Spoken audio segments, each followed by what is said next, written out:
Thank you. We're live, Mayor. Recording in progress. I'd like to call to order the City Council meeting of January the 17th, 2023. Tonight's meeting is a hybrid meeting. Community members are welcome to join us either in person or remotely through Zoom or by telephone. Our study session tonight is on Kirkland Teen Union Building KTUB operating models. We expect to reconvene our regular meeting at approximately 7:30. City Manager. Okay, thank you, Madam Mayor, Deputy Mayor, members of the council. So as you know, the council has long had as a priority that we oops. I forgot to do roll call. Okay, good. Roll call. Thank you. Councilmember Nixon. Here. Councilmember Black. Here. Councilmember Curtis. Here. Councilmember Falcone. Here. Councilmember Pascal. Here. Deputy Mayor Arnold. Here. Mayor Sweet. Here. Thank you. Go ahead, City Manager. No problem at all. So it has been the council's priority to reopen the Kirkland Teen Union Building as a full teen service center.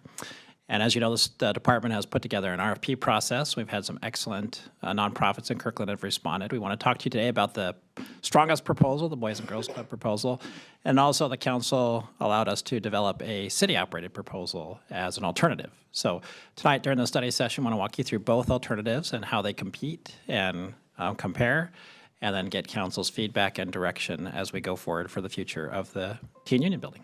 So with that, I'm going to turn it over to Lynn Zwagstra and her team. Lynn is the Director of Parks and Community Services. Thank you, City Manager. Lynn, it is so nice to see you all in person. All right. It's nice to be here in person.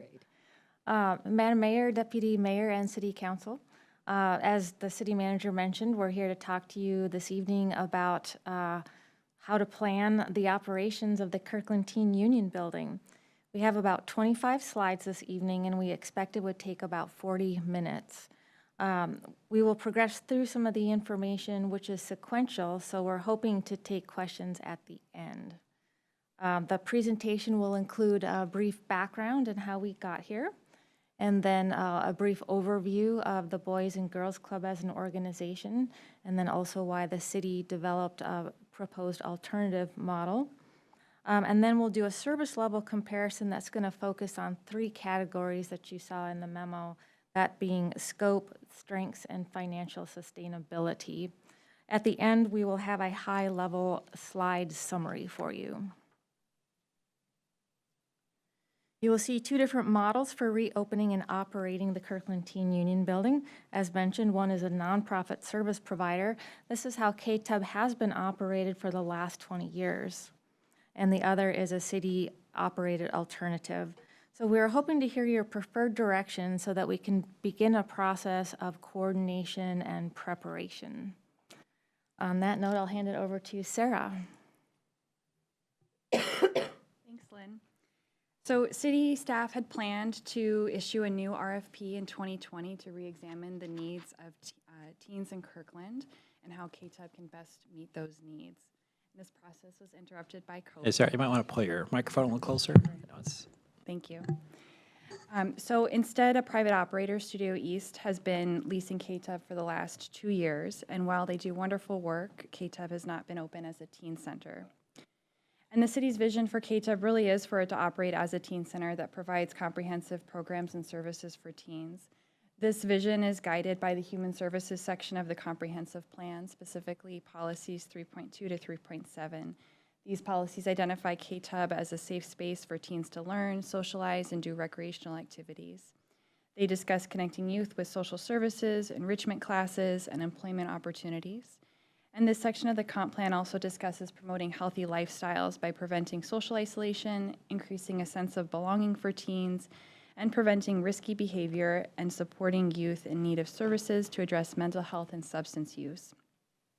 The comp plan informed the scope of services in the RFP that was issued in August 2022 to operate KTUB as a teen center.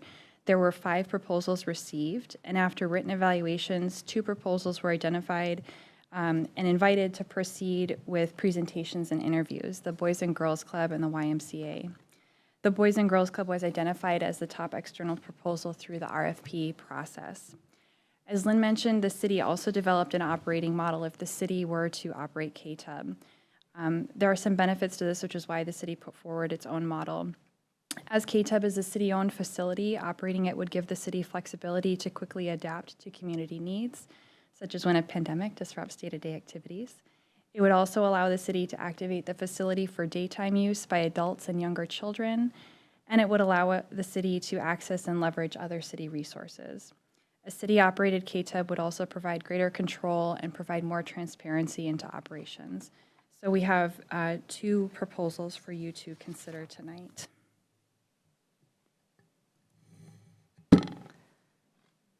Before we jump into comparison of the 2 proposals, I want to offer a brief summary of the Boys and Girls Club and a quick overview of their existing proposal. Boys and Girls Club, or the club as I'll be referring to it, is a national organization that's provided services to youth for over 75 years. They have a long history with the city of Kirkland. They've received human services grant funding for several years, and they impact over 1,000 youth each year. The club's programs and services focus on 6 key areas that are reflected in the different programs that they discussed in their proposal. It touches on character and leadership, sports and recreation, education, arts and creativity, health and wellness, and workforce readiness. The organization does run a club-based model that does require membership with expertise that is focused in drop-in after-school programming. 2 areas where the club has recently expanded their program offerings that were highlighted in their proposal are youth development and mental health support, most notably in their mental health initiative, which they discussed in depth in their proposal. In regards to a quick overview of their proposal, their model looks very similar to what's offered at the current site in Kirkland. A very significant focus on drop-in programs during after-school hours, and those are supplemented by Friday night social events, day-long summer camps, as well as having behavioral health staff on site.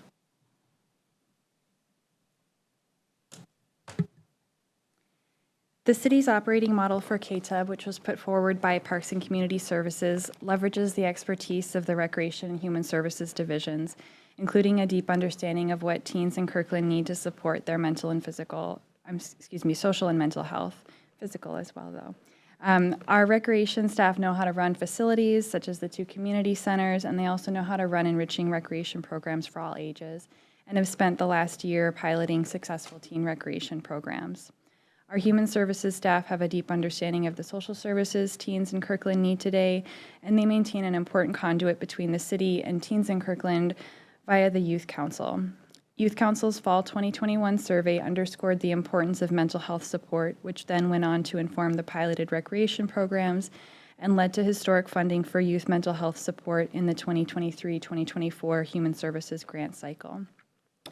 The city's operating model is rooted in advancing the Parks and Community Services mission statement, which focuses on enhancing quality of life. The city's model looks very similar to the Boys and Girls Club proposal. We are proposing weekday drop-in programs, late-night activities on Fridays and Saturdays, summer camps, and through human services partnerships, behavioral health staff on site, as well as an art therapy program and referrals for Latinx youth and their families to access navigational resources. So for the rest of the presentation, we're going to give you a side-by-side service level comparison between the Boys and Girls Club and the city's operating models. We're first going to look at the scope of each proposal, considering after-school drop-in activities and late-night events, supplemental programs, including summer camps, services, staffing levels, hours of operation, and anticipated numbers served. After school days during the week, Boys and Girls Club would have a drop-in program with activities that would rotate and be available for youth. They would change every hour or so. These include games such as cards or foosball, homework help, self-guided art projects, yoga, and dance. Youth would also be able to participate in a youth force program which focuses on life skills like financial literacy or college or career prep. Boys and Girls Club staff also discussed STEM programs such as coding and other programs driven by youth interests such as podcasting, music lessons, and lyricism. They also discussed having time to connect with families at the end of the day during pickup. And on Friday nights, there would be teen events that would be open to non-club members to participate. The city's model looks very similar for the drop-in programs. We would offer games such as ping pong, board games, or social games, a study space for homework and tutoring, as well as charging stations and laptops available for checkout and printer access. Art and music activities would be provided by For Tomorrow staff, which Jen will talk about in a bit. And we would also offer life skills workshops focusing on life after high school, such as learning how to make a personal budget or exploring college or career or service opportunities. Staff would also support mental health by offering mindfulness or stress management workshops. And there would be a variety of activities to support physical health as well, such as yoga, sports, and dance. We also heard the importance from youth of just having a spot to hang out. So this would include a lounge or a social space for casual use. And then on Fridays and Saturdays, we would have late night teen events, such as youth concerts or other performances, movie showings, game nights, tournaments, dances, pool parties, food. These would all be focused on nourishing social health. Supplemental programs, these may be specialized programs that happen during the drop-in time frame, or they may happen on evenings or on the weekends. For Boys and Girls Club, building character and leadership is very important to their mission, and they have clubs dedicated to leadership development, gaining skills in planning, decision-making, and contributing to the community and to the club, for example, via service projects. So these would all be available to youth. They would also offer sport and recreation programs focused on physical health and wellness, academic programs to support educational success, including their homework help program and computer coding. They offer various supplemental art programs such as photography, music making, and opportunities for youth to show their work in fine art exhibits.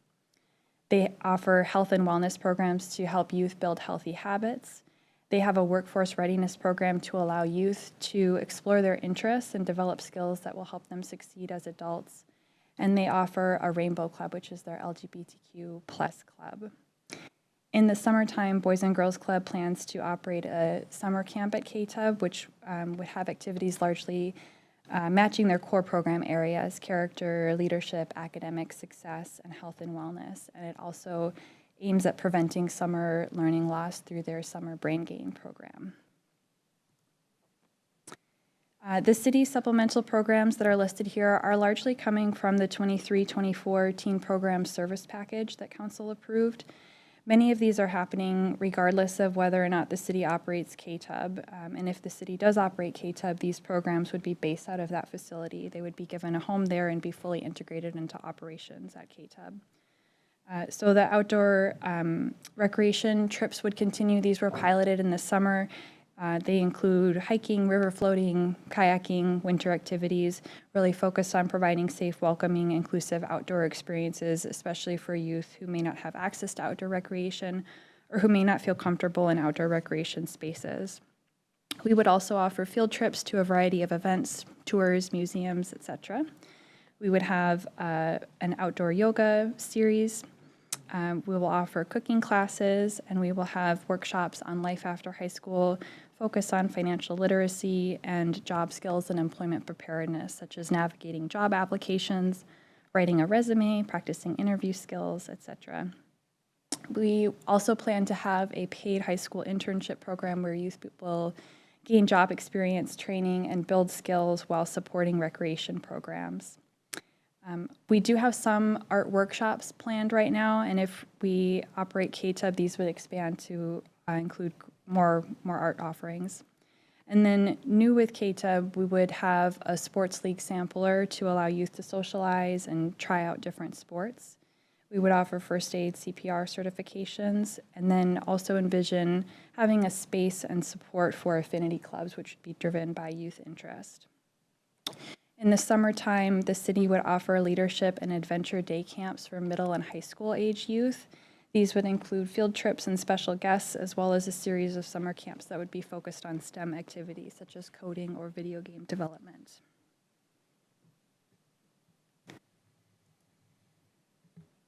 So switching over to what some of the social services would look like between the two proposals, we'll start with Boys and Girls Club. The club's mental health initiative stemmed from staff feeling unprepared to be able to meet the evolving needs of behavioral health challenges that youth were experiencing on site at their current club. So through partnership with different mental health experts and partners in the community, the new initiative supports specialized training for staff, trauma-informed programming, and drop-in hours for behavioral health support so participants can access it during after-school hours. The club is proposing to host a specialist with expertise in serving youth during drop-in hours at KTUB. For youth that are in need of support during the day, the position would be available as well.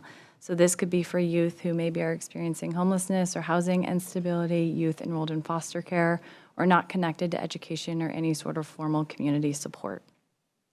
The club also has a workforce readiness program called Youth Force that they talk about in their proposal, which focuses on career development that supports teens with resources to build the toolkit they need to successfully enter the workforce and build towards self-sufficiency.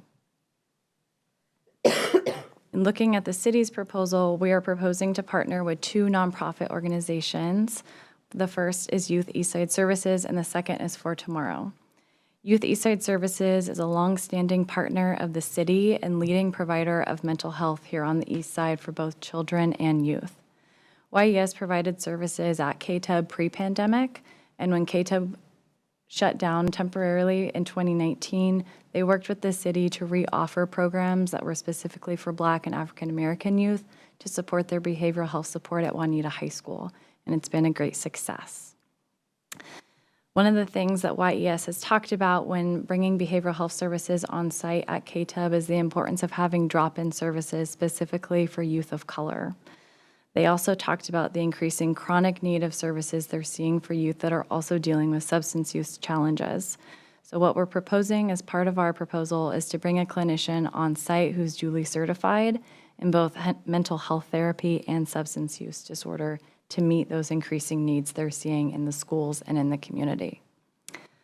The clinician would be both bilingual and bicultural to prioritize youth of color, recognizing the disproportionate barriers that youth of color often find when seeking services here on the east side.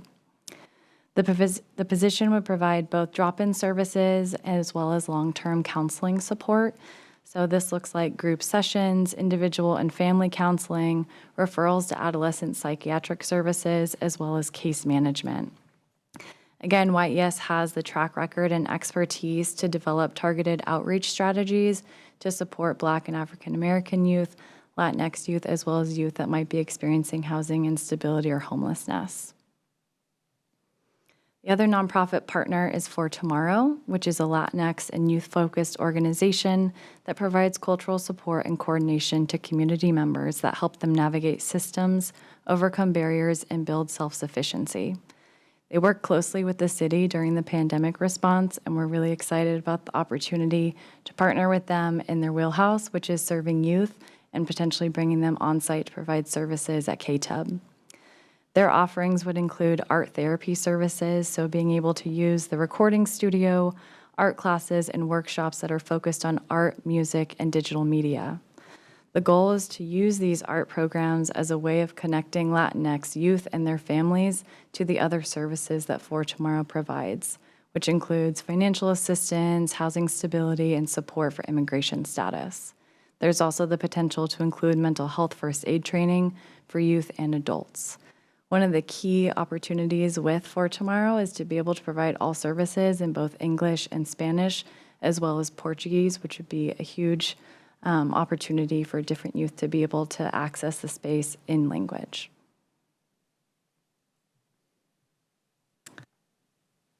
In looking at staffing for the Boys and Girls Club proposal, they're proposing a teen director that would provide oversight of operations at the space. That director position would support 2 part-time youth development professional positions that would provide direct programming and coordinating on-site partners to support youth. They also would have mental wellness initiative staff on site during club hours. The city's proposal recommends a hybrid model that includes city and nonprofit partner staff. So the recreation staffing levels that you see here, we just want to do a quick comparison of how this tracks compared to what we see staffing-wise at NKCC and PKCC. Currently, there's 4 FTEs at each of the community centers, and within this proposal, we're proposing 3 FTEs. So that includes the recreation supervisor, the program coordinator, and the program assistant. The supervisor would support the operations at KTUB. The program coordinator would help administer the teen programs as well as drop-in activities, and the program assistant would provide customer service and administrative support. There's also additional part-time staff that would support successful operations with programming, so this includes recreation attendants, recreation leads, and program instructors. I do want to note that the program coordinator position that's proposed here was approved for funding as part of the teen program service package. For our nonprofit staff, we are looking at working with both YES and For Tomorrow to bring new staff on site at KTUB. So the first is the mental health clinician that we talked about. This would continue to be a YES employee, but would receive city funding so they could add them to their team. Similar to For Tomorrow, this would be expanded capacity, so the city would help fund those part-time positions to support the drop-in art therapy programs. We also envision being able to work with volunteers to support some of the drop-in programs, most notably events and the tutoring opportunities available.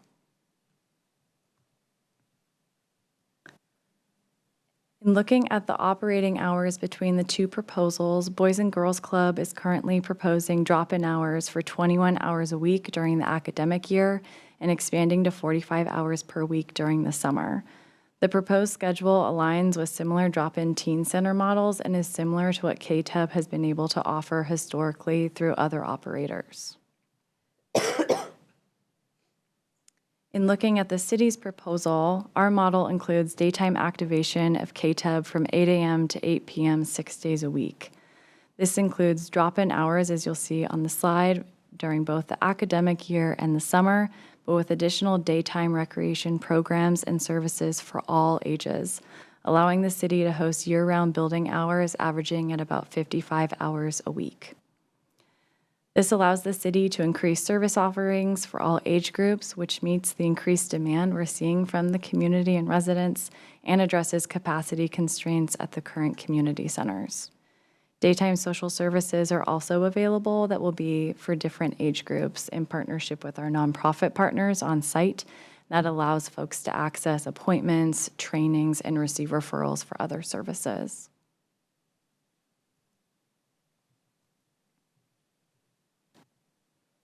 In looking at impact and numbers served between the two proposals, for the club, you can see their average daily attendance and number of registered club members throughout the greater Seattle area. As part of the teen club at the current Kirkland site, there are 11 Kirkland teens and 7 Sammamish teams that are actively participating. The club's vision is to really use the existing club site as a pipeline to KTUB, which would expand their capacity to provide programming and a dedicated space for teens. If the club was able to use this space solely for teens, they would work with existing partnerships within their current membership, school district, and other community partners to concentrate recruitment efforts on bringing more teens into the space. When asked about this during the interview, club staff shared that teens have expressed direct feedback on the importance of having their own space. Many attend the club with their current younger family members and siblings and have talked about having a dedicated space and the needs that that would address. The city anticipates building off existing numbers served at the Kirkland site, which again is about 1,000 youth per year, to create a pipeline of younger members who can then age from the current site to their own space at KTUB once they're in that teen age range. Looking at the city estimates, these estimates are based on data collected through city programs, including the piloted recreation programs in 2022, and in working with our partners of YES and For Tomorrow.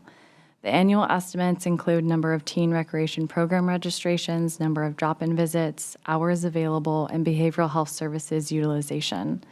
These estimates reflect full activation of the space in partnership with programs and services hosted by city staff, YES, and For Tomorrow. Now we're going to shift to the strengths within the two proposals and looking at each of the proposals' ability to address the following areas: addressing community needs, DEIB and how that shows up in the proposal, how each of the proposals is looking at how they're incorporating youth voice, marketing and outreach strategies to youth participants, and financial accessibility.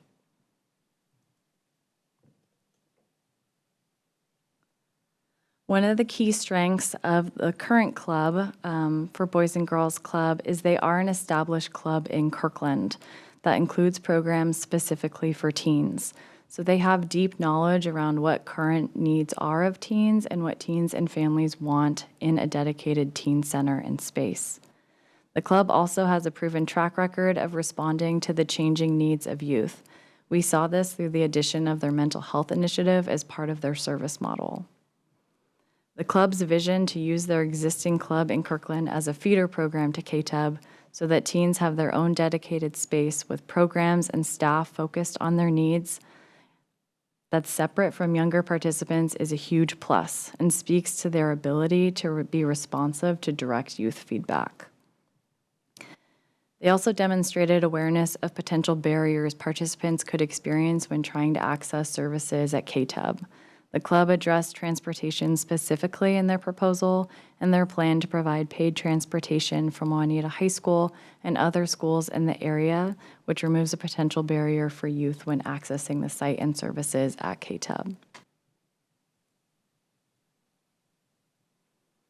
During the pandemic, the city recognized the gaps in teen services and improved service levels for teens through investments in various bold strategies.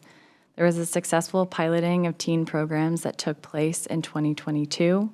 The historic investment in human services grant funding, which included over $400,000 in behavioral health services targeted for youth, and council's approval of the 23-24 teen program service package. The knowledge gained and success of both investments would be incorporated into the city's operational model at KTUB, meaning the programs and the staff and its partners would operate out of KTUB and supplement what the city is proposing, providing a dedicated space for teens with staff and programs reflective of youth recreation and human services, all housed under the same roof, which is really exciting.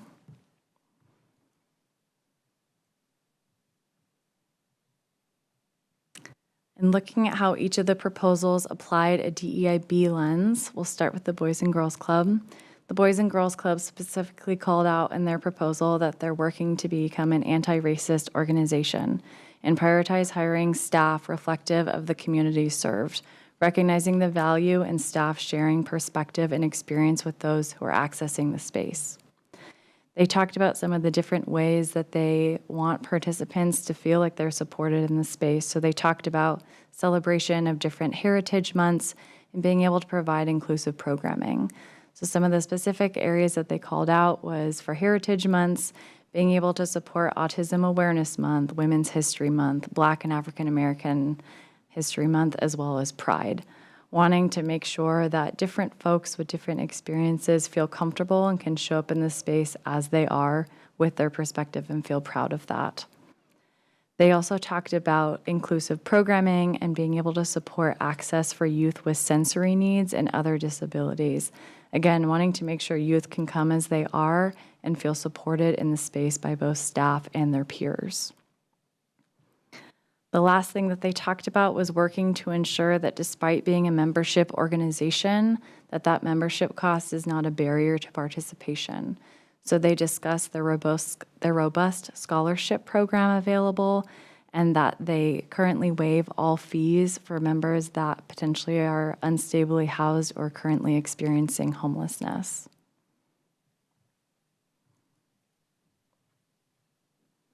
In looking at the city's proposal, we looked to the adoption of the 5-year DEIB roadmap, and that informed how we looked at operating a space like KTUB. The vision is to have KTUB be a space that can serve youth with diverse backgrounds, with a focus on underserved youth residents and their families.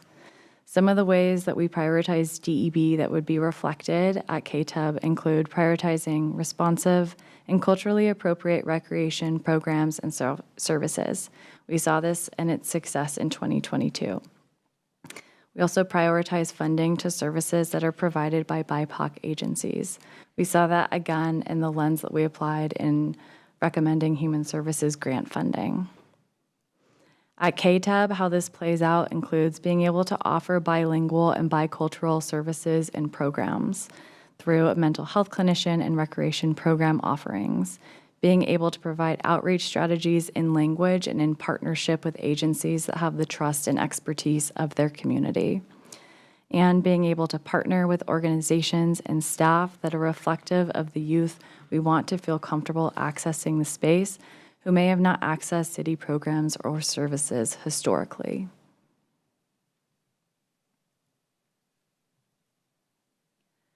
In looking at how youth voice showed up in each of the proposals and their strategies for incorporating youth voice if they were able to access and operate the space, Boys and Girls Club talked about 3 strategies in how they incorporate youth into their programs and service offerings. The first is through their countywide teen advisory board that currently shapes policies and programs and advocacy projects throughout the county and at each of the specific sites. Currently, there is one Kirkland resident that sits on this advisory board, and if Boys and Girls Club was invited to operate KTUB, they would seek additional Kirkland residents to sit on that body. The other opportunity for participants to be involved in the success and operations of the club is through their Keystone Club, which helps and supports leadership and character development and provides youth the opportunity to provide direct feedback in the development of club agreements and surveys and how KTUB is working for participants. Finally, they talked about, and we saw this in their proposal, how they adapt programming and services based on youth participant voice, so most notably their mental health initiative. Looking at the city's plan, the city plans to continue engaging the Kirkland Youth Council to provide feedback on emerging needs, as well as provide input on programs and service offerings, ensuring that services available are appropriate and relevant to what teens want and need in Kirkland. The city is also planning to develop an advisory council that would have youth council member representatives, city staff, KTUB participants in both the rec programs and social service offerings, and partner agencies to align efforts on how we can continue to center youth voice in the operations of KTUB.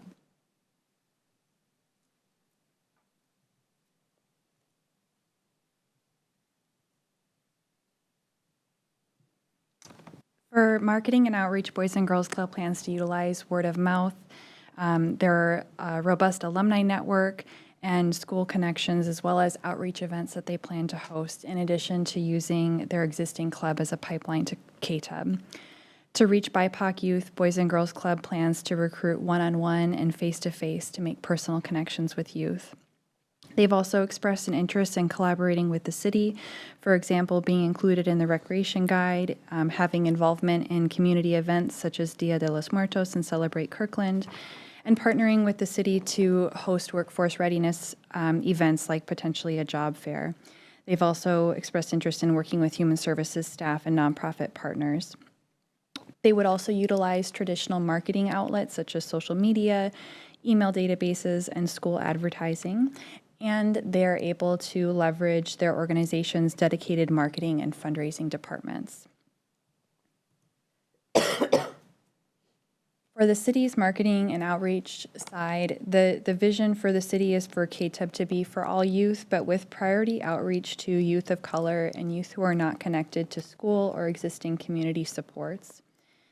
Staff would collaborate with existing and plan to do this for our service package projects.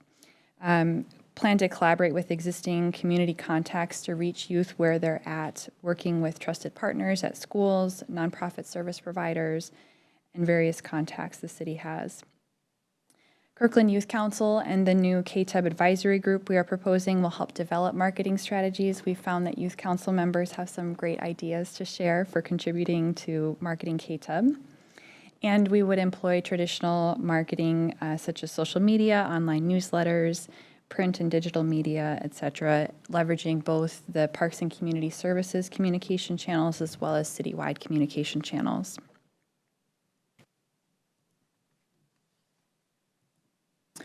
So looking at the financial accessibility for each model, Boys and Girls Club plans to charge a $50 a year membership fee and a $75 a month transportation fee for youth who are interested in transportation from Juanita High School and area middle schools, and their summer camp fees vary. They do have a very robust scholarship program, and conveyed in their proposal, they do not want fees to be a barrier. And as Jen mentioned, they will also cover 100% of fees for youth experiencing housing instability or homelessness. The city's model does not include any fees for drop-in programs or teen nights. Some of our supplemental programs, particularly the ones that are structured more as our kind of traditional recreation programs, will have fees, and some will be offered at low or no cost. We do have a scholarship program to help families with low income. Oops, I went too fast. To help cover the cost of program fees, and that would be available for all of our teen programs. However, we recognize that not all teens have the support in navigating a scholarship application and collecting the required documents. And we want to reduce that financial barrier as much as possible. So we are also planning to seek out sponsorships and donations, and would like to implement sliding scale fee structures or pay-what-you-can fee models to improve financial accessibility. So we are to the last part of our service level comparison, looking at financial sustainability next.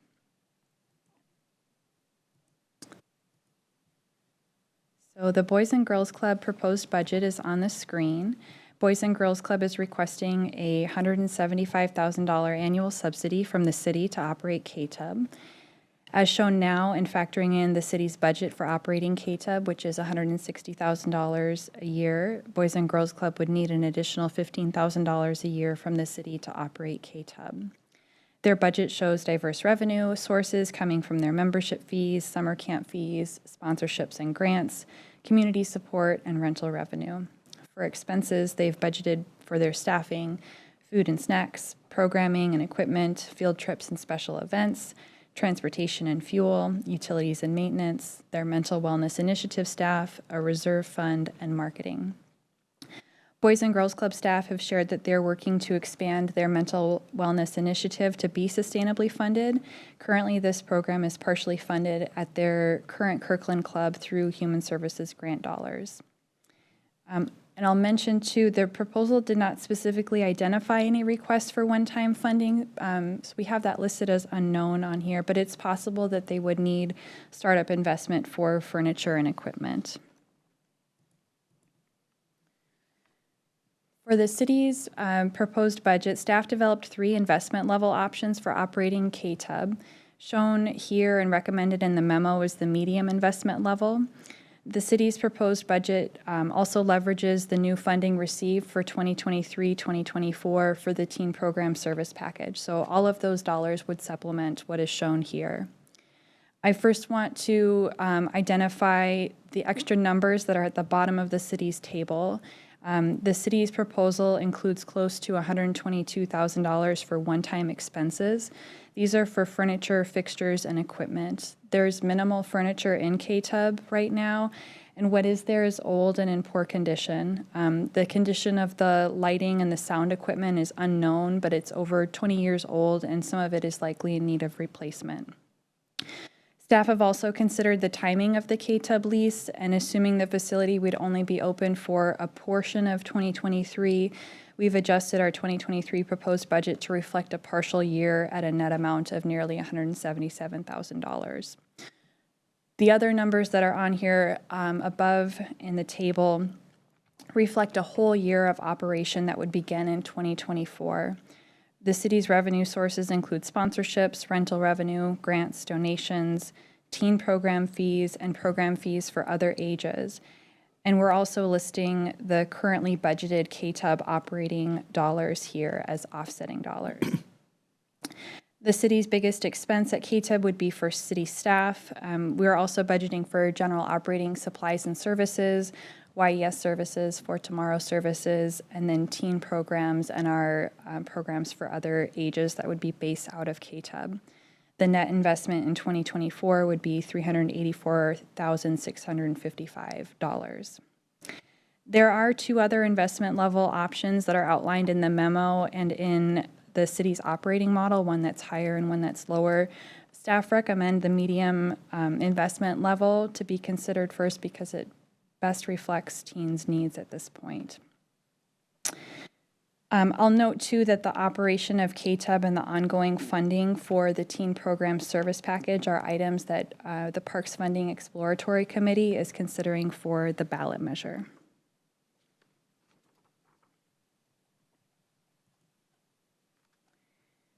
So this is our last comparison slide. We kind of did a deep dive and we're going to zoom out here a little bit, just looking at the cost, the hours of operation, and the scope. So for the cost, I want to emphasize the numbers look different because we're looking at the biennium here for 23-24. So Boys and Girls Club is looking at a $350,000 investment, pointing out too that the city has $160,000 that has historically gone towards paying for the operation of KTUB. Boys and Girls Club's operation hours would be 21 hours a week for drop-in activities during the school year, and then 45 hours a week for their summer camp programs in the summertime. And the scope for the Boys and Girls Club is focused on the drop-in after-school club, the behavioral health staff who will be on site, and summer camp. The new cost for the city's model, again looking at 23-24 combined, is $683,425. This includes those two one-time costs that were on the previous slide for the 2023 furniture, fixtures, and equipment, and the 2023 partial year of operation. The city model operating hours include 25 hours a week for drop-in hours during the school year, 20 hours a week for drop-in hours during the summertime, and then year-round the facility would be open about 55 hours a week for daytime activation and programming for all ages. The city's scope includes the drop-in after-school program for teens, behavioral health staff on site, Latinx youth and family services, teen recreation programs, summer camp, and adult and preschool recreation programs. So that concludes our service level comparison. We're asking council to consider these two different operating models and are seeking your direction on which model is more preferable as a service level for the community so that we can move forward with the selected model and prepare for KTUB's reopening as a teen center later this year. Is that it? What a fabulous presentation. Councilmember Nixon has his hand up. Oh, good. Councilmember Nixon, proceed. Thank you, Madam Mayor. And thanks to the staff for all the effort that went into this report and the level of detail. For me, it's very hard to compare the proposals because both the level of services are different and the level of funding are significantly different. And I'm comparing the proposed ongoing annual expenses of $844,000 a year in the city proposal to the $271,000 a year in the Boys and Girls Club proposal. And given that level of difference in the funding, it's not hard to see why there's a level of difference in the services. So my question is, and I'm very curious about this, if Boys and Girls Club were asked to provide the same level of services the city is proposing, how would their price tag compare to the city's? Could they do it for less or would it cost more? And likewise, if Boys and Girls Club were told that they could have the same level of funding that the city is proposing, how would the services be able to be compared? Again, would it be the same, or would they be able to provide possibly more services for the same amount of money that the city is proposing? We really need, I feel like, more of an apples to apples comparison, either the funding or equalizing the services. Thank you. Is there any opportunity to know that, or would that be a lot of work to figure out? Or do they even offer those levels of service? We didn't ask them to put forward that level of service in the RFP. That was really what they were responding to. But we could go back and ask if that would be possible. I don't know if that would be possible. Yeah, so maybe to elaborate on that. So the RFP basically said, here's the scope of services you could provide at KTUB, either yourself or in partnership with nonprofit agencies or other partners. So tell us what you'd like to do and tell us how much you think you would need support from the city. So in essence, we didn't limit what they could ask for, though we did note that the $160,000 that we always provided was available. And so, but we haven't gone back and asked, hey, if you were to try to match what the city just put out there, what would you do? But we did ask everybody, what do you want to do? And that was what the RFPs were responsive to. Great. Councilmember Curtis. Thank you, Madam Mayor, and thank you, everyone. As the mayor said, it's nice to see you. First thing I want to thank is everyone who submitted RFPs. It's a lot of work to put together an RFP, and it's a lot of work for the committee to review them. So I think this process has been good, but I'm grateful for the effort that went into it. I personally feel like this is a wonderful opportunity for the city to take on the KTUB programming. It provides us flexibility, it provides us responsiveness, it lets us create synergy around the programs and the recreation programs we already have. It is a lot of money, but if there's a place in Kirkland where we should be spending our money, it's supporting our youth. And to Councilmember Nixon's comment, which I agree, we're not comparing apples to apples. One of the things that I think we should factor in is we are providing human services grants to these organizations, and my assumption would be that those grants would not be moving out. They would be staying in-house to support this. One of the things that I really like about this is we've heard from our youth that mental health is a huge issue and and we really are focusing on that. And what I appreciate about the city taking this on is how adaptive we can be. For example, I was listening to NPR today, and it was talking about the increased incidence of eating disorders and body dysmorphia because of social media. If we see that there's a need in our programming, we can add programming to address that, or if we have members that need that kind of programming. I like this model because based on that, it provides us flexibility in who we partner with, and if we need to expand those partnerships based on need. It allows us to collaborate with other city resources. The youth input will help inform our parks programming and our special events, and it will energize our youth council. And it also will involve the work of the Human Services Commission and the Parks Board. So I really like how this is just bringing everything together and creating a very collaborative model. As I said before, I really, really appreciate the mental health and the youth counseling component of it. I love the addition of the affinity groups. I worked with another organization, and those were very strong and very successful. We need to walk before we run, but I'm going to put a placeholder in. We may want to look down the road and create adult affinity groups. In particular, I'm thinking of parents and guardians of LGBTQ youth.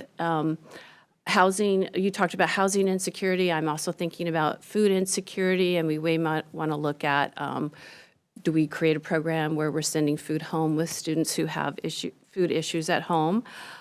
In our proposal, we haven't addressed, I know that we've budgeted for a van, but unless I overlooked it, there wasn't a lot of specificity around transportation, how to get youth to the programs. I got ahead of myself. One of the things that I also really, really appreciate this is there's not a membership fee. I think it's really important, and I recognize that the proposals, particularly Boys and Girls Club, create a scholarship, but any sort of membership fee is a barrier to entry, and it's a barrier to belonging. So I like that this is an open door, and this is part of our continued continuum care of our community. I think that there's potential for many partners, many grants, and many fundraising opportunities. So I would suggest that those numbers are lower than what we're going to actually see when we go out to the public with this. And then we also, down the road, there may be opportunities for legislative asks for this also. So I think I'm really proud of this work. You guys did a great job, and I'm very excited about this opportunity. And I realized that the other question was, I support the medium direction of the package. Thank you. Thank you. Councilmember, or Deputy Mayor Arnold. Thank you, Madam Mayor, and thank you, Jen and Sarah and Lynn and John, for putting this effort together. It's clearly thoughtful on all the questions that you asked with the RFP, and you really have demonstrated the vision in developing a city model for operating KTUB. No doubt, Parks and Community Services could provide a strong set of services for our youth that is responsive to our long-term goals and values. But as Councilmember Nixon noted, that higher level of service is provided with higher level costs to the city, a cost that goes outside the 2-year budget that we just adopted last month. That budget discussion had a number of important work that was funded, important work that we'd like to continue on an ongoing basis, but was funded through one-time funds. And this would add several $100,000 of work in that same category. Sarah mentioned the Parks Funding Exploratory Committee is looking at this as one of the options. I'm wondering, what's our time frame on decision-making here? Is it possible with the RFP to make this decision concurrent with deciding what's in the ballot measure, or even waiting for the results of a ballot measure if we decide to put one on the ballot? Thank you for the question. These two items are kind of interrelated. We debuted the list of ballot measure elements last week at PPEC, Thursday night. So we showed them, I believe it was 22 flashcards with all these different elements on them. And one of them was teen programming. There were two options presented, one being an expansion of general teen programs and services, and the second one being the potential to add KTUB to the package. And so we let PPEC know that we weren't really sure which option they would be considering. So what we could do is go back to PPEC and say, consider both, and provide a recommendation on which, if any, you would recommend. So PPEC will be having these discussions throughout February, and the recommendation is expected to come to City Council in March. Okay. And then secondly, with the proposal from the Boys and Girls Club, it's a 5-year renewable contract. Given what we've asked in the RFP, do we have the flexibility to negotiate on terms on that? Because I'm wondering if we can, as we think of this, if we do make a decision that we want to move this in-house, I'm not sure that, given PFAC and budget and other things, that we're ready to make this decision out of cycle. And I'm wondering, could this be done as a 2 or 3 year contract with Boys and Girls Club that would allow us to make this decision as part of our standard budget process? Yes, we have full ability to negotiate the terms of the contract as well as the start date.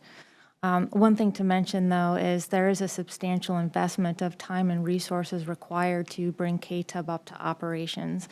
And so I can't speak for the Boys and Girls Club, but I would imagine that what they would do is a cost-benefit analysis and see if that would be feasible for them to engage in that level of investment for just a 2 to 3 year time period. And you asked another question earlier. We do have the ability to come back to them, say, in 3 years and ask if they would still be interested if we don't pursue awarding a bid right now. So as our finance department and our legal department advised, there is no statutory requirement to do an RFP process to lease a facility. So if we chose not to do one in 3 years, we don't have to do one. Or if we chose to not make the decision following the ballot measure results, if this council chose to do the ballot measure, we could make that decision at any time. Yes. Okay, thank you. Thank you. Councilmember Black. Thank you, Madam Mayor. So I'm going to echo some of the comments from my fellow council members just concerning the effort of everyone involved. The folks who responded to the RFP, community organizations, but also just the amazing work the staff did.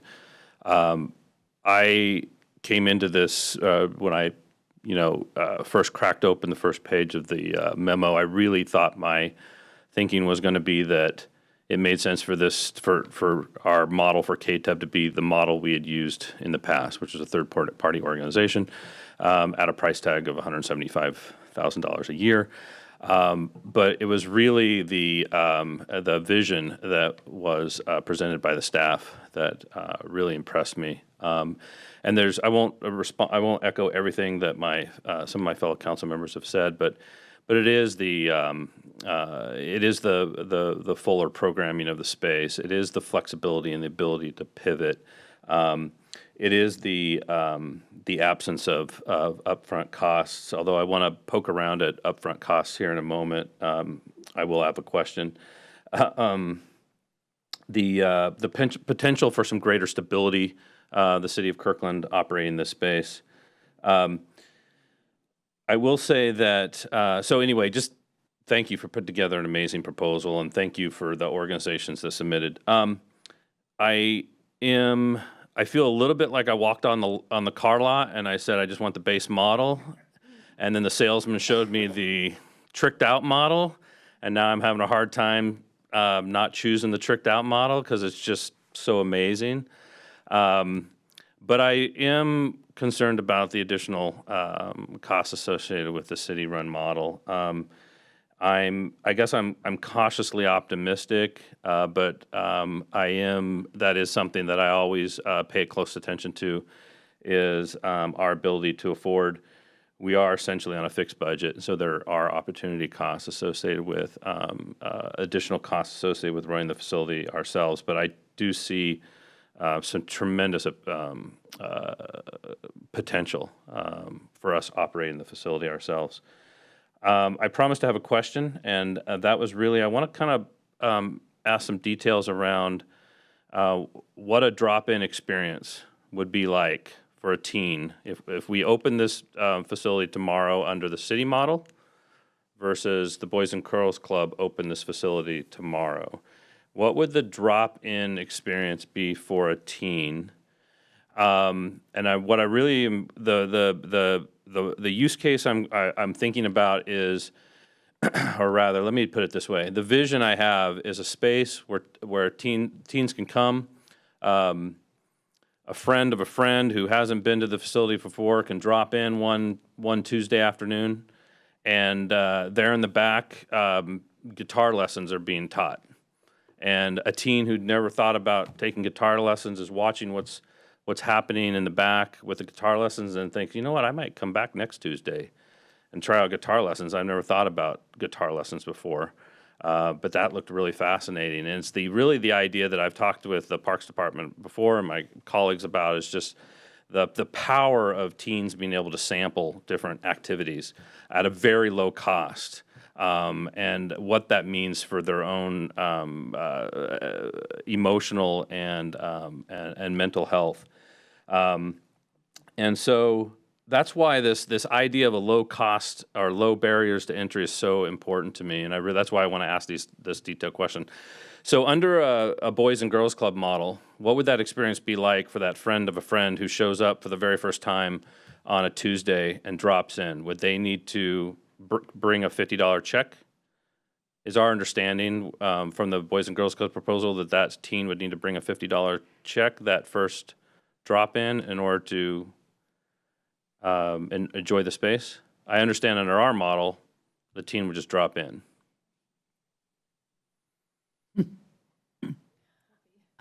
So I don't, if a teen arrives for the very first time and they are not registered, they're not a current club member, that's not a specific question that we ask the Boys and Girls Club staff. So I don't know what their approach would be for someone who is showing up for the very first time. But I think the youth's experience honestly would be very similar between both the Boys and Girls Club drop-in model and the city's drop-in model, where the youth would be welcomed. They'd have a staff member who would chat with them and learn about why they're there and get to know them a little bit. help introduce them to activities that they might be interested in, like the guitar lessons, talk with them about how they can build a connection and return so that they can continue to make those social connections, get that sampler of activities so they can experiment and try out different things that they enjoy. So I really feel like the youth experience will be very similar. There would need to be some, registration processes that we'd have to figure out that we haven't fully developed for the city's model, but really looking at low barriers to entry so that kids do feel welcome coming into the space. I don't know if others want to add anything to that. I'll just add, based on my experience with the current site, that they would not necessarily turn them away. What they would probably do, to Sarah's point, is engage level of interest, different programs they want to be connected to, and probably provide the materials for the scholarship application and information if they do have a parent or guardian to be able to share with them when they go home to allow them to gain that membership or secure a scholarship in order to access services. Okay, thank you. And so just as a follow-up, now looking to that second visit, I want to come back next Tuesday and I want to enjoy the guitar lessons. And I'm not talking just, there's the financial barrier, but there's also just the administrative paperwork barrier for a teen who wants to come back next Tuesday and try out guitar lessons. Are there significant differences between the two models as to what that teen's experience would be from Tuesday number 1 to Tuesday number 2, as far as what they would be asked to do in order to be able to show up next Tuesday and enjoy the possibility of those guitar lessons for the first time? We didn't quite get into that level of detail with the registration. I haven't personally looked at the Boys and Girls Club scholarship application, so I don't know what kind of details they're asking for. In the city scholarship program for recreation programs, we ask families to provide a statement that verifies their income, and there's an application to fill out. And we know that that can be a barrier for youth who are on their own and are registering for their own recreation program. So that's particularly why we want to reduce those financial barriers as much as possible, look at those alternate fee structures, a sliding scale or a pay-what-you-can kind of fee model for those recreation programs, recognizing that not all youth have support navigating those. Okay. All right, thank you. Thank you. Councilmember Falcone. Thank you, Madam Council, Mayor. just let me inject, if we can get out of here early enough to do the collective bargaining session, we will, so. Great, no pressure on me to be quick then, Madam Mayor. Thank you for that, and great feedback from my fellow council members, and Councilmember Block, great question there. I particularly appreciated that.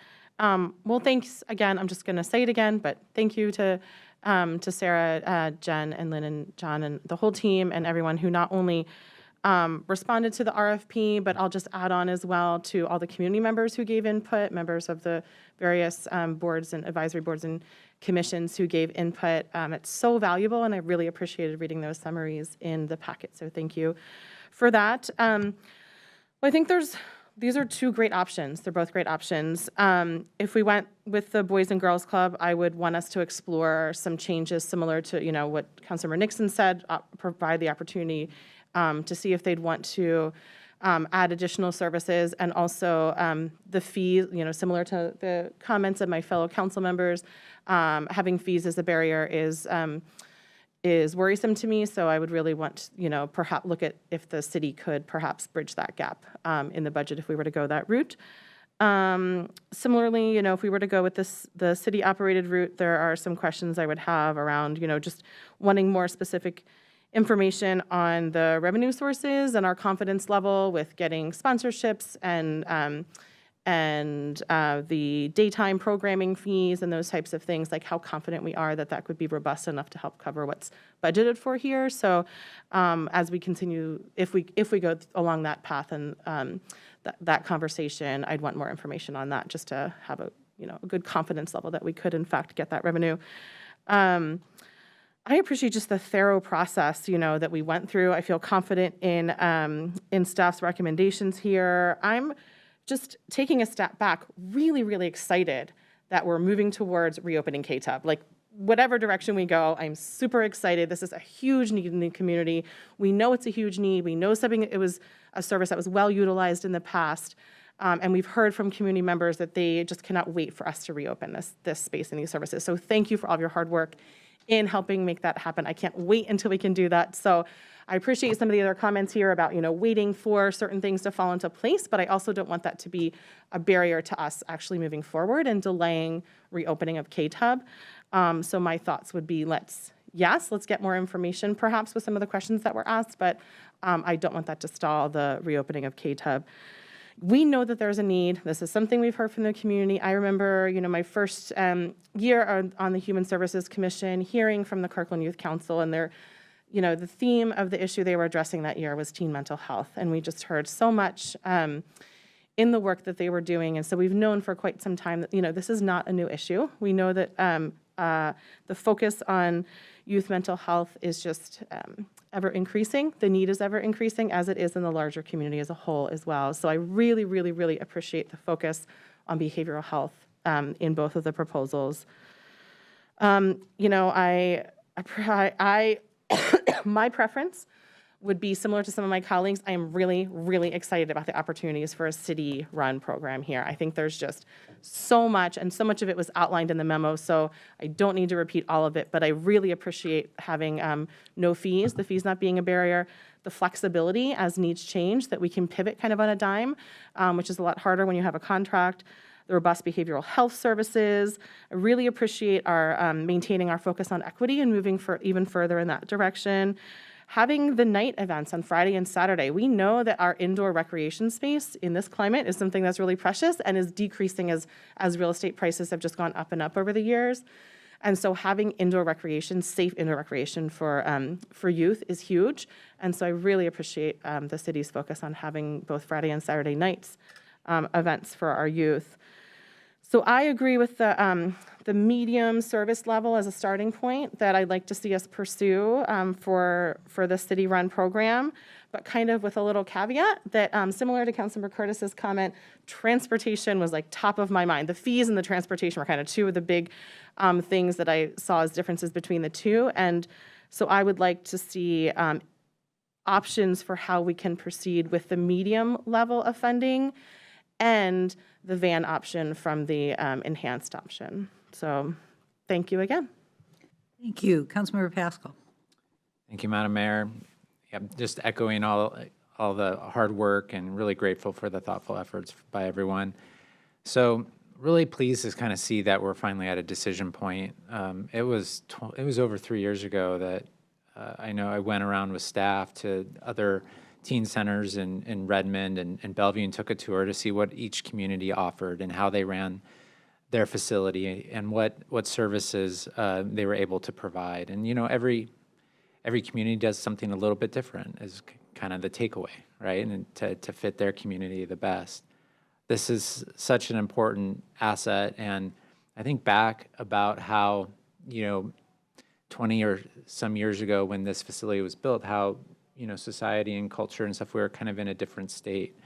Teens didn't have social media. They didn't have a lot of the different things that are going on today. And so we really need to kind of take advantage of this time. And I feel strongly, like my colleagues, that we need to offer as much as we can here for our youth. And it really begs the question now, is the third-party model really the model that should continue forward?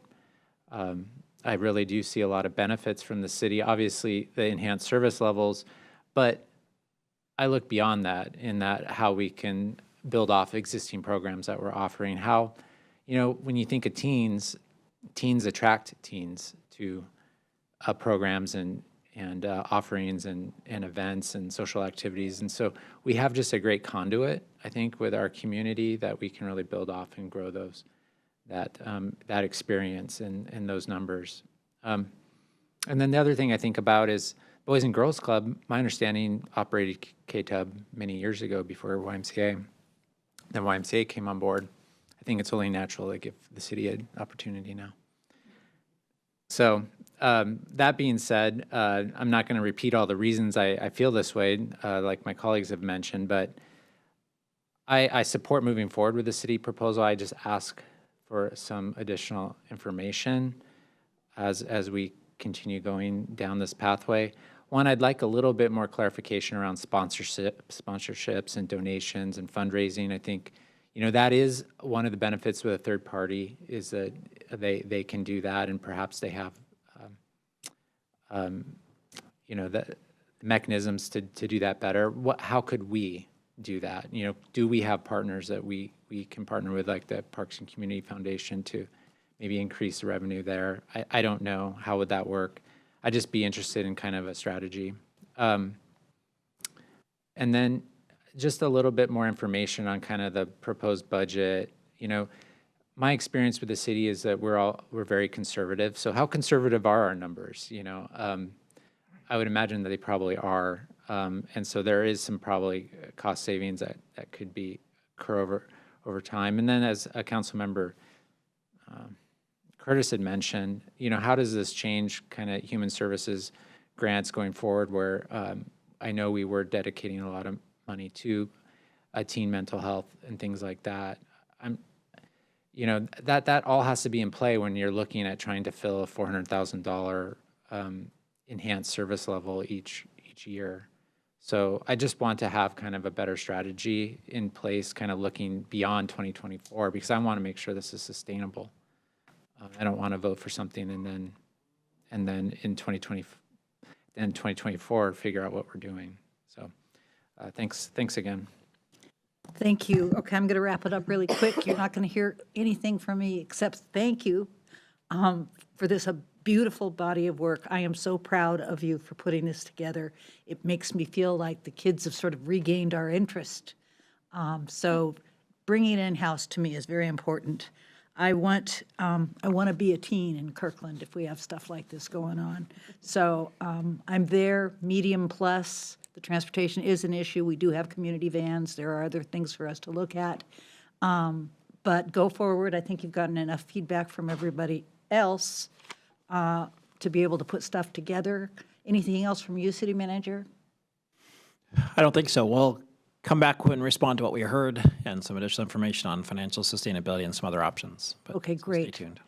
We're a little bit early to get out of here, but because we have concluded early, we're going to try and use that time to go into a closed session to discuss collective bargaining. For members of the public participating by Zoom, this meeting will go offline during our closed session. The regular meeting will reconvene at 7:30. Thank you.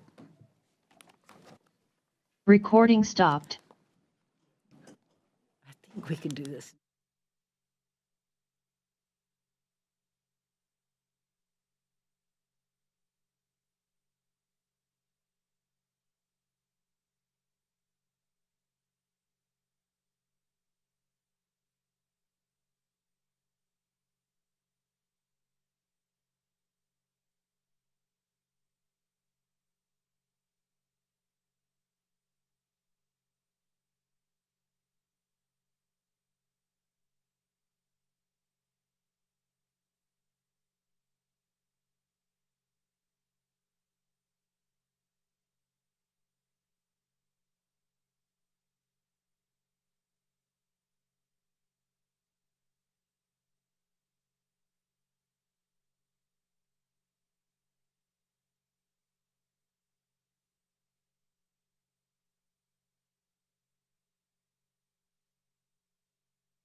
We are back in session following a study session on the Kirkland Teen Union Building KTUB operating models and a closed session to discuss collective bargaining. We are at honors and proclamations. We're going to start with the National Day of Racial Hearing proclamation. Deputy Mayor Arnold will help me with this, and I believe City Manager, I'll give it to you. Okay, thank you, Madam Mayor. We are declaring January 17th as a Day of Racial Healing in Kirkland. The National Day of Racial Healing was established on January 17 in 2017 by the W.K. Kellogg Foundation and observed every year on the Tuesday following Martin Luther King Jr. Day. It's a time for communities to come together and take collaborative action on how to heal from the impacts of racism. And here to receive the proclamation is Kalika Curry of Pono Pursuit, LLC. She's a past Kirkland resident and champion, and she is also a leadership member of the Right to Breathe Committee. We're very happy to have her here tonight. A proclamation of the City of Kirkland proclaiming January 17th, 2023 as Day of Racial Healing in Kirkland. Whereas the W.K. Kellogg Foundation supports thriving children, working families, and equitable communities, and helped create the first National Day of Racial Healing in 2017 to further its work and create collective change. And whereas acknowledgement of past injustices help bring people together around a shared understanding of the ongoing issue of structural racism in order to heal as a community. And although not a comprehensive list, the city has identified the following examples that highlight the history of interpersonal, institutional, and structural racism in the Pacific Northwest. And whereas the southern Salish Sea region lies on the unceded and ancestral land of the Coast Salish peoples, the Duwamish, Muckleshoot, Puyallup, Skykomish, Snoqualmie, Snohomish, Suquamish, and Tulalip tribes, and other tribes of the Puget Sound Salish people. And present-day City of Kirkland is on the traditional heartland of the Lake people and the River people, who are not alone in being the target of policies and practices by the United States government, its representatives, and the majority of local early settlers to be systematically dispossessed of ancestral homes to make way for white settlers. And whereas structural and institutional anti-Black racism was present in the Pacific Northwest, then part of the Oregon Territory, through the adoption of Black exclusion laws in the mid-1800s that prohibited Black people from living in the territory for more than 3 years, which bore the consequence of 39 lashes every 6 months until they left.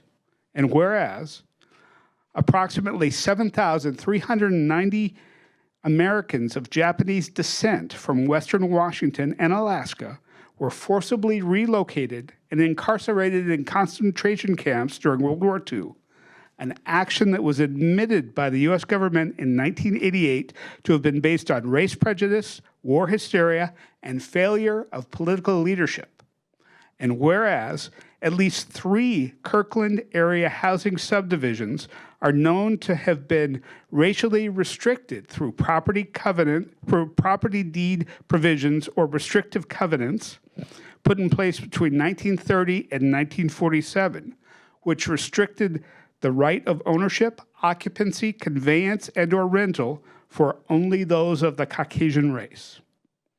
And whereas reminders of racism and inequality persists in our society with the tragic killing of George Floyd by a police officer on May 25th, 2020 in Minneapolis, Minnesota, and the death of many other Black people and people of color.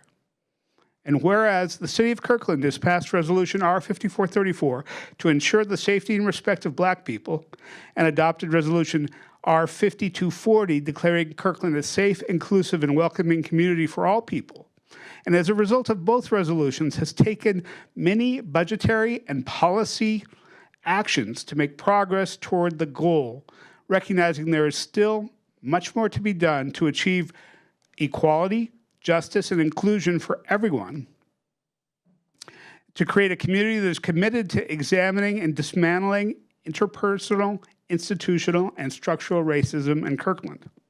And whereas the city understands and recognizes that there is a racial divide in our country that we all must work in bridging in order to heal the wounds created by historical and current racial, ethnic, and religious bias.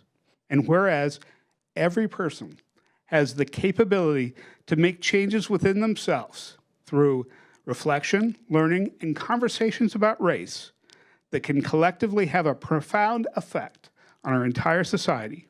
And whereas dedicating ourselves to the principles of truth, racial healing, and transformation can help bring about the necessary shifts in thinking and behavior that will create a community and country where racial biases and structural racism will no longer plague our society.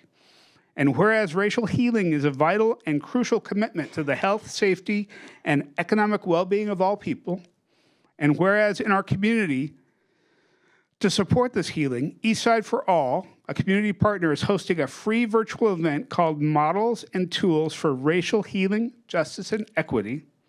Now, therefore, Penny Sweet, on behalf of the City Council, joins the W.K. Kellogg Foundation and other communities across the nation and proclaims Tuesday following Martin Luther King Day, Jr. Day, as the day of racial healing in Kirkland, and calls upon the people of Kirkland, Washington, to promote racial healing and transformation in ways best suited for them individually as a means together to ensure a more just and equitable world.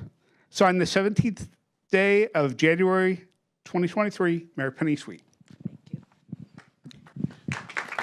Thank you. Kalika? Oh, boy.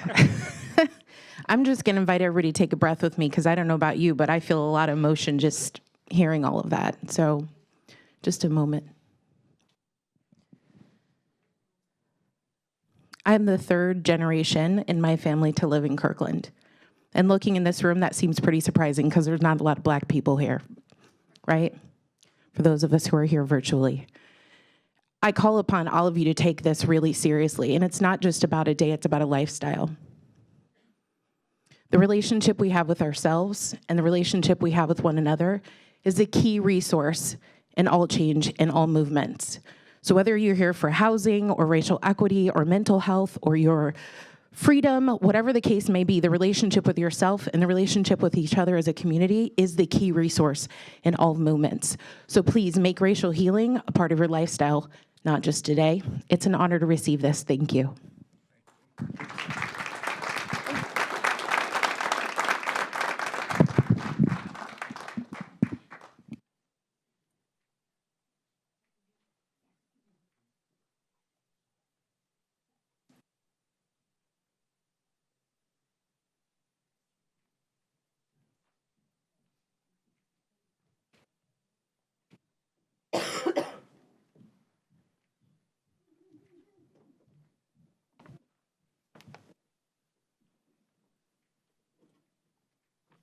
Okay, before we proceed, and thank you for reminding me, Councilmember Nixon. Councilmember Nixon has a point of personal privilege that he would like to take at this time. Well, thank you very much, Madam Mayor. Hello from Scotland. As chair of your Tourism Development Committee, I'm here overlooking beautiful Loch Ness, hoping for a meeting with Nessie to invite her to relocate to Lake Washington to be Kirkland's newest tourist attraction. So far, I haven't secured an appointment, but I'll let you know when I do. I'm told that the Loch Ness Monster vocalizations sound a lot like snoring when heard over Zoom. So I apologize in advance if I'm not quick enough to mute my audio when monster sounds occur in the background. But seriously, though, Irene and I are here in Glasgow visiting our daughter who is in veterinary school here. But this is an important council meeting I didn't want to miss. And I'm happy to join remotely by Zoom, even with the 8-hour time difference. I also want to mention that the hotel Wi-Fi is flaky, as seems to be the case with all hotel Wi-Fis. So if I get dropped, I will rejoin as quickly as possible. Thanks. Thank you, Mr. Nixon. Okay, that takes us to communications and items from the audience. This is the time in our meeting when we normally hear from the public on matters that are not quasi-judicial or scheduled for a public hearing.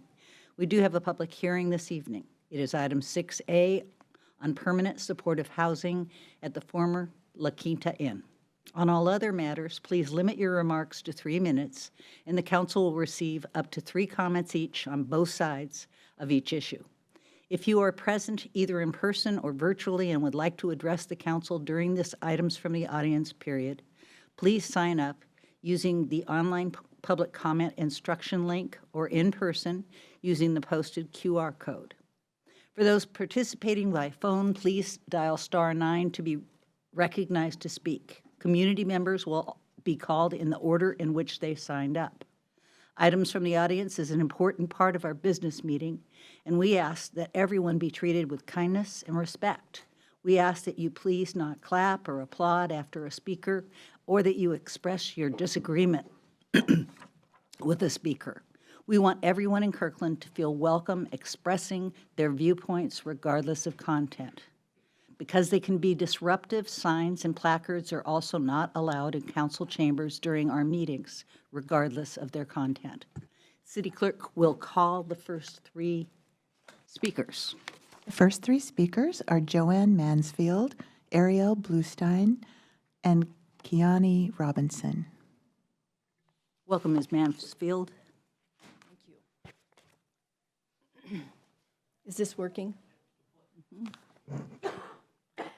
Good evening, Mayor Sweet, members of the council, and staff members.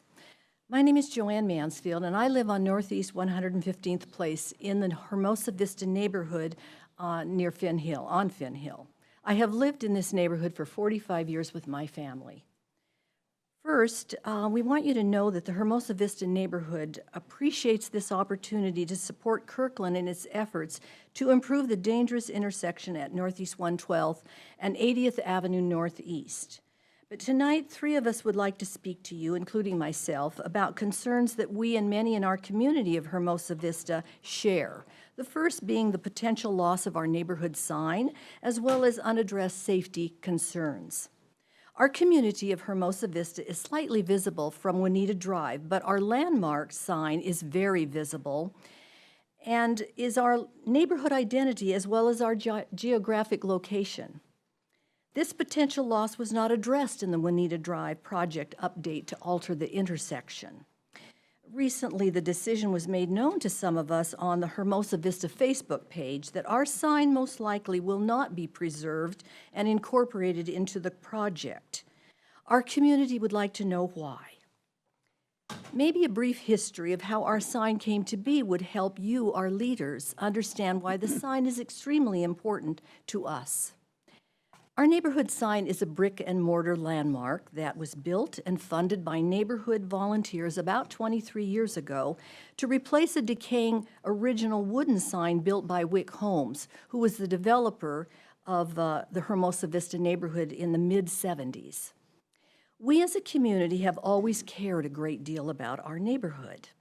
A volunteer group using a custom plan and sweat equity and their skills built forms, poured concrete, laid bricks, and defined the structure with a frame.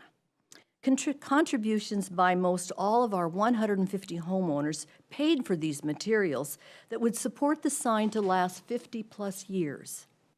What's more, regular cleanup of the sign's landscape area continued to be supported by community volunteers and more recently by willing neighbors, now funding a landscape crew to continue this maintenance, rather. Over the years, most of our community have voluntarily contributed to this project. So, I've given you a little history of how the existing Hermosa Vista sign came to be. The next speaker is Joyce Rostock, who will speak about our community activities that bring us together and the sign as an important symbol of our neighborhood. Joyce? Excuse, Kathy. Our next speaker is Ariel Bluestein. Now but Ms. Rostoff is on the list. Yes. She's number 6. Okay, so how are we going to do this? So Ariel Bluestein was next. Why don't we go ahead and do the three speakers in order? So that would be Joyce Rostock and Pete Caputo.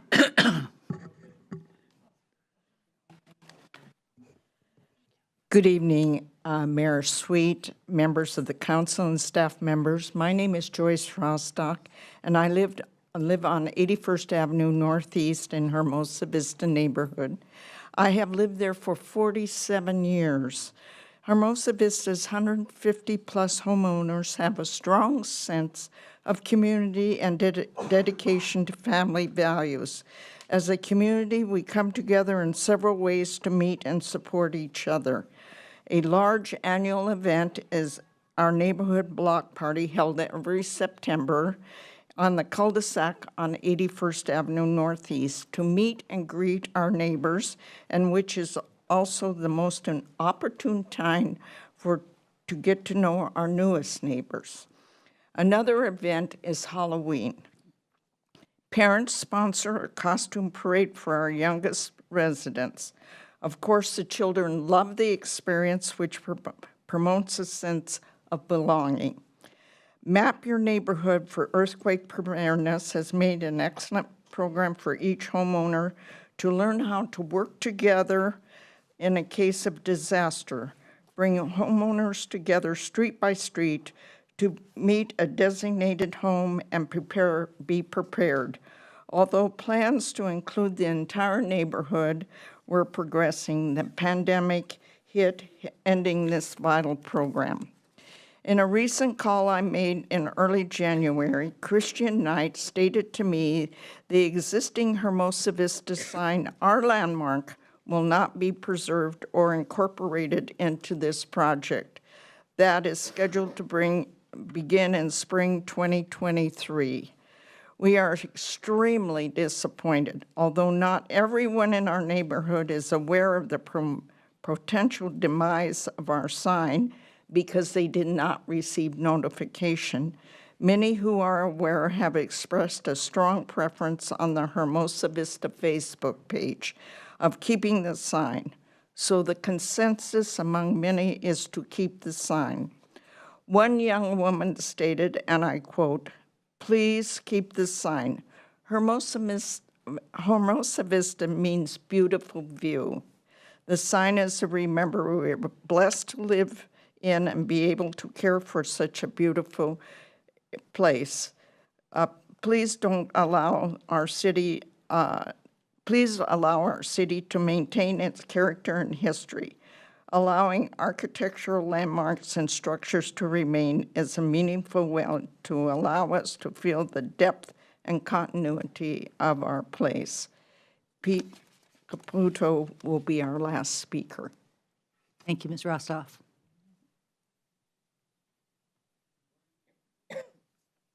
My name is Pete Caputo. My family and I have lived in Hermosa Vista since 1978. My comments all relate to the Juanita Drive project to alter the 112th Street and 80th Street Northeast intersection. Regarding our community signage, the current Hermosa Vista sign has been in place for at least 23 years.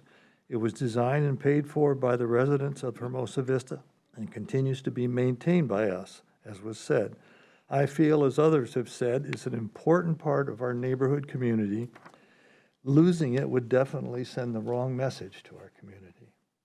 There's another, however, very important point to this proposed revision of 112th and 80th Street entries from Juanita Drive, and is a major safety concern in my view. The real problem is many times I've witnessed cars speeding south down Juanita Drive, then without stopping, shooting up 112th like it's a slalom run. And while we're inching out, trying to see if any cars are coming, that happens many, many times. The proposed revision adds more at the back of the intersection space on 80th and 112th, but does really nothing to mitigate the dangers of those cars going up 112th. Nothing to open up the views up and down Juanita Drive so we can safely enter the road. Furthermore, there's a school bus stop on Juanita Drive at this intersection, which adds to my safety concern. A revision proposal to this area that makes safety a priority would be adding a crosswalk on Juanita Drive at this intersection, adding a sidewalk and new wall, thereby eliminating the Hermosa Vista sign as well, suggest to pedestrians that the area is safe for walking, which is far from accurate and does not improve the intersection safety. A better approach would be improving the visibility up and down Juanita Drive, trying to enter the roads, by reducing the hill embankments that are on both sides of the entryway to the intersection. 2 would be adding a reduced speed signage in this area because we have bicycle paths going both ways. We have a school bus stop. And finally, adding a crosswalk. This approach, I believe, would save accidents and possibly lives at this busy intersection. Thank you for your time and your consideration to these comments. Thank you, Mr. Caputo. Mayor, the next 3 speakers are on the dog park, and they are Ariel Bluestein, Kiani Robinson, and Rich Bolduc. Welcome, Ariel. To some of you, having a dog park in Bridal Trails area may seem frivolous in this day and age of layoffs and budget cuts. Let me tell you what the dog park means to me and why we can't afford to not have a dog park at Snyder's Corner. After college, I got my first dog. This was a period in my life when I could barely get out of bed. I was in and out of the hospital, and my doctors were discussing the possibility of going on disability. I was battling with severe depression and losing. I heard how people use pets for emotional support and decided to give it a try. Wilson, my dog, always managed to put a smile on my face. I had to get out of bed to feed him and take him out. Before long, I had the desire to get out of bed. I wasn't able to fight for myself, but I was able to fight for Wilson. After I moved to the Bridal Trails area, my partner and I got a second dog, Dee. Dee is a puppy, and old man Wilson doesn't like to play with her. This meant that Dee was creating havoc in my house, leading to anxiety for both me and my partner. On my way to work one day, I passed a neon orange fence and I saw dogs playing there. It was Snyder's Corner. I took Dee there, and before long, I had a community of people and dogs that embraced me. As a community, we've helped each other through illness and tragedy. We've leaned on each other during a time when it is hard to find people to lean on. We've celebrated each other's successes and had fun. We've come together as a group of people from different backgrounds, with different beliefs and with different political views. We have done what many thought wasn't possible and built a bridge. In our community, we have healed the festering wounds of a broken country filled of struggling people. I have read the legislative memo about reopening Snyder's Corner Dog Park. I read the impact statement about parking in the surrounding mall areas. However, I know that the dog park is beneficial for those stores. We dog owners use those shops way more than we did before. I discovered Bobalust, which has become a go-to hangout spot for my friend group. I discovered Grocery Outlet, whose owner has been really supportive of the park, and I shop there on my way home from the dog park. I know many of Snyder's Park community members meet at Downpour and rediscovered Thirsty Hop. We hold parties by purchasing ourselves Starbucks drinks and giving our dogs pup cups. The local Ace even donated hay for the park because they recognized how important the park is for their business. I know there has also been a concern about dogs and owners crossing the road to get to the park. Without the dog park, owners are walking on busy roads anyways, oftentimes at dark. This is very dangerous. So the dog park with lights and the controlled four-way crossings feels a lot safer to me. It is my opinion that it's much more fiscally responsible for the dog park to have it open. It aids in mental health, boosts local businesses, and aids in community safety. Our community has volunteered to help spread mulch and chips and help with the daily maintenance. In summary, whether or not there's a small dog park, a big dog park, whether or not there's parking, we ask that you reopen the park. Thank you. Thank you, Ms. Bluestein. The next speakers are Kiani Robinson, Rich Bolduc, and then Jackie Bowie. Welcome, Ms. Robinson. Hello. Oh, let me adjust this. All right. My name is Kiani, and I'm here to talk about Snyder's Corner Dog Park. I've been a Kirkland resident for 1 year, currently used to live in Bellevue, but moved over here. The way I found Snyder's Corner was on my way after work. I was just like, hey, I need to take my dog somewhere. So I saw Snyder's Corner on the way, and I was just like, hey, let's go play. And so that's how we found Snyder's Corner. And like Ariel, I'm so sorry. We built a community, we built a family that nobody else around us could have. And we keep adding people, which is amazing for a community that not a lot of people have. I have read the report on reopening the dog park. I want to emphasize the importance of Snyder's Corner, both for safety as a location that is out in the open and the equality, as there are no dog parks in South Kirkland and the 3 dog parks that are located in North Kirkland. As a young woman, I don't feel safe going to the isolated dog parks on my own. They are tucked away from visibility of the streets and require walking through. Oh, I'm so sorry. A little nervous. Require walking through overgrown areas. Snyder's Corner is visible from the street, which feels less vulnerable. The drive to Snyder's is just a couple minutes away from where I live. I'm asking you oh my goodness, I'm so sorry. You're fine. I'm asking that you direct the parks for the department to immediately reopen a park at Snyder's Corner. I believe it is more fiscally responsible to open the larger park now and the proposed footprint for option 1, thus reducing the expense of opening a smaller park now and the larger park in May. I have been at the property just this week and see that there are no puddles, and the area that could be used for parking is already flat and gravelled. The opportunity to be able to provide this so quickly feels like it would be a great win for the Parks Department and the city, and at a relatively low lift. Our community remains enthusiastic for any volunteering opportunities. I do ask that you provide double gates like the one at Juanita for safety for our dogs. Thank you again for this park, and you've given us a community that nobody really provided in the area. So I appreciate you guys. And for being elected officials, I think this kind of does fall on your guys' responsibility to provide for the community, as we have elected you to be our leaders in the city. So that's all I have to say. Thank you, Ms. Robinson. The next speaker is Rich Bolduc, followed by 2 virtual speakers, Jackie Bowie and David Godfrey. Welcome, Mr. Bolduc. Hi, my name is Rich. I've been a Kirkland resident for nearly a year. Finding Snyder's Corner Dog Park has been one of the greatest resources I've been able to find. Previously, I was going to the pop-up dog park in Bothell, but it was taken down. And later in the summer, I was able to find Snyder's Corner.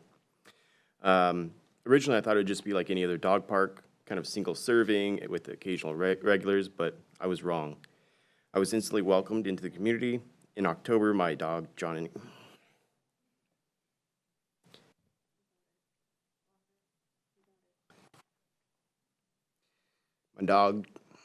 Walker, passed away.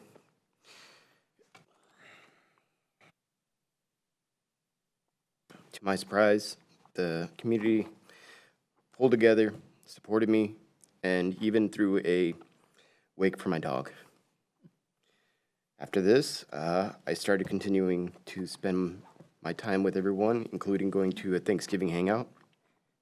After that, I ended up adopting another dog named Willow. She's a German Shepherd mixed puppy with a lot more energy than my last dog. And sadly, the park is not available, so I have to figure out creative ways to be able to burn off her energy. The great thing is, though, she has instantly made friends with all the other dog buddies. The truth is, I've been fortunate to find such a great group, not only for me but for Willow's growth. And I read the report regarding reopening the dog park.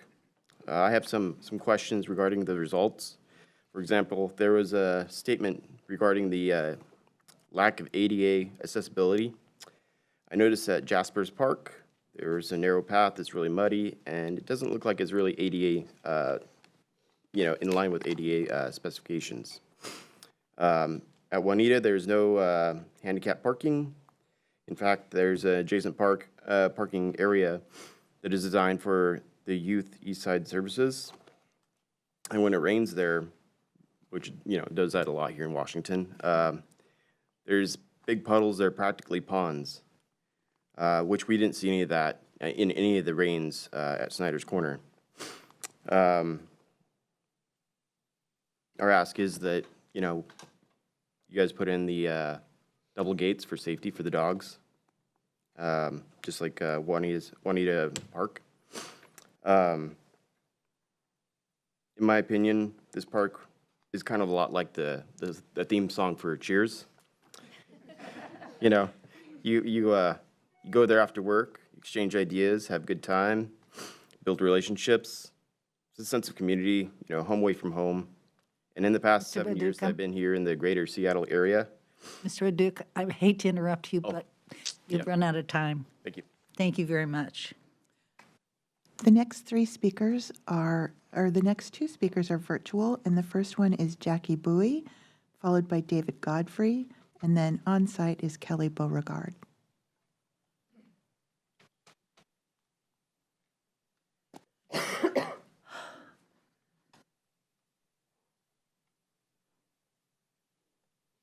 Welcome, Ms. Bowie. Thank you. Hello, and thank you for considering this excitement opportunity for Youth Eastside Services. Our proposal for the City of Kirkland to provide behavioral health services at the newly reopened Kirkland Teen Union Building, KTUB. My name is Jackie Bowie. I've also been overseeing our community outreach counseling program based at KTUB with multiple partners since about 2007. YES mission is to help youth reach their full potential, strengthen their families, and advocate for the safe, caring, and equitable community through behavioral health support, expert interventions, outreach, and education. YES therapists and psychiatrists use trauma-informed, evidence-based, strength-based approaches to focus on client identifying needs and goals. Our services include individual and family counseling and group work, and we serve children and youth from birth to age 22. YES proposed to provide low-barrier behavioral health services at KTUB by locating a full-time staff there, a dually certified clinician with mental health and substance use disorder background who will use as evidence-based, trauma-informed approach that integrate diversity, equity, inclusions, and belonging practices to provide accommodations to drop-in services and longer-term behavioral health treatment for young people in crisis. We will provide a designated 10 hours a week for drop-in services to reach youth who would not otherwise seek out behavioral health services, and 30 hours a week to provide long-term behavioral health counseling and treatment for young people and their family members, treating them directly so that they cannot refer to a long wait list for services locally due to a high demand from the community. YES will help create a welcoming, safe, and belonging place for youth at KTUB, reaching youth in particular who are not currently engaged in school or are being homeschooled, or those who have barriers to accessing non-traditional counseling services, along with their family members and natural support who are involved in the young person's life. YES staff will target BIPOC youth at KTUB, including African American, Black youth, immigrant and refugee youth, reducing barriers to accessing behavioral health services by meeting young people where they are. We have found that creating a welcoming, safe, and belonging space to develop trust and rapport with youth and families allow young people from BIPOC communities to engage with needs services more effectively. And if in-person services are not possible, YES staff can provide all services via telehealth to reach young people and their parents or caregivers. We are so grateful for this opportunity for YES to continue to make a positive difference in a young person's lives, as well as remove gaps and barriers for youth and their family accessing behavioral health support services in culturally responsive ways. Thank you, Ms. Bowie. I'm afraid your time is up. Yep. Thank you. Thanks for coming. Thank you, Mayor. The next speaker is David Godfrey. He's also virtual, followed by Kelly Beauregard on site and Jan Young by phone. Welcome, Mr. Godfrey. Thank you. Good evening, Mayor and City Council. Thank you for the opportunity to address you tonight. I'm here on behalf of People for Climate Action to talk to you about item 9A, your legislative agenda. When you shop for a car, you look at a miles per gallon sticker. When you shop for an appliance, you see the yellow sticker that describes the amount of energy the appliance uses. Wouldn't it be helpful if when you shop for a home, it had a label that could tell you about the energy performance of that home? You'd be able to compare homes and plan your budget based on estimated monthly energy costs. Homeowners could make improvements like adding insulation or installing a heat pump that make their homes more comfortable and less expensive to operate, with the knowledge that the value of those improvements will be recognized by the marketplace at the time of sale. And what if that sticker also gave you a prioritized list of energy improvements that could save you money in the long run? Well, I have good news. House Bill 1433 was filed this morning by Representative Davina Dewar of the 1st District, which includes parts of Kirkland. HB 1433 sets up infrastructure at the state level for a uniform method of conducting and reporting home labeling. The Home Energy Score is a system developed by the Federal Department of Energy, and it has all the benefits we were just dreaming about. There's nothing in 1433 that's mandatory, but it does allow local governments to require home energy scoring, for example, at the time of sale if they wish. Now, I'm sure you're all thinking, wait a minute, doesn't Action B1-3.4 of our adopted Sustainability Master Plan say something about all this? Oh, yes, you're right.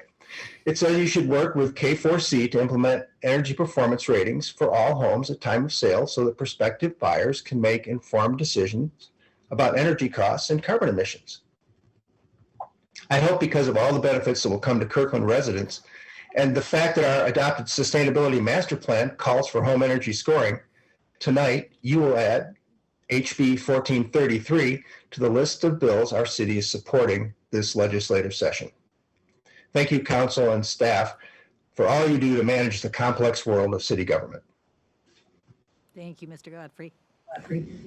Thank you. Our next speaker is Kelly Beauregard on site, followed by Jan Young by phone and Alex Zimmerman. Then Scott Brady. Welcome, Ms. Beauregard. Thank you. I don't know if I'll be that funny, but good evening.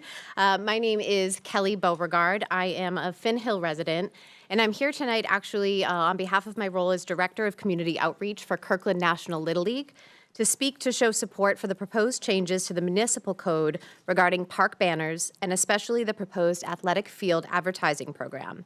On behalf of Kirkland National Little League, we want to provide additional context as to why this is so important to us as a nonprofit organization. Little League is about more than just playing a sport. This is about it being inclusive and giving every child an opportunity to be a part of something, regardless of race, gender, physical ability, skill level, or financial situation. To learn life lessons to use on and off the field, to create new friendships, and to understand the value of community. As stated in the packet details, a program which allows for youth sports organizations to solicit sponsorships from local businesses in return for local marketing and branding opportunities has the potential to benefit everyone involved.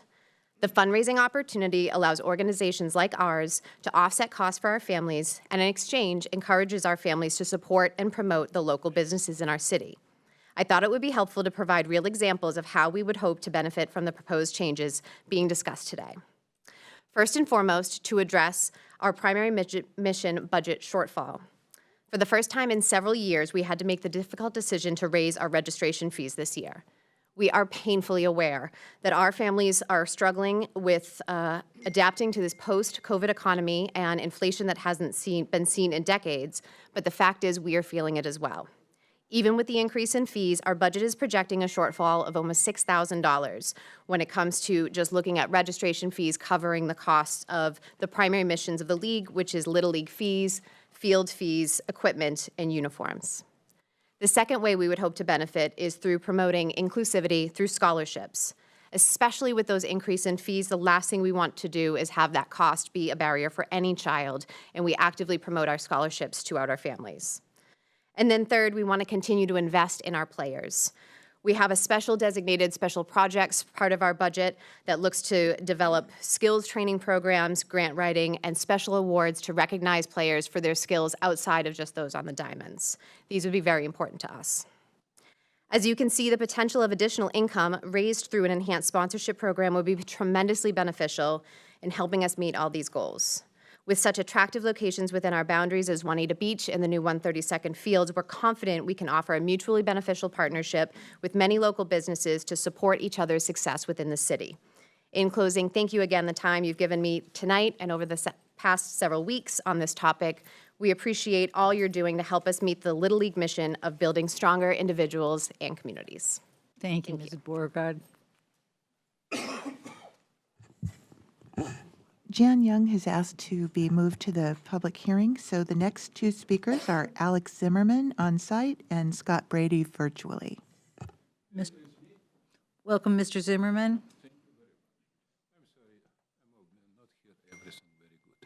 Yeah. Oh, the Heil, my damn dirty Nazi Gestapo democracy fascist, MAP and psycho. My name Alex Zimmerman. I am right now candidate for Bellevue City Council 23. I come today speak with you about something that has made me absolutely sick, and I live in this location for 35 years. My east side is my lovely cities, all of it. 4 basic. Wesley Island, Bellevue, Kirkland, Redmond. So situation right now very interesting, you know what it means, because we will have Sound Transit 3 this year probably, yeah. What is Consul Balducci, for example, in country, push and push and push, it costs us $1 billion and $1 billion for nothing. Yeah, it's one point. Another point is Amazon will become. Amazon and Bellevue will be bring 30,000 slaves from jungle, you know what it means? So life right now in all this side will be like nightmare. So situation right now very simple. Is this nightmare life come right now to crime? And I don't want what is will look like a downtown Seattle. So my proposition very simple right now to every city, what as I speak right now in a side, you know what it means? We need open a public committee, police public committee, you know what it means? So we can talking about this with policemen and doing something for stopping this crime. Because crime here is a nightmare. I cannot imagine where is better location for life than east side, what is we have right now. So my proposition to you, stop acting like Democrat mafia, like a bandito, you know what it means? Open police commissioner and start talking about crime in first place every day, 24/7. Crime make us life miserable. You don't know what is mean Sound Transit. You know what is mean. I live in big city in my life, very big city. It's a nightmare. You know what is mean. Criminal move from one place to another. You can never ever catch them. So guys, we need something doing about this because election what is you have, Bellevue have, another city what is have right now, need bring people who will care first about people, and crime is key to everything, housing, transportation. This is exactly what is we need doing right now. So I right now ask to everybody who want to be a candidate in Kirkland for 23, come here and start talking about big problem what is we have. I like dogs. I never have, I don't have dogs. Yeah. But yeah, I don't like dogs. Yeah, but we can need talking about something what is very serious. Stand up, America. Stand up, Kirkland people. We need change this council and bring back to normal what is we have for last 35 years. Thank you very much. The next and last speaker signed up for items from the audience is Scott Brady, and he's virtual.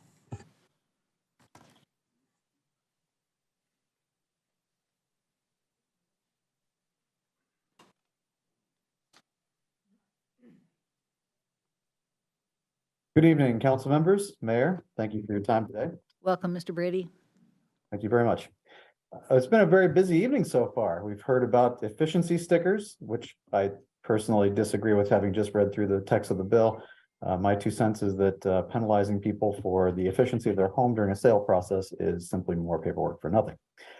We've also heard about dog parks, which are important, equity efforts, great, important, neighborhood signs, little league, crime, road safety, housing, a lot of really important topics. So I can understand why my topic might not seem so important. And frankly, it will seem very familiar as I have appeared before you numerous times on this subject. Unfortunately, I have a nuisance burning neighbor, and much has been done about this topic. And I appreciate the efforts so far of the city council, especially a couple of the members there, Curtis and Nixon specifically. I also appreciate the efforts of the city attorney's office, the fire department, and everyone involved. However, the issue is still ongoing.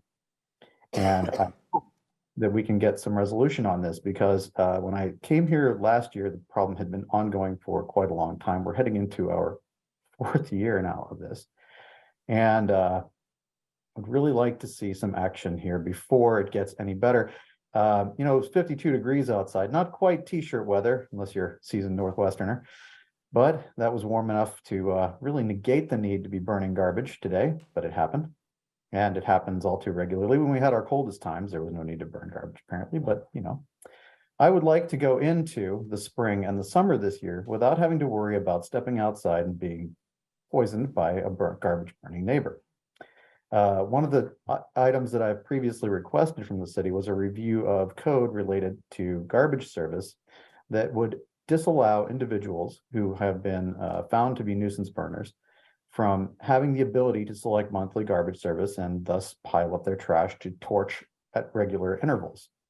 And I hope sincerely that you'll take that under advisement. Now, I don't know what I need to do aside from being a big pest about all this to incentivize further action.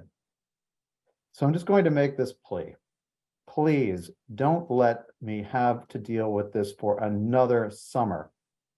It's too much. It's been too much. And I think that actions are underway. We just need to drive that home. I'm confident that with your support, we can get that done. Thank you very much. I appreciate your time, and I will give you back however many seconds I have left. Thank Have a you, nice Mr. Brady. No other items from the audience sign-ups. Is there anyone else who would like to address the council at this time? Seeing none, I will declare this items from the audience. Oh, are you a yes?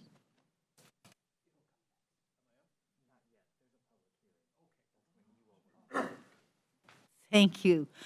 Therefore, I will declare this public items from the audience hearing closed. This takes us to item number 6, public hearings. This is a public hearing to receive public comments on permanent supportive housing at the former La Quinta Inn site. We are limiting this public hearing to 60 minutes.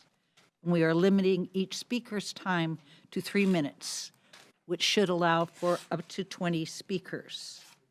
I will now open the public hearing and call upon the city manager. Thank you, Madam Mayor. So before the speakers start, we have a short presentation by Jim Lopez, our Deputy City Manager for External Affairs, to provide some context for the proposals that we'll be taking testimony on. Mr. Lopez.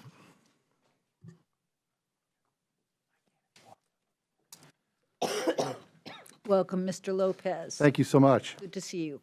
It's nice to see you. Thank you, Madam Mayor, Deputy Mayor, and Council. It's my pleasure to be here before you tonight talking about our health through housing.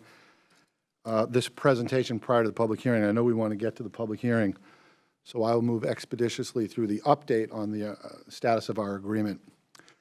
I would like to thank Darcy Ehlers and Andriana Campbell, part of the city team. There's a lot of detail tonight. We're going to go in a lot of detail. And there's been a lot of detail throughout this process, and there's been a lot of staff work associated with it. So I'm very grateful.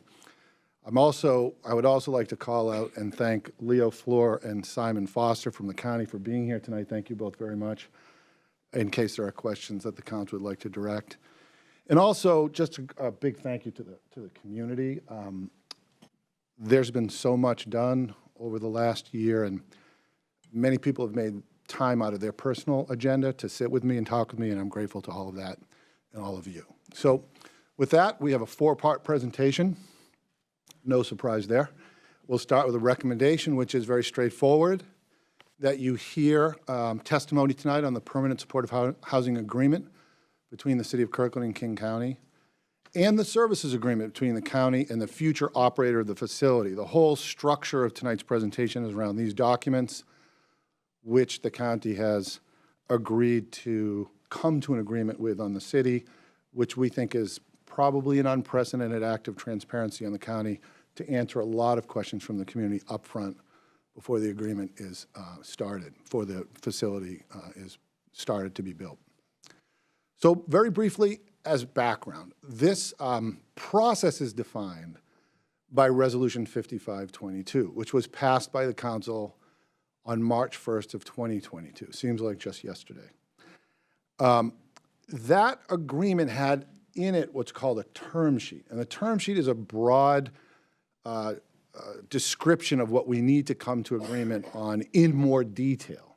And it's that detail that forms the substance of our work since 5522, the detail that brings the term sheet to life. And that's really what governs our work with the county. What did we agree to, and how can we turn that into an agreement?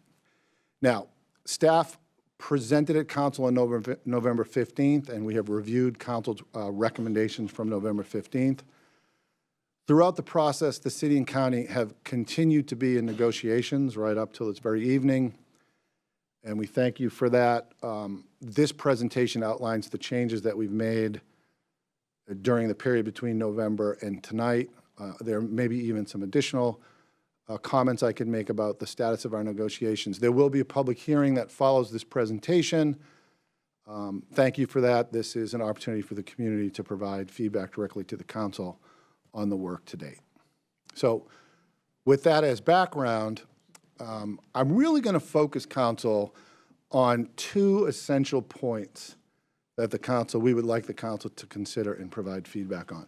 And those 2 points are first around, well, let me start with some general changes and then I'll get into the 2 points. The general changes are, for the most part, these are kind of housekeeping changes. We've made some term changes. Permanent supportive housing and community health engagement were defined.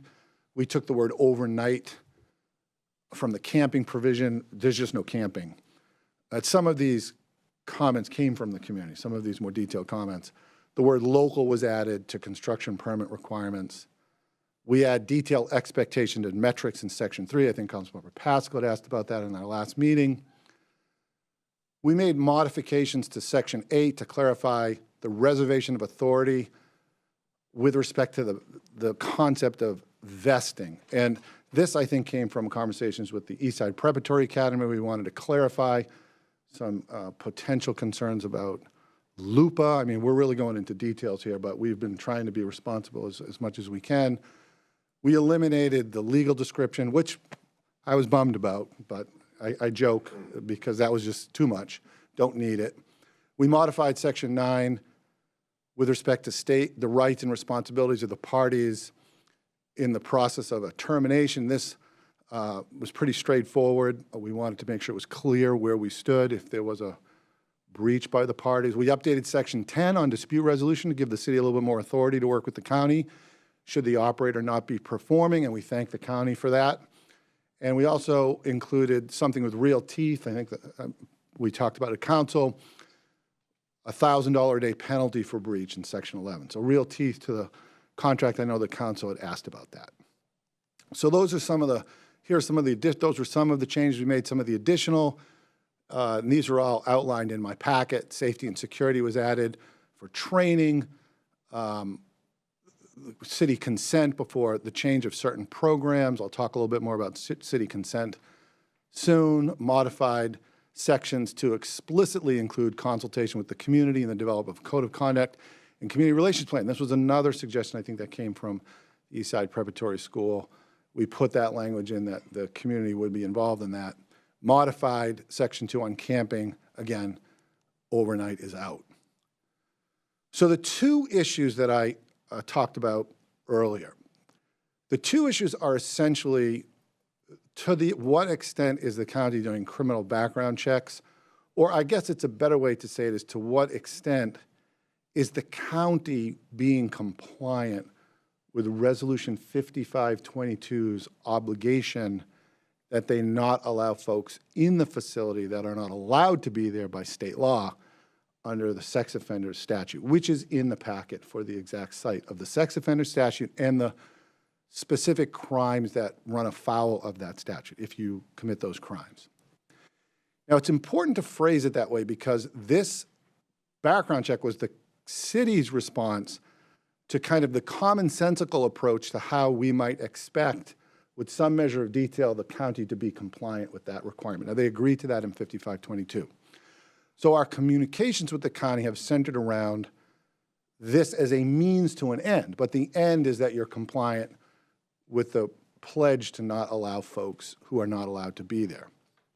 Now, we've given two options here. One is a traditional criminal background check, and I'll outline the kind of side by side here as to what all this means.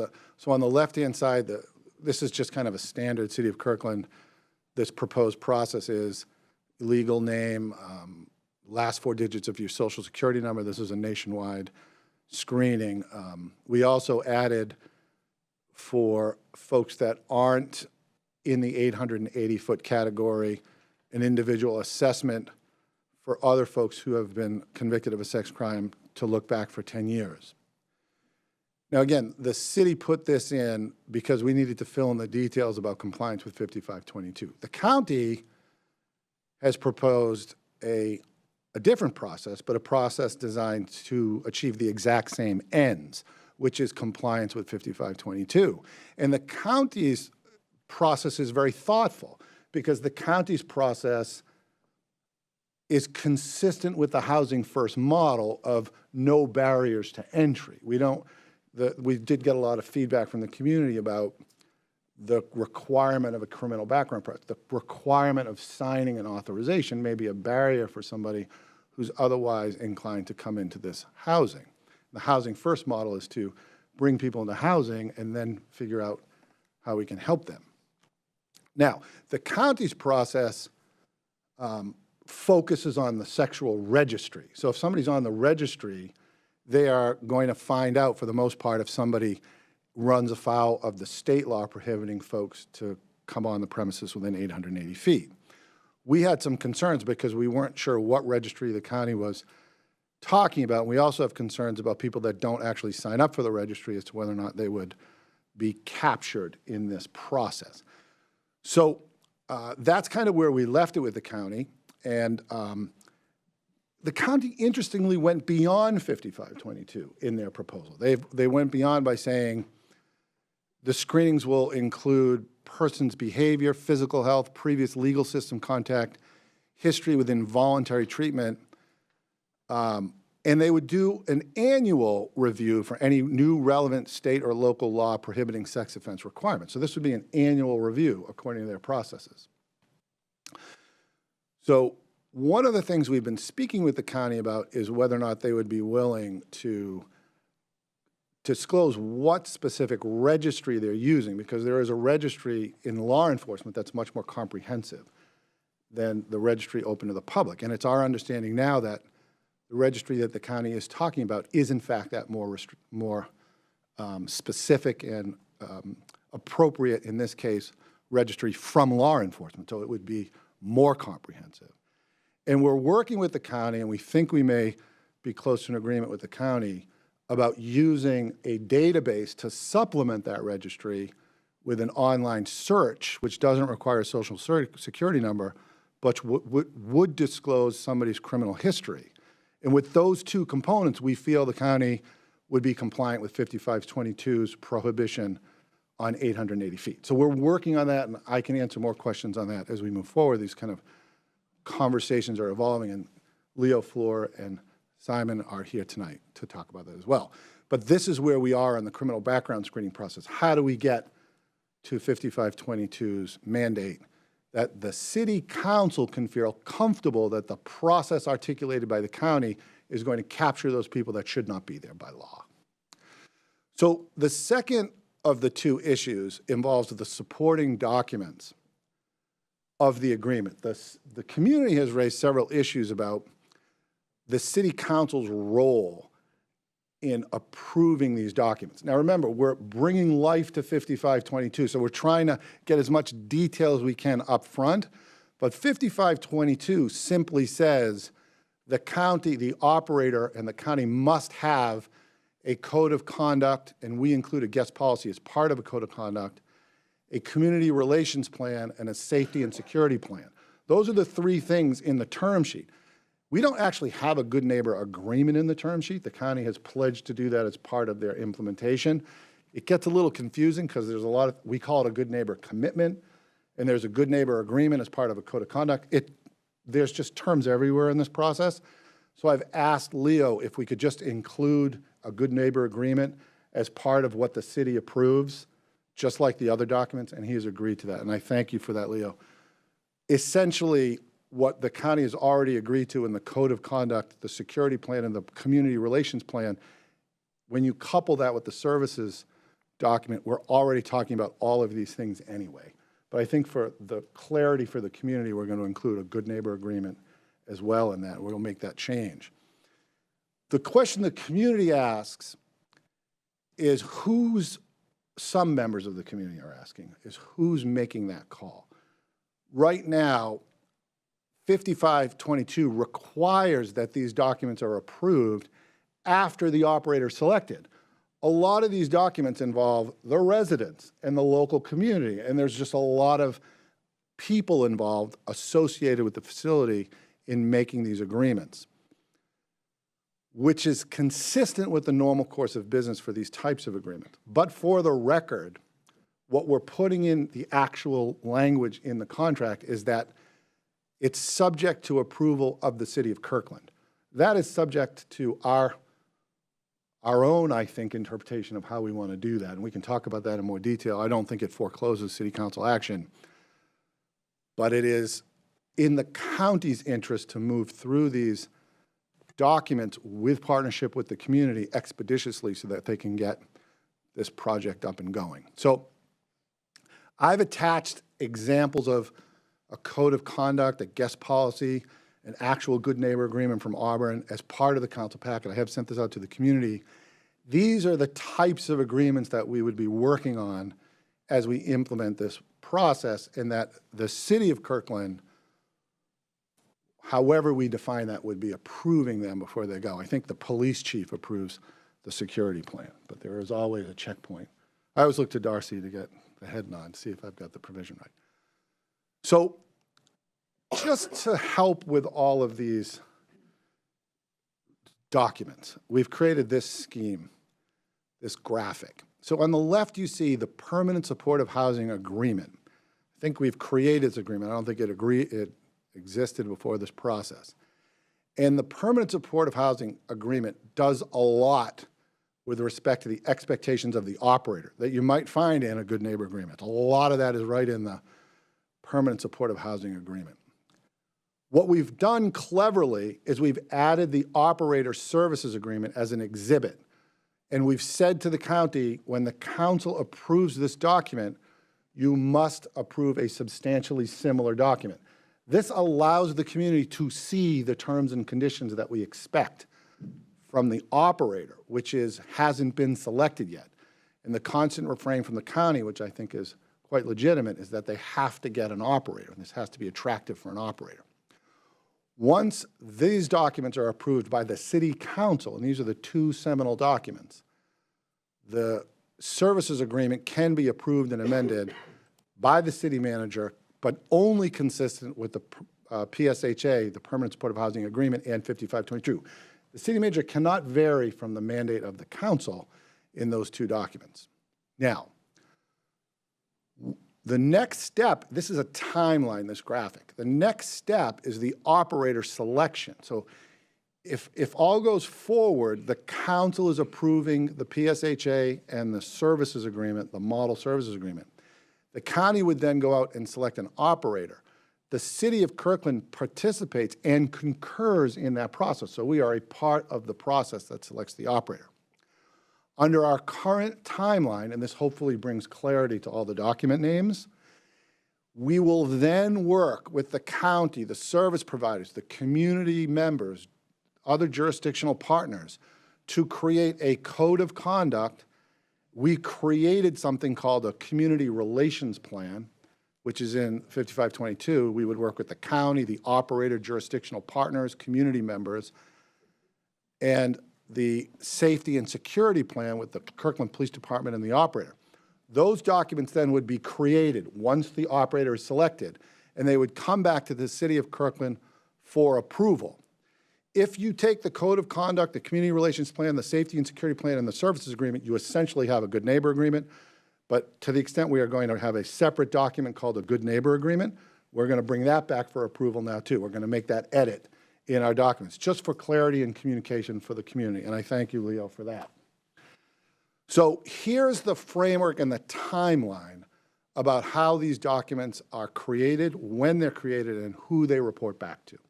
And that's a big issue that's been raised, and I think appropriately raised by the community to find clarity about those issues. Now, there is one last issue, and then I'll turn it back over to you, Madam Mayor, which is the code of conduct. I think a lot of the community questions, and I think Councilmember Nixon, hello to Scotland, raised this in the last meeting about what is the reach of the code of conduct. And I think Councilmember Pascal, and I know Councilmember Black asked us actually to go out and talk with outside counsel, which we did. And the code of conduct is part of the lease, and it is an enforceable document. So a violation of the code of conduct, and I think this will bring some measure of reassurance to the community, is in fact, could be in fact, a violation of the terms and conditions of your lease, which could, but not necessarily must, result in an eviction or a request to leave, a requirement that you leave the facility. It's subject to the normal processes of landlord-tenant law. You still have to go through the just cause processes. But I think what is important, and the county wrote to us, and I thank you for the response. We sent it out to the community in a comprehensive response. Failure to abide by the code of conduct and the rules governing the housing can mean a resident can lose their apartment. And in direct response to Councilmember Nixon's question, that might include conduct outside the premises of the facility, selling drugs in the neighborhood or doing other things in the neighborhood. You still have to do a case-by-case basis. It's not a must make B. You don't, just because that happens doesn't mean you're evicted. Just like in the private sector, if you get into trouble outside of your apartment complex, it doesn't necessarily mean you're going to lose your apartment. But there is that possibility. And I think that's being directly responsive to the council because the council did pose that question and we are comfortable with that answer. Unless Darcy gives me a stare and tells me she's not comfortable with that answer. I'd make one clarification. Please. It's breach of a material term of a lease. So if there were terms of the code of conduct that weren't determined to be material, then they couldn't be a basis for eviction under, a basis for just cause under the Landlord-Tenant Act. It has to be material, and they still have to go through the judicial process, and they have to determine that it was worthy of an eviction. So there are a lot of terms in there that I've talked about. Hopefully the graphic and the timeline helps give an explanation of where all the terms fit. We've gone through this painful detail as an exercise for our community and for you, council, so that you could see as much of the expected next steps as possible through the agreements with the county. And we thank the county for their time and their commitment to this. I know we're probably considered a little bit to be a pain over there, but we think it's super important work, and we think it's helpful to the process. And Madam Mayor, with that, I think the next steps is that we hold a public hearing during this session. We certainly will continue negotiations with the county where we feel we're close to an end with council direction. Staff is expected to return in February, potentially February 21st, although that's beyond my pay grade, with a proposed resolution authorizing the city manager to complete this work and a preliminary draft plan outlining an equitable local referral network. There's a whole body of work, as Stuart earlier reminds me, in the model of how important it is to have a network of, a vibrant network of referral agencies as part of this process. We need to get going on that. So, Madam Mayor, back to you. Thank you, Mr. Lopez. I ask council members to hold questions for staff until after public comments are received. I will now call upon any members of the public who signed up to address the council. Please limit your remarks to 3 minutes. Your remarks must be confined to the issue of permanent supportive housing at the former La Quinta Inn property. I have allocated 1 hour for public comments, although I may extend that time depending on how many members of the public have signed up to address the council. Written comments will also be accepted and have been accepted. Telephone participants should dial *9 to be recognized to speak, and Zoom participants should click on the participants box to raise your hand to be recognized to speak. With that, Ms. Anderson. Council, you have 20 people signed up for the public hearing at this point, and the first 3 are Jenny Jager, who is virtual, Sam Uzwak, and Karina O'Malley.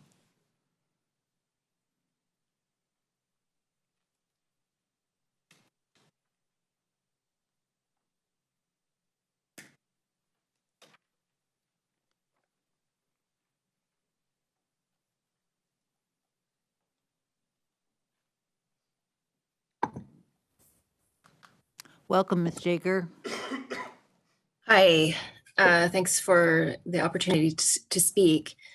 My name is Jenny Yeager, and I'm a resident of Kirkland. I'm calling to speak in favor of keeping the Health Through Housing program as low barrier and as destigmatizing as possible. Let's let the program help as many people as possible. In a previous meeting, I shared the story of a relative, Uncle Ron, who was a veteran on a fixed income. Uncle Ron was a very proud man who wanted respect, independence, and a peaceful life. However, he suffered from chronic mental health issues that made living independently difficult. High housing costs here forced him to move to a much less expensive area of Utah, far from his support network of friends and family. He died there alone and many years prematurely, without a network of support that might have given him a higher quality of life and a much longer life. City Council members, when you decide on the rules for the Health for Housing program, I ask you, for the sake of people like Uncle Ron, please be generous about who can receive services and housing. Please be flexible and respectful of the dignity of the residents of the program. Lives like my Uncle Ron's depend on it. Thank you. Thank you, Ms. Yeager. The next speaker is Sam Uzwak, and Sam is on site. Welcome, Mr. Uzwak. Thank you. Members of the City Council, my name is Sam Uzwak. I am the head of school-elect at Eastside Preparatory School. I tonight am speaking on behalf of the board and leadership of EPS, many of whom are joining remotely. We appreciate this opportunity to provide public testimony on an issue that is of central importance to EPS. Throughout the process, EPS has been supportive of the city's and county's basic goal of helping address homelessness in our region. Simultaneously, EPS has consistently asked the city and county to act responsibly by taking steps to address reasonable safety and compatibility concerns in light of the unique location of the proposed PSH facility immediately adjacent to our school and to other preschools and daycares. To that end, we have appreciated the opportunity to work with city staff in the past several weeks to discuss ways of addressing our concerns through common sense solutions. We recognize and we appreciate that the current drafts include some changes we have requested, chiefly including a role in the community planning process. While those are important and helpful changes, we are requesting that the city and county make at least 2 additional changes to the agreements. We have provided written comments that provide more detail. I hope you've had a chance to review that document. Our first request is that the code of conduct must include a ban on deadly weapons, including firearms, to protect residents, staff, and the community. This important restriction is both reasonable and logical. Our letter provides citations and explanations in support of the legality of this restriction. Second, the agreements must include a robust initial and ongoing annual screening process for all residents, again, to ensure the safety and security of residents, staff, and our community. We know staff has asked for council's guidance on this topic. We asked the council to direct staff to add 2 key components. 1, the screening process must not be only for prospective tenants, but existing tenants on an ongoing annual basis. 2, the screening process should be broadened significantly to apply to a wider range of convictions or pending charges, including those listed in our letter, classified felonies and gross misdemeanors under the specific chapters of the RCW. These are crucial changes. We ask the council to direct the city staff to implement these, and if needed, we would welcome the opportunity to work with the county and continue the work with the city staff. Thank you for your time. Your next speaker is Karina O'Malley. She's virtual, followed by Lene Novziger, also virtual.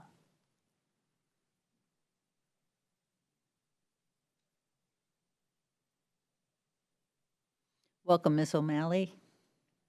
Hello, I am Karina O'Malley. Thank you for this opportunity to speak. I'm a longtime Kirkland resident and have a long time been involved in trying to lessen the trauma of homelessness for folks on the East Side. I've more recently been involved in walking alongside folks who had been living unsheltered and have moved into apartments in Kirkland, Bellevue, Redmond, and all over the East Side. Some of these folks are doing great. Some are fine. All they needed was a little rent assistance. But for many folks that I work with, a little help with rent is all that they were offered, and it is not enough. I am visiting folks who are sometimes not sure if what they're experiencing in their apartment is a recurrence of their paranoia or schizophrenia or a rational reaction to dangerous conditions. I'm visiting with folks who are struggling with the impulse to keep everything that they touch nearby and close at hand in case they need it, because they remember distinctly not having what they needed, and they're being threatened with eviction for hoarding. I'm working with folks who can get a job for a little while, but depression keeps them in bed after and often enough to lose their job, and then they can't make rent, and the next job is harder to get. I am working with folks who have done the incredibly hard job of getting away from addictive substances and are now isolated in their apartments because they had to break off social contact with folks who are still using, and they're lonely and they're scared and they don't have the support they need. These are folks who I imagine would do better with some on-site assistance and consistent trained support. Folks that I really wish the La Quinta site had been ready for last year. But I am excited to refer folks that I know who are still unsheltered to live at La Quinta. My friends who are struggling, who will need support when they're in housing. And I am excited to offer them this incredibly important resource sooner rather than later. So we have seen in the paper how devastatingly lethal homelessness was in King County last year. A staggering 310 folks died while homeless in King County last year, nearly twice the mortality rate of housed folks. Please, please, whatever you're doing, and honestly, we will adapt to whatever requirements you need, but please let me know when we can move my friends inside, because we are all tired of waiting. Thank you so much. Thanks, Ms. O'Malley. The next speaker is Lene Novziger, followed by Jennifer Loy and Dietmar Schimmel.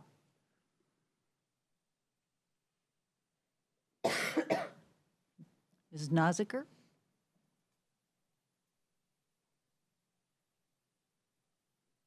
Okay, let's go to Jennifer Loy. Oh, was Lene was virtual? Lene, I'm Lene sorry, is virtual. Jennifer. She's virtual. Hello. Hello, Ms. Noziger. Yes. Thank you for this opportunity to state my support for the PSA project that's happening near my neighborhood of Houghton, where I've lived for more than 22 years.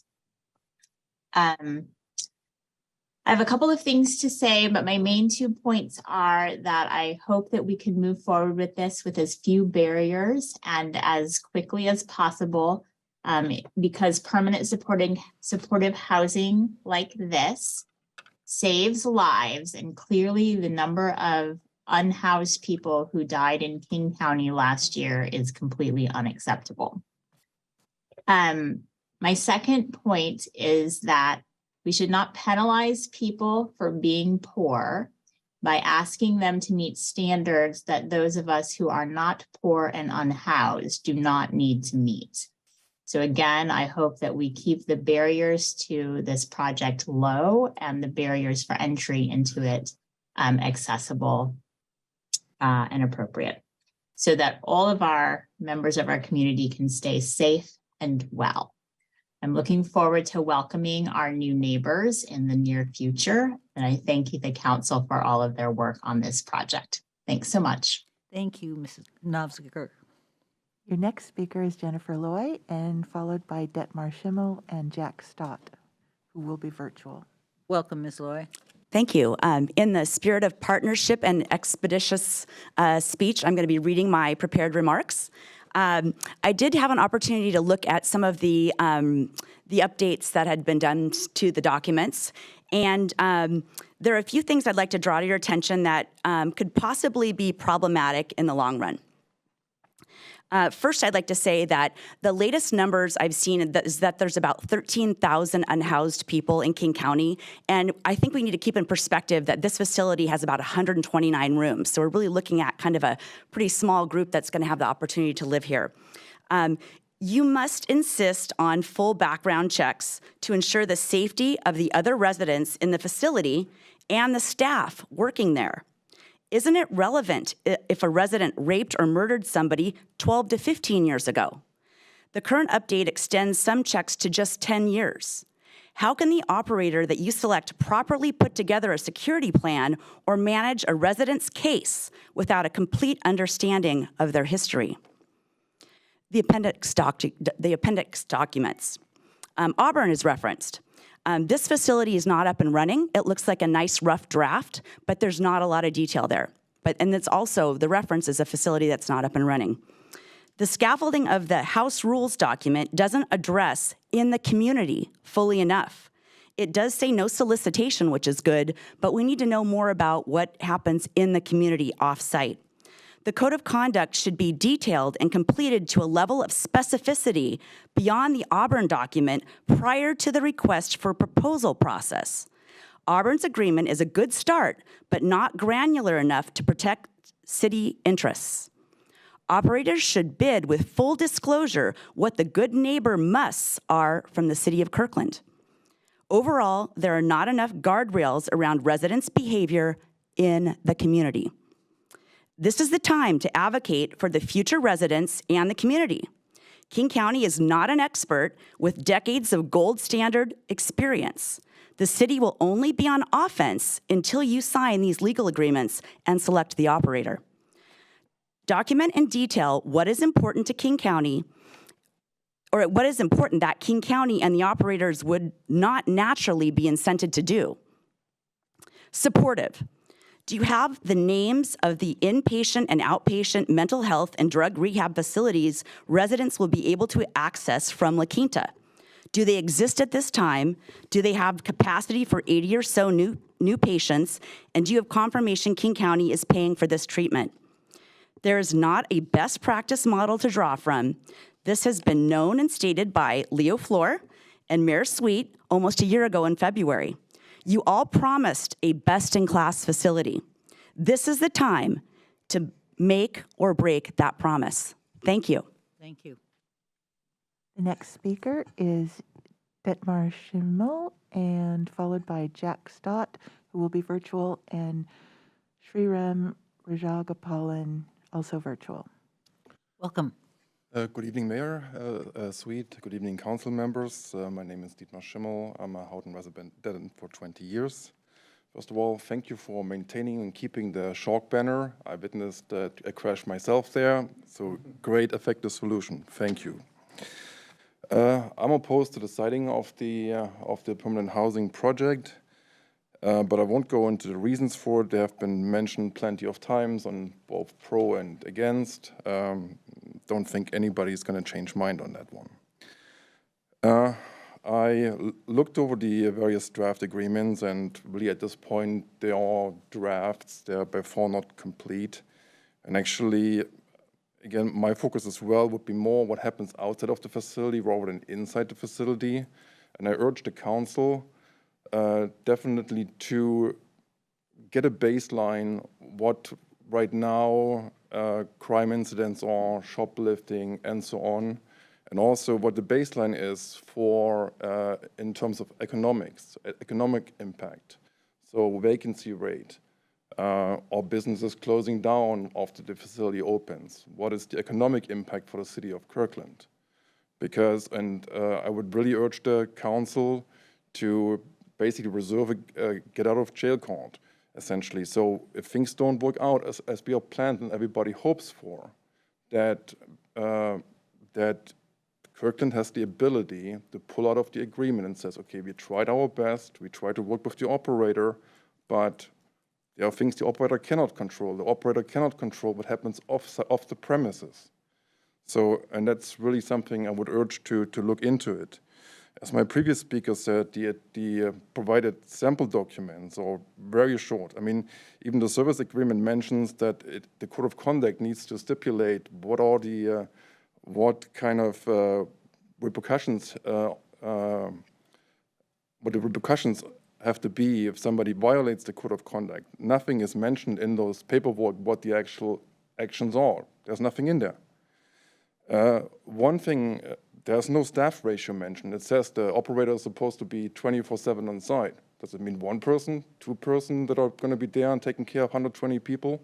I think the council should make sure there is a defined ratio between residents and staff on site at all times. Gas policy, weapons not permitted.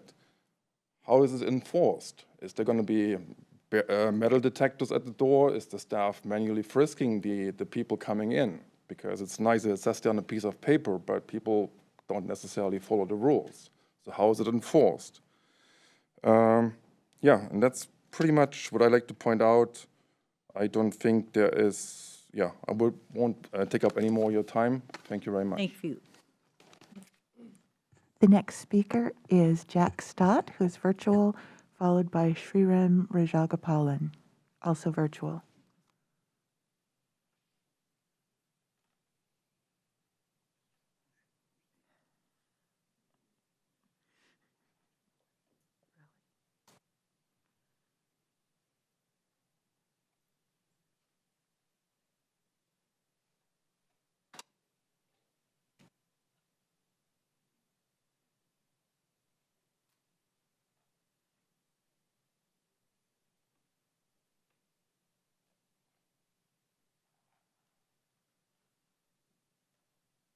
Hello again, this is Jack Stout, joining Welcome, you Mr. tonight Stout. as representative of the Kirkland Senior Council.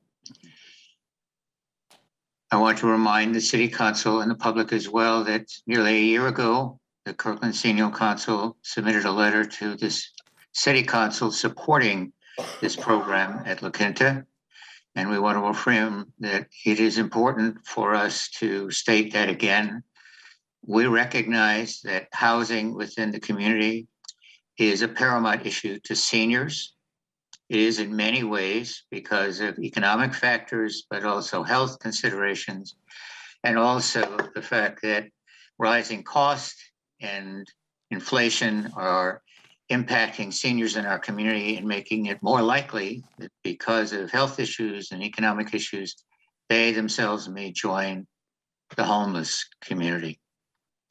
I want to mention also that as a member of the Holy Spirit Social Justice Committee that supports programs like Sophia Way and the New Bethlehem program, that those projects have made a significant impact on many people, families, and women who have been homeless in this community. They are success stories that we should remember. And though it may have been very difficult to implement those programs, they were a partnership of many people in the city and the community around, and they are very successful. One note that I received recently from Sophia Ware shared that some 30% or more of the women in Sophia Ware are in fact seniors And they're there because of some of the reasons that I mentioned, issues of healthcare and aging and cost burdens. So all of these things affect us as seniors, and seniors make up 31.7% of the Kirkland community. And no doubt the statistic is growing as we age.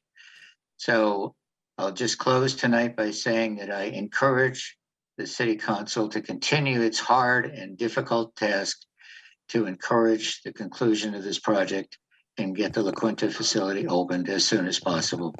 Thank you all and good night. Thank you, Mr. Stout. The next speaker is virtual. It's Sriram Rajagapalan, followed by Judith Jeziolowski, Rex Rempel, and Judith Beto.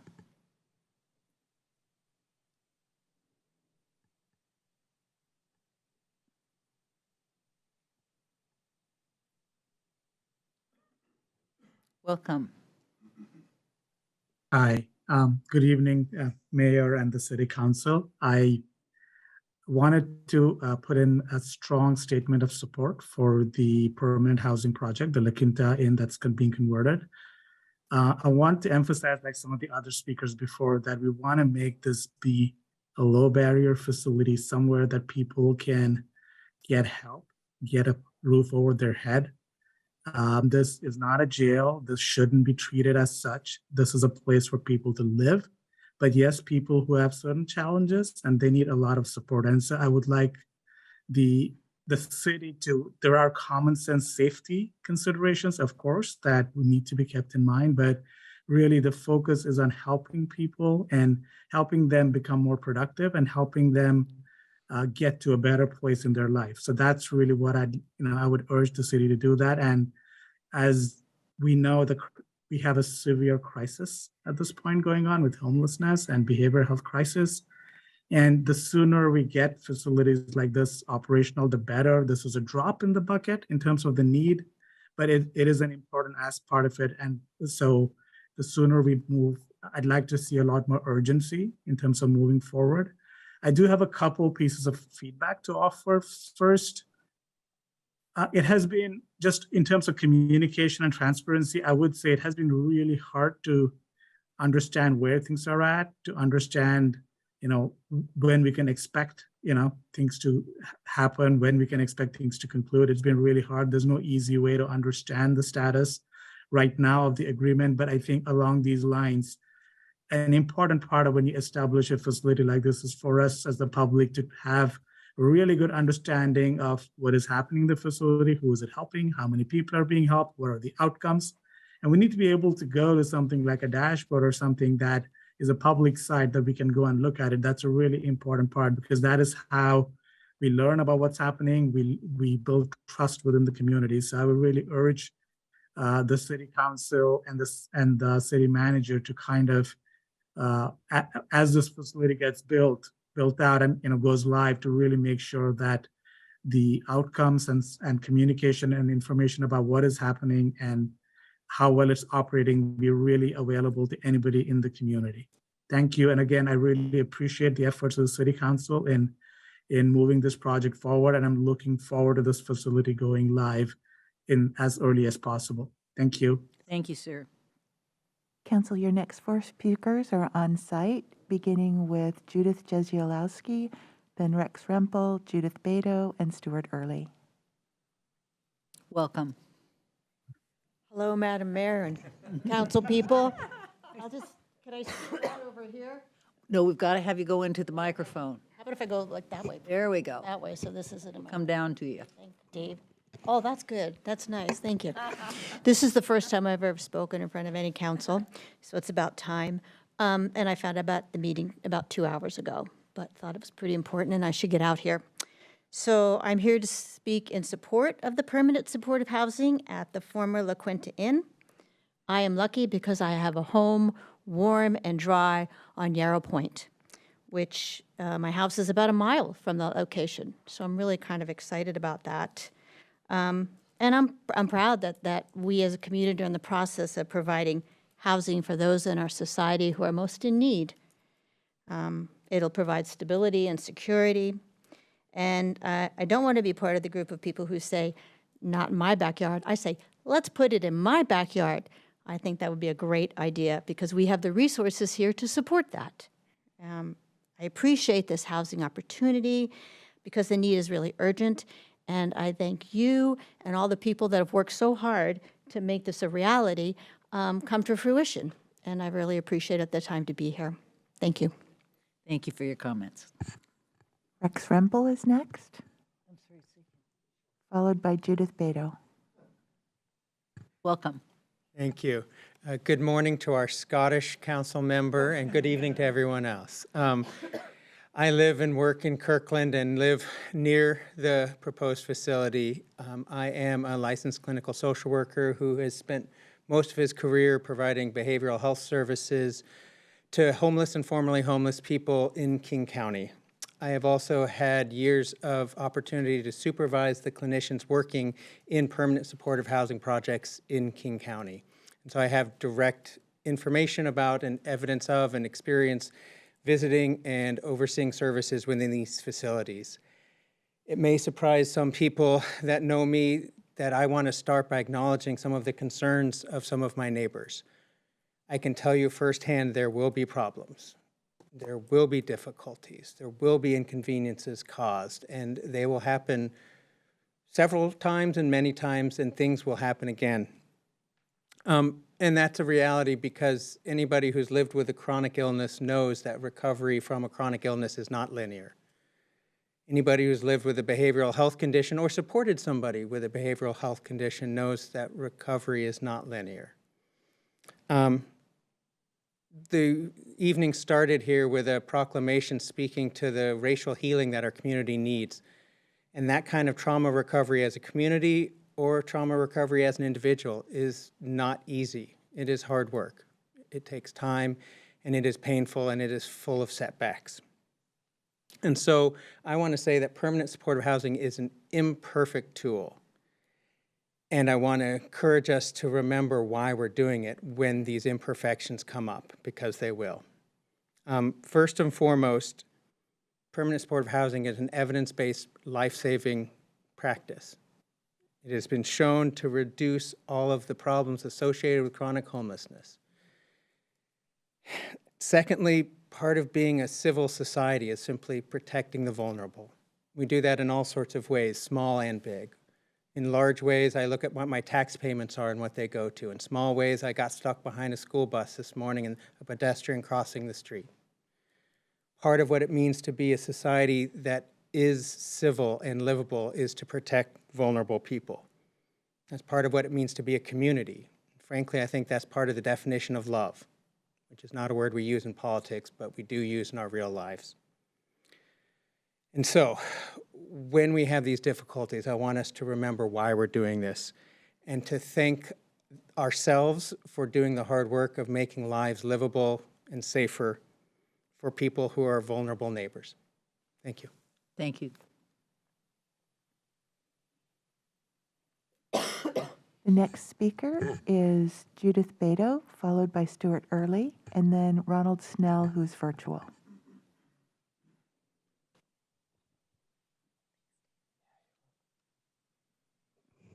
Welcome, Ms. Beto. Thank you. Hi, my name is Judy Beto. I've lived here about 10 years in Kirkland. I'm on the sign committee. I'm a traffic volunteer. I walk through the Lakeview neighborhood, so I feel very competent to talk about all the things that we're talking this evening. I share the safety and security concerns, and I'd just like to ask the council, when you're thinking about this, to think about the planning for increased first responder report. We're going to need first responders. We're already short in many of our areas, and I think that we need to think about this going forward. You can't just hire a policeman or a fireman and put them on the job the next day. And we also know on the Kirkland website, there's always a need to get new officers in all different places. So I'm asking you because our firehouse currently on 108th is out of service. So the fire department has to come much farther down to the facility, and it won't actually be in operation at the time that this opens. I'd ask you to think about the Kirkland Police Community Service officers, that they work very hard already. In the summer months, so many people that are not Kirkland residents hit all the parks. They're very busy during that time, and this is probably the time when actually the facility will be opening. So I'm thinking that if we are thinking about the code of conduct, it's all the people in our community, not just the people in this facility. We need to be ready to be a first responder for everybody in the city, not just in Lakeview, not just in Houghton, not just in this facility, but think about the increased demand that this facility, as well as our new awareness of code of conduct in the whole city, might make a difference. In the historical basis, there's 30 Bellevue. You're probably aware of it. St. Luke's runs it. It's up on Bellevue Way. It's 62 apartments, and about 50% of them are King County residents. Coming from my exercise class during the opening of that facility, many of the owners and the people in that facility, it took about 6 months for everybody to get into the mode of things. If they left at 10 p.m., they couldn't go back till 8 p.m. On the streets, particularly by the QFC, were a lot of people, and there was a lot of time for first responders to actually have to address that kind of transitional behavior. So I'm asking if there's some way for you to think about advanced planning for this and to possibly think about already making arrangements to have more people on the ground to make all the things that may happen to be a little bit more comfortable for all of us. Thank you very much for your time this evening. Thank you, Ms. Beto. Stuart Early is next, followed by Ronald Snell and Jan Young.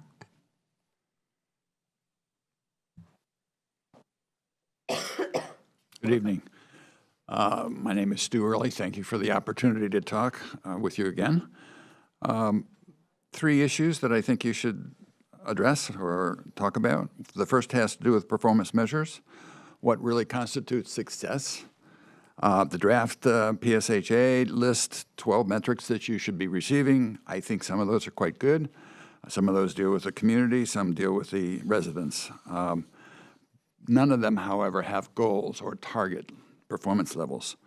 Without goals or targets, we simply don't know how well we're doing and what improvement opportunities remain to be taken advantage of. No scorecards means no performance orientation, and ultimately it means a bureaucratic approach to the results. Secondly, they're neither length of stay nor rate of return to homeless listed as metrics. I think those are important. Length of stay is I think, quite important. If you don't have that metric, you really don't know whether the facility is simply a permanent residence place for people or a temporary shelter for residents who are dealing with their issues and will be moving into permanent housing off-site. The same thing's true with the rate of return to homelessness. The continuum of care system-wide performance measures that are referenced in the draft don't really address the length of stay as an NA that's shown there in the continuum of care system-wide performance measures. So that's hedged a bit. Second issue has to do with this community advisory board. It's really transparency and community involvement. There is no community advisory board. There are opportunities for the community to participate in the development of a code of conduct and to participate in the development of a community relations plan, but there's no ongoing involvement once the facility is up and running and we have these 2 things, the code of conduct and the plan already developed. The Good Neighbor Agreement that you cite as an example, the City of Auburn, it's a good starting point, but it really appears primarily written for the benefit of the businesses, not for the benefit of the community per se. A citizen advisory board will give the neighbors the opportunity to have direct access to the operator, how the facility is doing, and be in a position to provide constructive feedback and support. Lack of it will undermine the long-term acceptance of the facility. I think the city's role, Jim, is trying to increase the role that you have. I think one of the ways to do that would have some joint targets and goals for key metrics jointly shared by the county, city, and the operator. The question is, are we putting in place something that will get the homeless off the streets, or are we going to help them get on their feet? Thank you, sir. Your time is up. Thank you. The next speaker is Ronald Snell. He's virtual, followed by Jan Young, who's also virtual. Then Joe McQueen.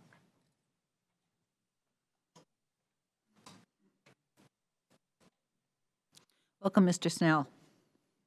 Hello, I appreciate the opportunity to speak. Mayor Sweet, members of the council, today I'd like to speak in support of the plan for the supportive housing program at La Quinta Inn. I'm not going to go into the details of the specific proposal. Others have already done that to a considerable degree. What I did want to do was share some of my experiences working with with the homeless in a supportive environment, and why I think these programs are so important to help people transition out of homelessness.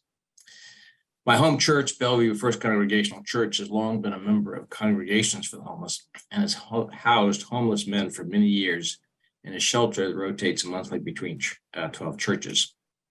What's similar about this program and the program at La Quinta is it has a strong case management program which helps men find employment. It works to address whatever medical addiction issues they may have, including trauma, and whatever barriers exist to prevent them from living independently. And finally, it works to help them make a transition to stable housing. The program has been widely supported and long supported by the church. Members of the church meet with the men, serve them dinner in the evenings. Even our youth group gets involved to serve men the meals to men. But the men themselves, after the meal, clean up them after themselves, fix their own breakfast there at the church. And they are housed in the narthex of our church, which is the entrance to the church. And they take care to clean up everything before they leave. And during the day, you would not know that our church is a shelter for men in the evening.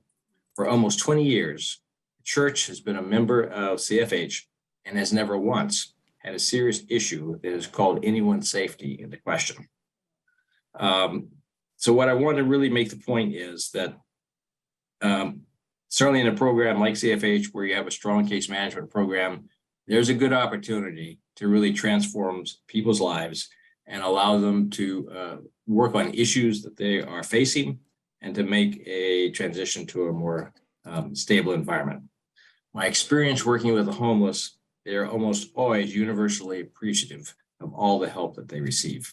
And so I urge that the council support the proposed program at La Quinta so that others can begin to receive similar support as soon as possible. Thank you. Thank you, Mr. Snell. Your next speaker is Jan Young, also virtual, followed by Joe McQueen, Brian Olay, and Alex Zimmerman.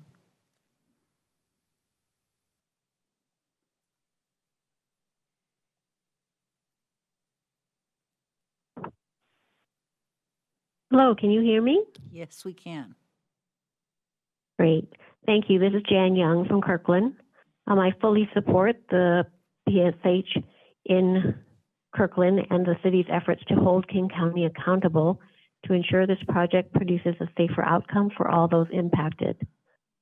I'd like to maintain and possibly even improve our status as the third most livable city in the USA. A few comments on the information shared by the city and King County. I would encourage any communication agreements, rules to the tenants to be offered in multiple non-English languages. I think that should be a requirement with all code of conduct, house rules, guest policy agreements, and under the HTH service agreement. The Auburn PSH agreement include prioritization of space to vets and seniors. I think that both groups should be given priority at Kirkland's PSH as well, but especially seniors. And here's why. The number of seniors 65 plus are expected to double by 2060. Per the American Psychological Association, 2.4 million people over 65 identify as LGBT. According to Genworth's 2021 Cost of Care Survey, Washington is one of the highest cost of care states, even above California and Hawaii. In Seattle area, assisted living median monthly cost is $6,750 or $81,000 a year, and independent living is about $52,500 per year. Medicare and Medicaid does not cover independent living. With the increase in the aging of population in Kirkland, we should also focus on providing affordable senior housing, especially to those who are also veterans and or disabled and or LGBTQIA+. According to a 2014 study by the Equal Rights Center, LGBTQ+ seniors are 48% more likely to face homelessness and poverty because of discrimination. Many live alone and are not able to rely on family support. And then as for the recent murder that took place in a Seattle PSH, I would ask the city to look into the agreement that was in place with the Downtown Emergency Service Center, the operators of the Seattle PSH, to ask them about their policies and how they think they could have prevented this from happening. The resident charged with the murder of another resident was convicted of sexual assault of a child in 2006, which was over 10 years ago and out of state. Under the current city proposal to enhance criminal background checks, 10 years may not be going back far enough. And does it possibly conflict with the King County requirement of not allowing residency who are deemed lifetime registered sex offenders? What about searching all national registries and records and not just Washington and local jurisdictions? Protection of the community is important, and so is the protection of the residents within the PSH. Thanks for your time. Thank you, Ms. Young. The next speaker is Joe McQueen, followed by Brian Olay, Alex Zimmerman, and Carolyn Castle. Welcome, Mr. McQueen. Mayor Sweet and council members, thanks so much for the opportunity to speak tonight. My name is Joseph McQueen. I've lived in Kirkland for 7 years, just off of 108th. This is so exciting what you're doing to move forward something that's so desperately needed. I want to speak in just strong support of this housing agreement. Like Ron, I've worked with the homeless at my church. We run a safe parking program for folks who live in their automobiles. These precious brothers and sisters come from all over the place, and we've got seniors who've lost their jobs and lost their housing. We've got folks who've been injured on the job, and their medical bills make it impossible for them to pay rent. People in all kinds of situations, hard situations.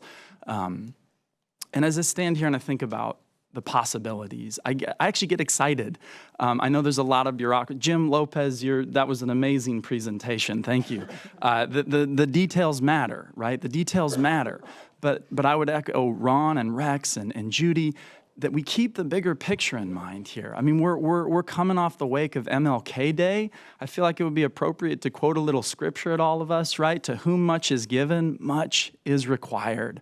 Right? To whom much is given, much is required. We live in an area of affluence and privilege. I'm a professor at Northwest University, a little liberal arts college. My students, they come from, a lot of them, wealthy backgrounds. Eastside Prep, incredible privilege. What would it look like for us to dig deeper into our moral imaginations, our spiritual imaginations, and ask ourselves, what's required of me because of what I've been given? What does it look like for a handful of Northwest University students to team up with a handful of Eastside Prep students and start offering a tutoring program at the housing agreement, right? I mean, how do we start thinking beyond just, the safety concerns are real and those need to be addressed, but how do we expand our moral imaginations? I think that this is so exciting. I'm so thankful, and I just urge you to work with expeditiousness to get us here. Thank you. Thank you, Mr. McQueen. Your next speaker is Brian Olay, followed by Alex Zimmerman, Carolyn Castle, Brad Davis, and Cindy Drushba. Is Mr. Olay? Okay.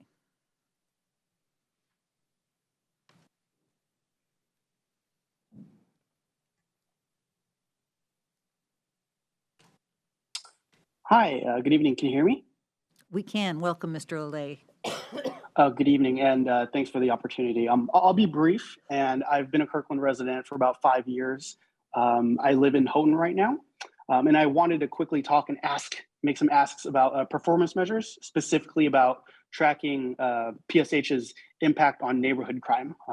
In general, as background, I'm very supportive of housing homeless in general, but as a business analyst by trade, by occupation, I need data and analysis to be convinced at how effective or safe something is. Kind of like a vaccine, and you can make your own personal decisions, but at a broader, just to use a crude analogy, like you need to prove it to me. And I think a lot of my neighbors are very similar, are in a similar boat. So background, for several months, I've asked King County, various officials for like a crime impact analysis around the surrounding area of existing sites or to be sites. And I haven't received anything. It's been several months. I've even asked for the addresses of PSH sites like today so I can do the analysis myself, and still nothing. So I'm summarize by kind of just asking for help here. For any officials there or any of the council members who like read a bit of analysis or a report on the performance, specifically with respect to the impact on crime of current PSH sites, can you please publish that? Because I swear to you, I could not find it, and maybe that's on me. But one, can you please publish whatever you read and whatever was done already? That would be great. And if we have, if that analysis hasn't been done, like in addition to other performance measures, we should start tracking that because lots of people have already stated, hey, there's efficacy of the actions on the inside, lots of studies on the effectiveness and reducing death rates and so on and so forth. I'm super supportive of that. But on the other side, it's kind of a cost benefit analysis. Like, what is the impact of the surrounding area? That's a material and still important aspect that we need to understand. So if we could start tracking that's going to be critical. And at the very least, I'm sorry, I couldn't find them. Like the current locations of the PSH sites, can you please publish that so I can pull the data myself? That would be great. And I can share it with a lot of my Houghton neighbors, and it would quell lots of concerns moving forward. Thank you. Thank you. Your next speaker is Alex Zimmerman, followed by Carolyn Castle, Brad Davis, and Cindy Drushba.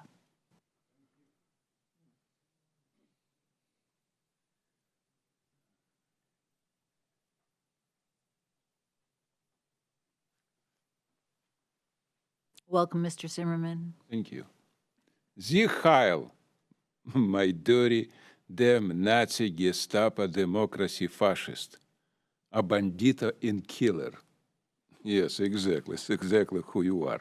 Not personal.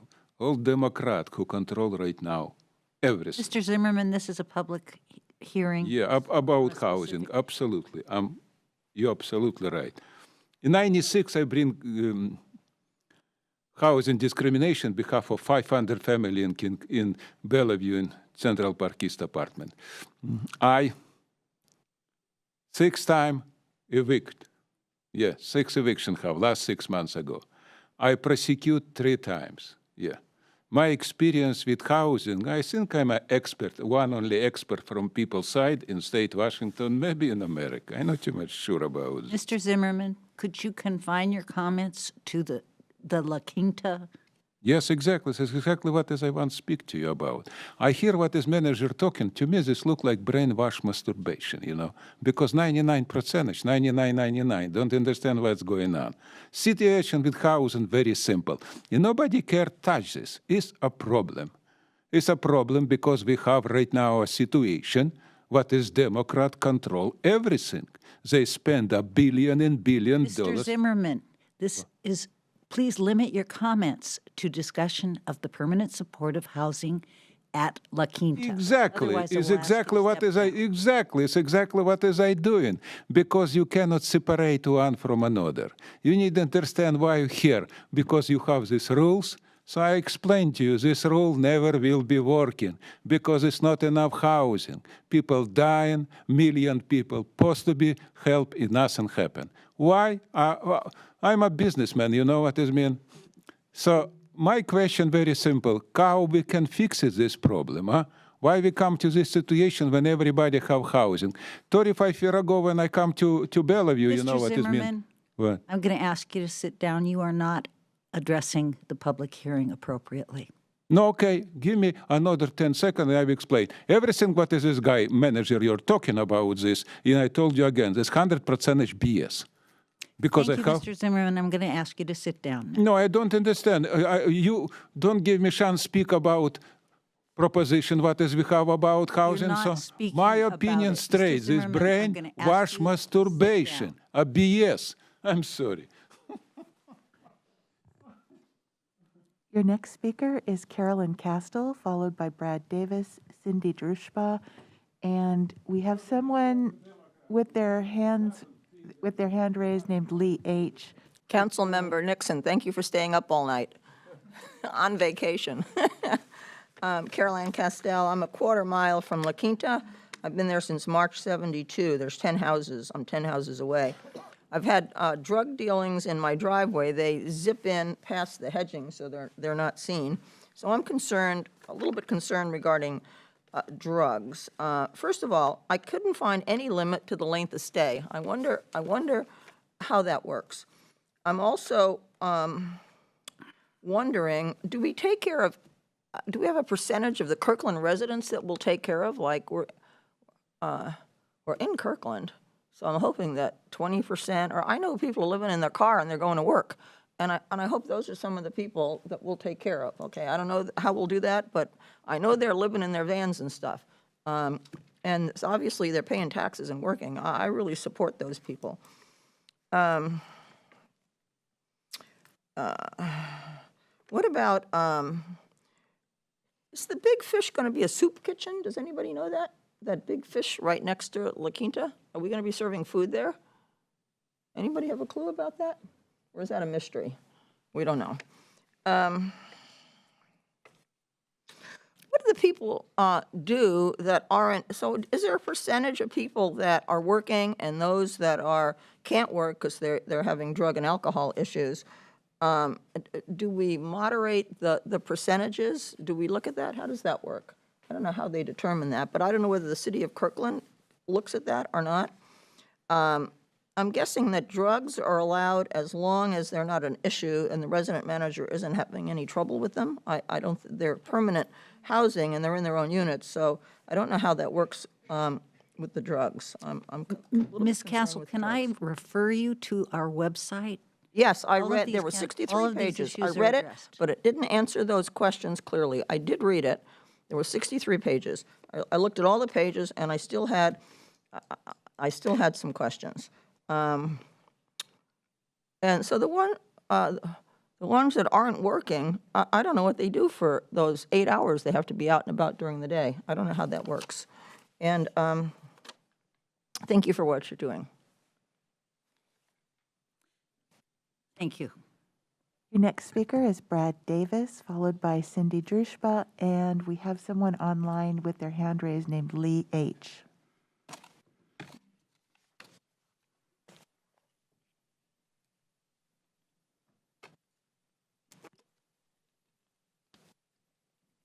My name is Brad Davis. My brother and I own an apartment building about, 300 feet straight down the hill here.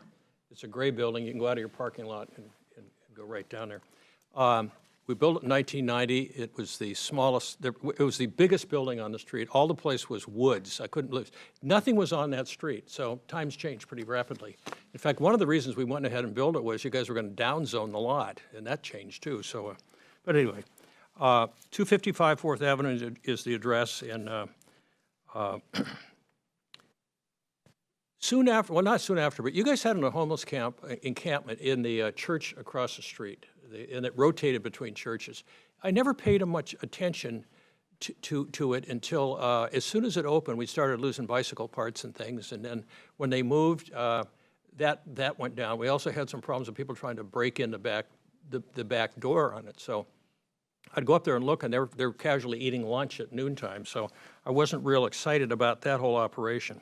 Anyway, the first homeless encampment that I encountered was Nicholsville. It was located in Marshall Way South. It was named after the Seattle mayor, Greg Nichols, and I used to take stuff down there. I saw on the news that they were soaking wet, and so I take tarps down there, and I got to know some of the people, and I talked to them, and what I encountered was some of the people you could help and some of the people you couldn't help.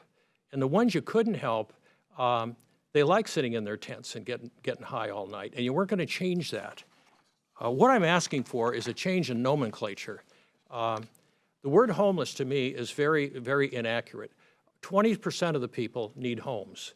I'll kick that up to 30% right now. 30% need homes. You can solve their problems by providing homes. By the way, I used to syndicate Section 8. I've had Section 8 tenants. I've had great Section 8 tenants. I've had lousy Section 8 tenants. But there also is a group that you can't help, and you're never going to be able to help them. And those are the ones that are basically drug addicted or mentally ill. And those people, you're not going to be able to help no matter what you do. And that's the sad part about it, is I don't think you can help them, because anymore, after they cook their brains, they're done. And I don't know, they're going to have to be taken care of at some other location. Anyway, I'll leave this rest, but I'm like everyone else. I've had, my college roommate died of an overdose. I just had a family friend whose son, he drank himself to death. There wasn't a darn thing you could do about it. He was a nice kid. I knew him since he was little. So I think we need to differentiate between homeless people and people that are not helpable because their drug addiction has gone so far down the path that they can't go. Thank you, Mr. Davis. Thank you very much. Do we see Cindy Drushba in the virtual audience? Okay, so we have Lee H., who has their hand raised for virtual to speak to the council. We lost Ms. Drushka? Yes.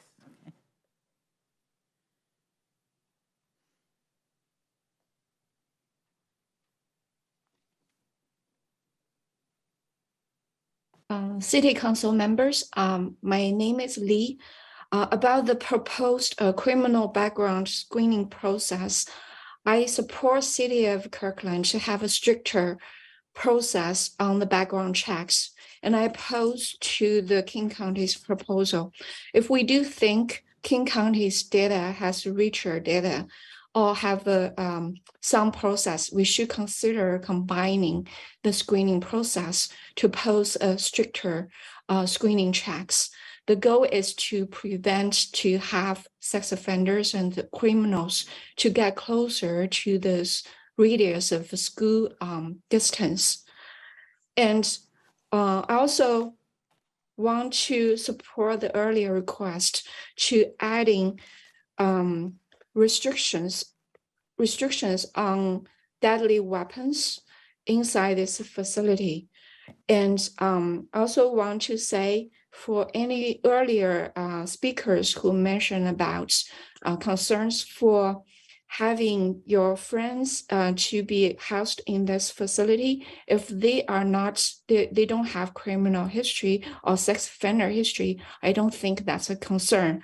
So when we are talking about low barrier on this facility, please don't lower the barrier on criminal background checks. Don't lower the barrier on sex offender checks, and don't lower the barrier on weapon restrictions. This is my ask to the City Council. Please consider. Thank you. No one else has signed up. Okay. I believe that was our 20th testimony. At least that's what I have. And so I am going to declare this hearing closed.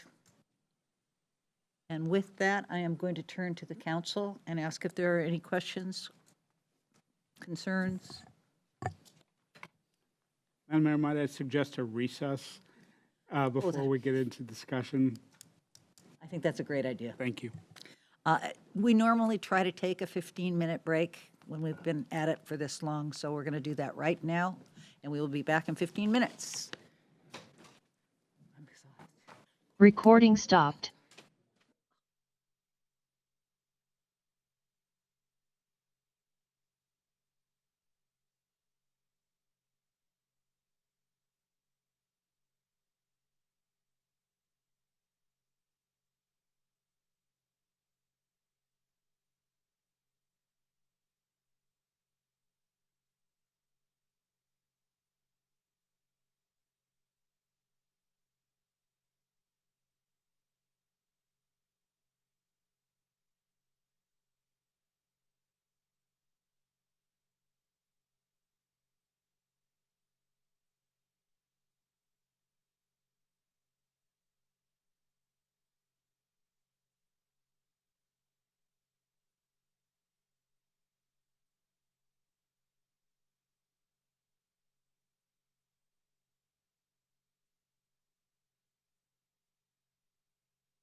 Recording in progress. Okay, we are back in session after a 15-minute break, after a long public hearing. We're at the portion of the meeting where we've received the public hearing. We've heard from the public. We've had the report and the update on the process. I invite council to either to have discussion or point staff in any direction that you wish to do so, given the public comment. Councilmember Falcone. Thank you, Madam Mayor. Well, I always start with thank yous, and so I'm going to start with thank yous again tonight.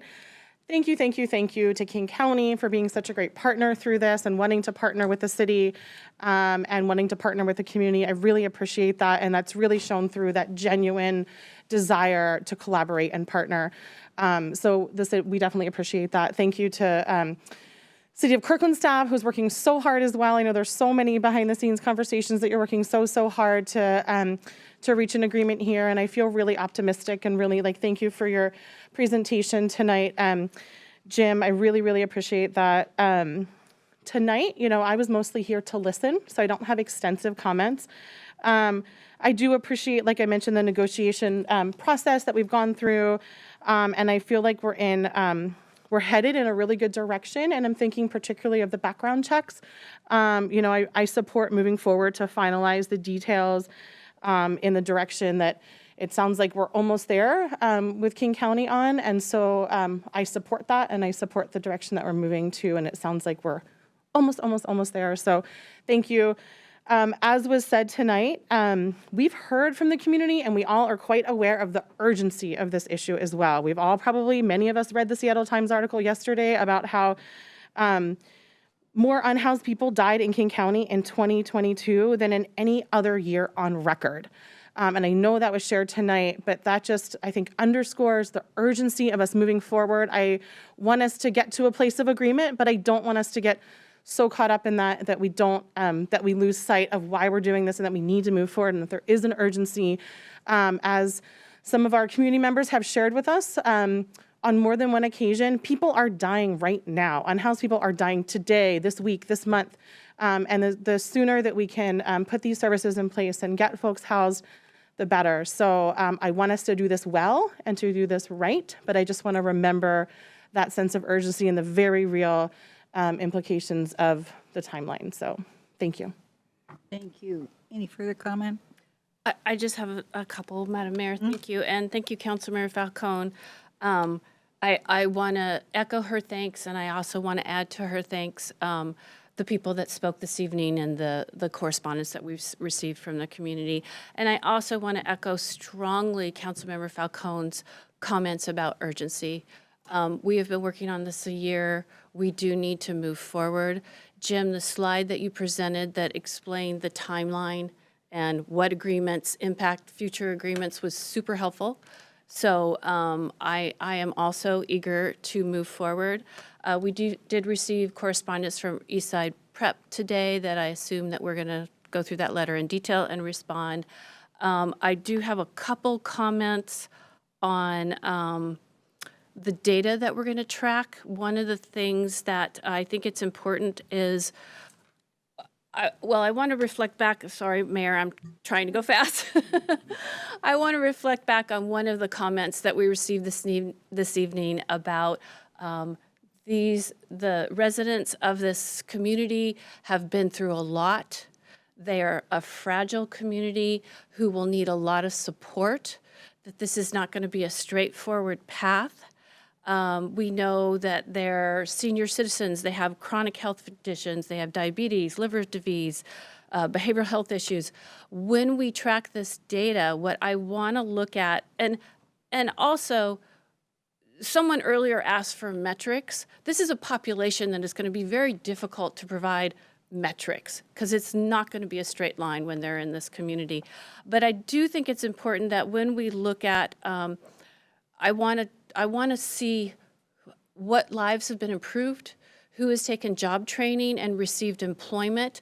I want to be conscious of the story that we're telling, and I need context because we will have increased 911 calls because this is a fragile population. We know that they have health issues when they come into this residency, so I just want to make sure that that data that we're trying to capture has some context and that we talk the story of how we're improving people's lives and how we're saving people's lives. Because Councilmember Falcone said it very clearly, people are dying. This is the time that we provide them housing and we help our community members. Thank you. Thank you. Councilmember Nixon. Thank you, Madam Mayor. As you all know, I strongly support getting people housed, and I want this project to open as soon as possible and to succeed. I also believe the most important function of city government is protecting the safety of the general public. Protecting those who are homeless by getting them housed is certainly part of that, but protecting other people in the community cannot be neglected.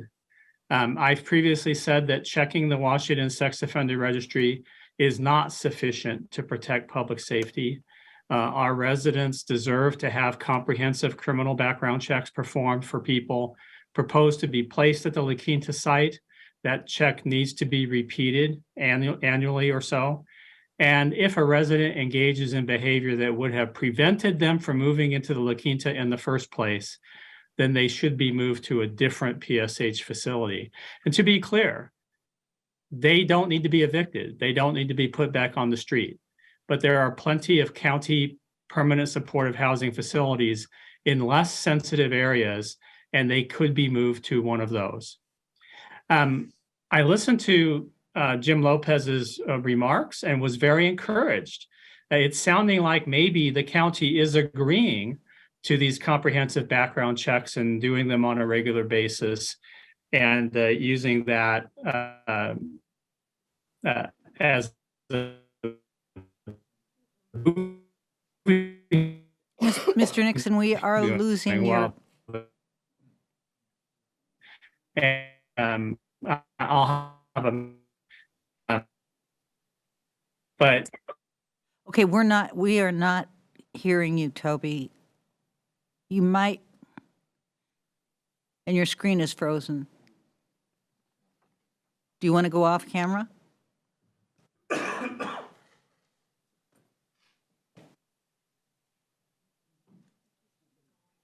think he is too.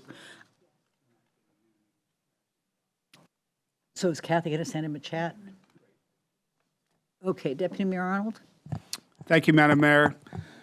And thank you, Deputy City Manager Lopez, Director Floor. I think we really are converging on an agreement here, and I know that there's been a tremendous amount of work. I'm particularly encouraged, and City Attorney Ellers as well. I'm particularly encouraged by a couple of things that was in the staff report about having example agreements of the code of conduct and safety and security plan and the approval of the good neighbor agreement, and looking forward to those. When we talk about the screening process, I think we're converging, but I would like to see a merge of some elements of the county's language and the city's language. I would prefer the city's proposed screening process. It's much more specific on the requirements, and I think that's a must-have. The county's process in Section 1B talks about the screening must be performed prior to residents and talks about the annual update. I think we need to incorporate that. In addition, the county's process in 1C and 3 talks about who's selected for the facility, and I think gets to some of the points of who's appropriate given the services that are provided moving forward, and I appreciate that comment. We got the letter from Eastside Prep earlier today that had a lot of details and some suggested comments that we haven't been able to fully digest, specifically for their comment on the code of conduct and some of the changes in the screening process. I'd like to get a staff analysis and recommendation on those. There's some pieces of it that I'd like to incorporate if we can on the specific code on page 5 and 6 of their letter. But very encouraged by the process and appreciate the public comment that we've received so far. Thank you. Thank you. Councilmember Nixon, you're back. Well, you're frozen again. I don't think you are back.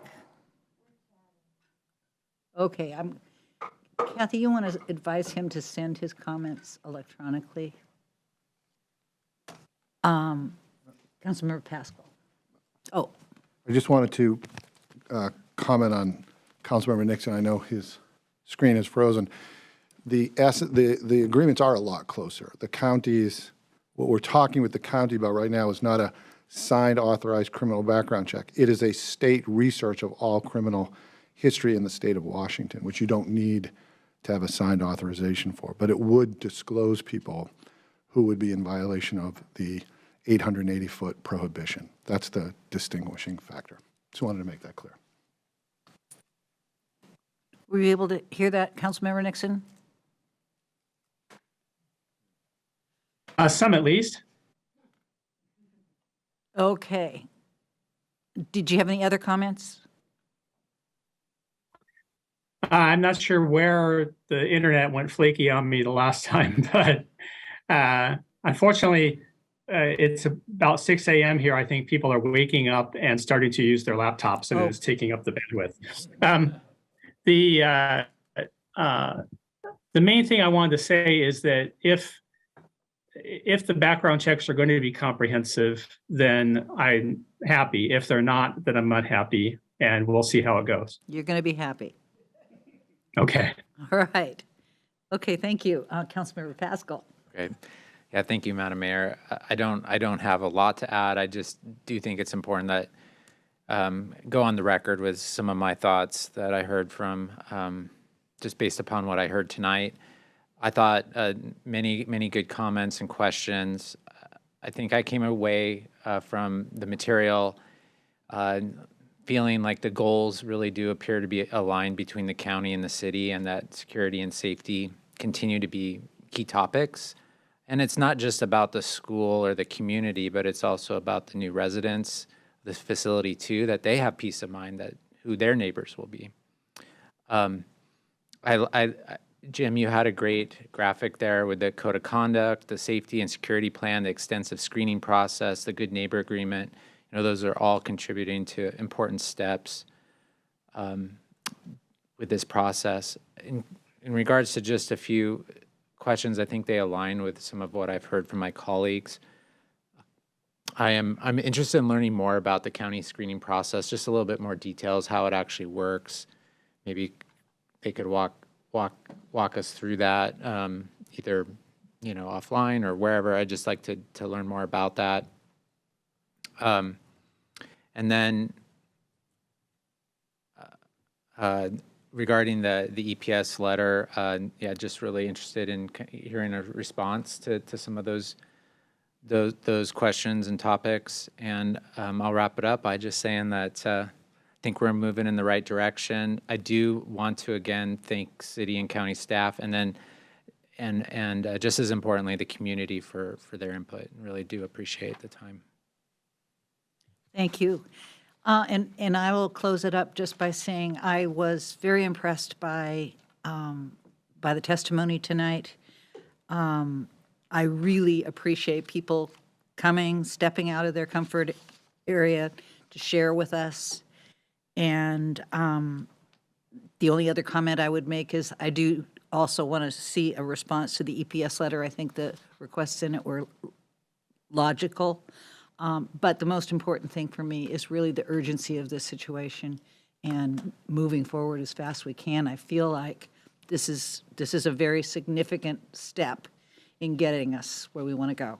With that, thank you very much, Jim, Darcy, and let's move on.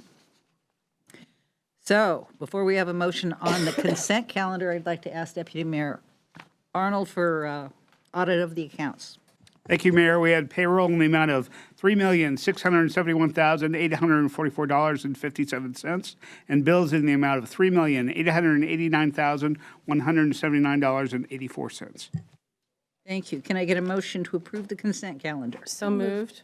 Been moved by Councilmember Curtis, seconded by Councilmember Falcone to accept the consent calendar.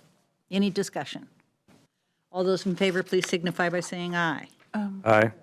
Oops, ordinances. Kathy, please call the roll. Councilmember Nixon,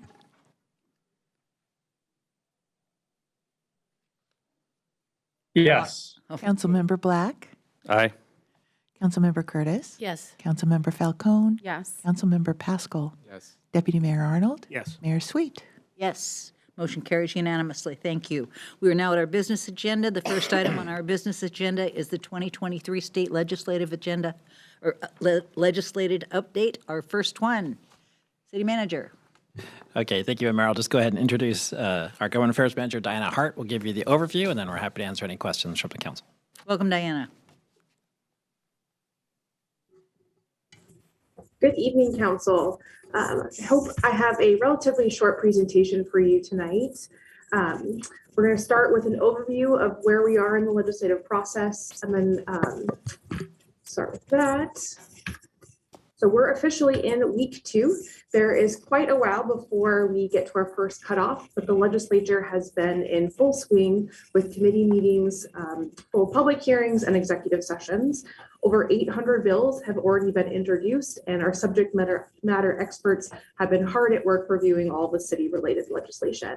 We'll have a much better sense of what legislation has legs and where best to focus our efforts with the passage of the committee cutoffs and House of Origin cutoffs next month. In the meantime, we'll continue reviewing, monitoring, and sharing feedback on legislation. Dive into our 2023 priorities. Starting with the housing-focused legislation, Mayor Sweet testified virtually in support of Senator Cooter's Senate Bill 5045, which aligns closely with our priority to seek property tax exemptions for ADUs dedicated for occupancy by low-income people. Representative Kloba is writing a similar bill for co-sponsor signatures that reflects the work we've done with the King County Assessor's Office over the interim. We anticipate that her version of the bill will be dropped soon. And the real estate excise tax, or REIT bill, is still in the works, but we've heard good progress is being made on its finalization and anticipate that it will be dropped soon as well. This bill has gathered support from a variety of stakeholders, so we're optimistic that it will have some traction this year. As the rest of the priority agenda is a little more general than in years past, there are a lot of bills that can fall into the policy buckets of the priority agenda. Thankfully, our ally organizations and bill sponsors have been great at flagging testimony opportunities or priority legislation as we continue to review all the incoming legislation. Last week, Councilmember Curtis provided virtual testimony in support of Senate Bill 5120, Senator Dinger's bill to establish a 23-hour crisis relief center in Washington. This bill will allow behavioral health providers like Connections to operate in Washington. This morning, Councilmember Black went down to Olympia to testify in support of 1178, Representative Hackney's bill concerning local government authority to regulate firearms. This bill removes the long-standing firearm policy preemption on local governments. And then tomorrow, Councilmember Black will testify virtually on House Bill 1195, Representative Sen's bill to prohibit the open carry of certain weapons in public parks and public hospitals. And then yesterday, Mayor Sweet testified in support of Senate Bill 5171, not on behalf of council, but in support of Lake Washington High School students who had Senator Dinger sponsor a bill on their behalf addressing consumer gender discrimination, also known as the pink tax. Our lobbyists, Brian Enslow and Brian McConaughey, has signed in or signing Kirkland in support of the following support item bills I have listed. Under gun safety, we have Senate Bill 5078, which is protecting public safety by establishing duties of firearm industry members. Related to housing, we have House Bill 1110, increasing middle housing in areas traditionally dedicated to single-family detached housing. We were asked to testify in support of this bill, but the hearing unfortunately overlapped with tonight's council meeting. And then we have House Bill 1149 and its companion 5202, reducing homelessness in Washington through capital expenditures for programs that address housing insecurity. This is the governor's request legislation that will eventually, if passed, result in a ballot measure to increase about $4 billion over the next 6 years for affordable housing in Washington. And then 5060 requiring the registration of rental and vacant housing units. Under behavioral health, we have House Bill 1134 implementing the 988 behavioral health crisis response and suicide prevention system, and 5189 establishing behavioral health support specialists. And then finally, under sustainability, we have 1085 reducing plastic pollution. There's lots of great bills this session so far, lots of bills that could be great with some modifications, and a good number of bills that don't align with our values. Things are moving quickly and changing often, so we will miss some opportunities to participate in every piece of legislation that impacts the city. But we'll continue evaluating, tracking, and monitoring legislation to see what grows legs over the next few weeks. To close out, if an ally organization, community member, whomever reaches out to you about a bill, please let me know, especially if there's testimony requests associated with them.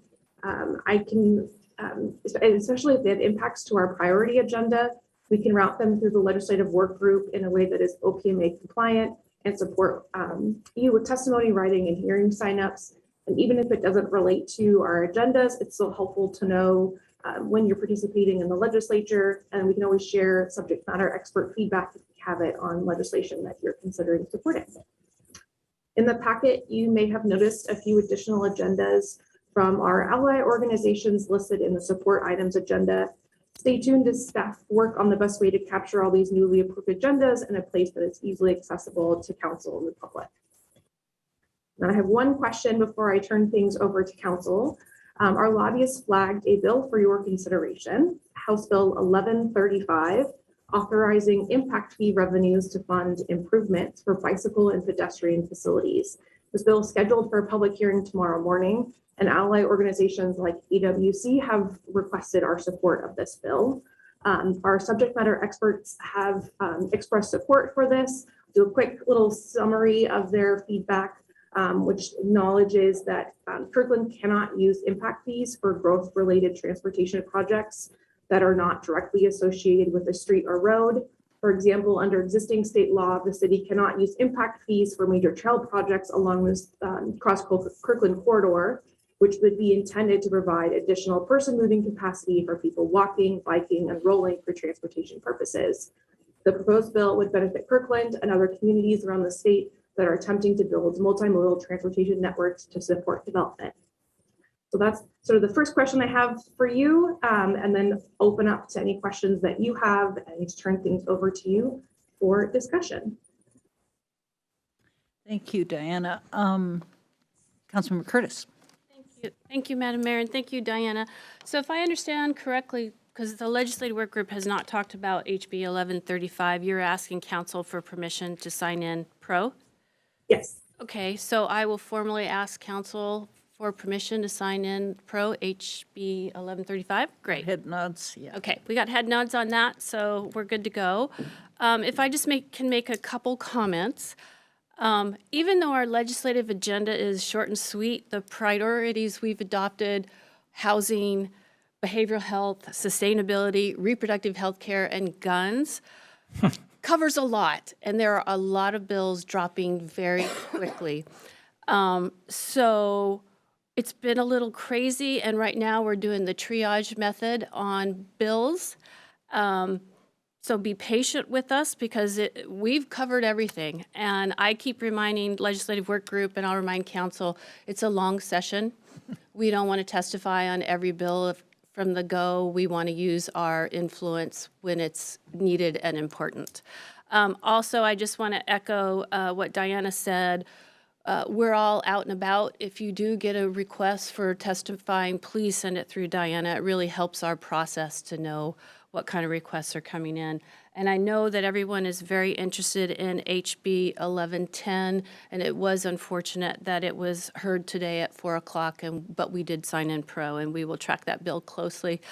To the gentleman who mentioned HB 1433 this evening, that bill dropped today. it will look at it with legislative work group, and I suspect since it's a sustainability bill, once it goes to our subject matter experts, we can support it. And Diana and I haven't had a chance to talk about this today, but I'm hoping city manager communicated it. But one of the things that city manager and I talked about, instead of including the report in the packet, we will include a link instead, because as you guys know, by the time you get the report, it's changed drastically. So we'll look at that online, and then I will respond to Deputy Mayor when it comes up. Thank you so much. Thank you. Any further discussion? Deputy Mayor Arnold? Thank you, Madam Mayor. I have two quick questions. One is there are a couple of bills that were recommended by the work group to oppose. One of them is HB 1026, sponsored by our own legislator, Representative Wallen. Another was a bill that was sponsored by Representative Dewar. We've generally been very careful in opposition. Can you talk a little bit about what we're doing when we talk about oppose in these particular bills? Diana, you want to respond, or you want me to go first? You can take the first stab at it. Okay. So the opposition on 1110 and Dewar's bill 10, I've got them backwards, 1026 and 1054. Is that right, Deputy Mayor? They were written as opposed by our subject matter experts, staff, what time is it? 10:20. Legislative work group has asked our lobbyists to go back to the prime sponsor and give her our feedback. We have not taken action in writing in opposition or anything else. We're providing her feedback and hope that we can move forward to change the staff recommendation on those bills. Great, thank you. Secondly, two specific bills that I would like to ask the work group to reconsider. HB 1054 prohibits occupancy limits on HOA agreements. There was attorney's office analysis that said, not sure it was city's business, but since then the planning department has come in with a recommendation in support. And I think this would allow us to make sure that when we allow middle housing that in the city through our own zoning regulations, we don't have homeowners associations that prohibit it. Secondly, under 5058, this is exempting multifamily or less from 12 units from the condo dispute resolution code. I've talked to the planning director about this, and Adam has said his analysis that talked about exempting some building code may have been incorrect. I'd like to have the work group take a look at that, because if it's condo liability code, that's much more complicated than building code. Thank you. I agree. Thank you for bringing those up. Okay. Is that it? Diana, do you have a slide or anything? That's all I have. Okay. Then I think you're good to go. This takes us to our next agenda item, the Eastside Climate Partnership Interlocal Agreement. In my council calls, I got the sense that there was general consensus on this, so I'm just going to ask if we could skip the report and simply move to any questions or concerns that the council might have. And maybe I'll take a motion. So moved. Second. It's been moved by Councilmember Falcone, seconded by Councilmember Curtis, to adopt Resolution 5569, approving participation by the city in an Eastside Climate Partnership interlocal agreement with the cities of Bellevue, Issaquah, Mercer Island, and Redmond, and authorizing the city manager to execute said agreement on behalf of the city of Kirkland. Thank you very much. And to vote. Oh, that's right. Okay, kind of rushing this through. All those in favor, please signify by saying aye. Aye. Aye. Opposed? Motion carries unanimous. No. No, it does not. Oh, I sorry. voted no. Sorry, Toby. Okay, motion carries 6-1. Thank you. That takes us to item C, the code update to address compost procurement requirements. Similarly, I didn't get any feedback from anyone with concerns about this process. Does anybody on the council have any questions about this? Concerns?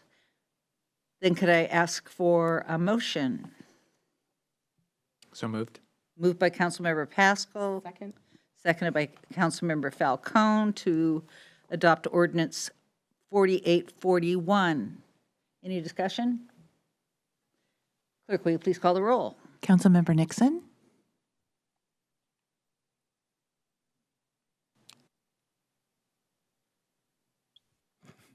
Can you nod? Or? Yes.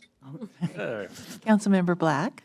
Yes. Councilmember Curtis? Yes. Councilmember Falcone? Yes. Councilmember Pascal? Yes. Deputy Mayor Arnold? Yes. Mayor Sweet? Yes. Motion or ordinance passes unanimously. That takes us to ordinance 4841. Ordinance 4841 is back to us as the result of revisions. Am I in the wrong place? Well, that's the one you just adopted, Madam Mayor. You're right. We're on to D, What do I do with my glasses? Oh, they're there. 5572. Okay, Resolution 5572, the flag policy final review. Council has seen this document a couple of times. I wonder if there are any questions or if the staff have adequately updated it to the ability to pass it. I'll take a resolution, or I'll take a motion. So moved. Moved by Councilmember Falcone, seconded by Councilmember Curtis. Any discussion? Councilmember Falcone? Thank you. I'll keep this brief. I just want to say I really appreciated the memo. I felt like this was particularly really helpful to follow council feedback and how each one was addressed. So thank you to city staff for that really clear memo.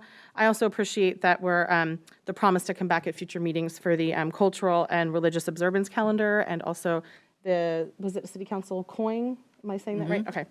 And also just want to remind us that in our policies, I think we said that we would come back every 2 years, but in even years. So I would anticipate that the council in 2024 would take a look at this proclamation list at that point as well. And I was also curious when I was reading through if there was a list of, I understand that there could be like a huge universe of potential proclamations that we could look at that would align with our values, and that staff had to use some discretion on that. And so if there is such a list of ones that didn't make the cut, I would love to see that. If not, I understand, but that would be really helpful just in considerations over the next year, moving into next year. Thank you. Thank you. Councilmember Curtis? Oh, you didn't have? Question is on the motion to approve Resolution 5572, amending Section 6.01 of the Kirkland City Council Policies and Procedures related to proclamations and commendations. All those in favor, please say aye. Aye. Aye. Aye. Opposed? Motion carries unanimously. Thumbs up from Toby. Okay. All right. Do we have to do the proclamation schedule separately? Yeah, it's a separate. Okay, then I need a motion to approve the proclamation schedule. So moved. Moved by Councilmember Falcone, Second. seconded by Councilmember Curtis. Is there any discussion? All those in favor, please signify by saying aye. Aye. Aye. Opposed? Motion carries unanimously. And then there's ordinance 4837 with regard to the banner code and banner program updates. Can I get a motion? So moved. Second. Moved by Councilmember Curtis, seconded by Councilmember Falcone. Any discussion? Deputy Mayor Arnold. Thank you, Madam Mayor. I know there's been some email on this topic, but I'd like to ask the city manager about the banner on the truck eating bridge and how that's going to be handled. Yeah, thank you. So the Trucking Bridge banner, the way I'm proposing to resolve that issue is actually declaring it as a city banner, which then it doesn't, these regulations don't apply. Well, I've communicated that in general to the people who produced it. We haven't nailed that down, but I'm suspecting that would be fine with them because it would allow the banners to stay up. The city would then be responsible for it. So if tethers or something broke, we would fix those. And then I think we'll be coming back to the council with longer term options about what might replace the banners. We've talked in the past about murals and other things. So, but in the short term, the Trucking Bridge banner will remain as a city banner and therefore doesn't have to be in these permit and fee processes. Happy to answer any questions. Any further questions? Okay, the question is on the motion to move ordinance 4837, moved by Councilmember Falcone, seconded by Councilmember Curtis. Clerk, you want to call the roll? Councilmember Nixon? Yes. Councilmember Black? Yes. Councilmember Curtis? Yes. Councilmember Falcone? Yes. Councilmember Pascal? Yes. Deputy Mayor Arnold? Yes. Mayor Sweet? Yes, motion carries unanimously. The next ordinance is 4838, So moved? moved by Councilmember Falcone, Second. seconded by Councilmember Curtis. Any discussion? Councilmember Curtis? Thank you, Madam Mayor. Councilmember Falcone and I are just going to keep that role for the rest of the evening. So I had a question about approved organizations, and and you don't need to give me that definition. I just want assurance that we're not just talking about the little leagues as potential opportunities to take advantage of this. We're talking about lacrosse and rugby that may take place on 132nd. So it's all sports organizations at all sports fields, correct? Yes, that was the intent. Including beach volleyball at Juanita Beach? In theory, the way I've written it so far is any organization providing youth sports in Kirkland would be eligible for it. Currently, it's limited to selected fields, so it wouldn't. And one field that is not included currently is the artificial turf field at 132nd. It's the grass baseball field was the one that was referenced, and part of that's just so we can get. I wanted to limit it to start to get a feel for it, and so we don't have banners littering every single fence in the city. Well, I think it would be interesting to discuss using 132nd also, but I don't want to slow down this ordinance, so we can discuss that later. The ordinance didn't restrict that, I don't believe so. Great, thank you. Councilmember Black. Councilmember Curtis discussed the field policy, and that was what I wanted to ask about. Councilmember Falcone. Thank you, Madam Mayor. I echo Councilmember Curtis's comments on that, and also just note that I saw in there in the memo, I believe that we're going to be re-examining this. This is kind of the beginning, and at some point, I don't know when that point will be, but we'll look at how it's doing and maybe expand it or contract it or whatever we feel is necessary. So I'm hoping we will have that discussion in the somewhat near future. I just wanted to thank Jerry and Kelly from the Kirkland National Little League Board for raising this to our attention. They brought it to my attention a few months ago and was able to, and also brought it to staff's attention to work through this. And I think it's just a really good example of advocacy in the community for the city to take action and fix something that was not currently fair and equal throughout the city. So thank you, staff, for being so responsive and for giving this quick win to the community. I'm looking forward to seeing how it plays out. I think it will, per the comments that we heard earlier tonight, could really go a long way towards making youth sports more affordable and accessible to more children and youth in our community. So I'm really excited for that opportunity. And I do think there's good potential here to also grow the program per Councilmember Curtis's comments as well. So thank you, staff. Thank you, Jerry and Kelly. Thank you. Thank you. Councilmember Pascal. Thank you, Madam Mayor. I agree with my colleague. I do want to say that I really appreciate how this athletic field advertising program came together so quickly. It was kind of the first that I'd seen it. But what I understand, though, is that staff can make changes to this administratively. They do not need to come back through us on any changes to the program. So if we expressly want to have input on that, we have to request that to come back to us, right? So I just want to make that clear. So what I'm hearing is that you want it to come back, so at some point, okay. I'm happy to provide a report. I think the best time to do that would be at the end of this first year before we open it up for the following year. Works. So okay. We'll put that on our calendar for sometime this fall. Okay. If there's no further discussion, the question is on the motion to approve ordinance 4838. Moved by Councilmember Falcone, seconded by Councilmember Curtis. Clerk, will you please call the roll? Councilmember Nixon? Yes. Councilmember Black? Yes. Councilmember Curtis? Yes. Councilmember Falcone? Yes. Councilmember Pascal? Yes. Deputy Mayor Arnold? Yes. Mayor Sweet? Yes. Motion carries unanimously.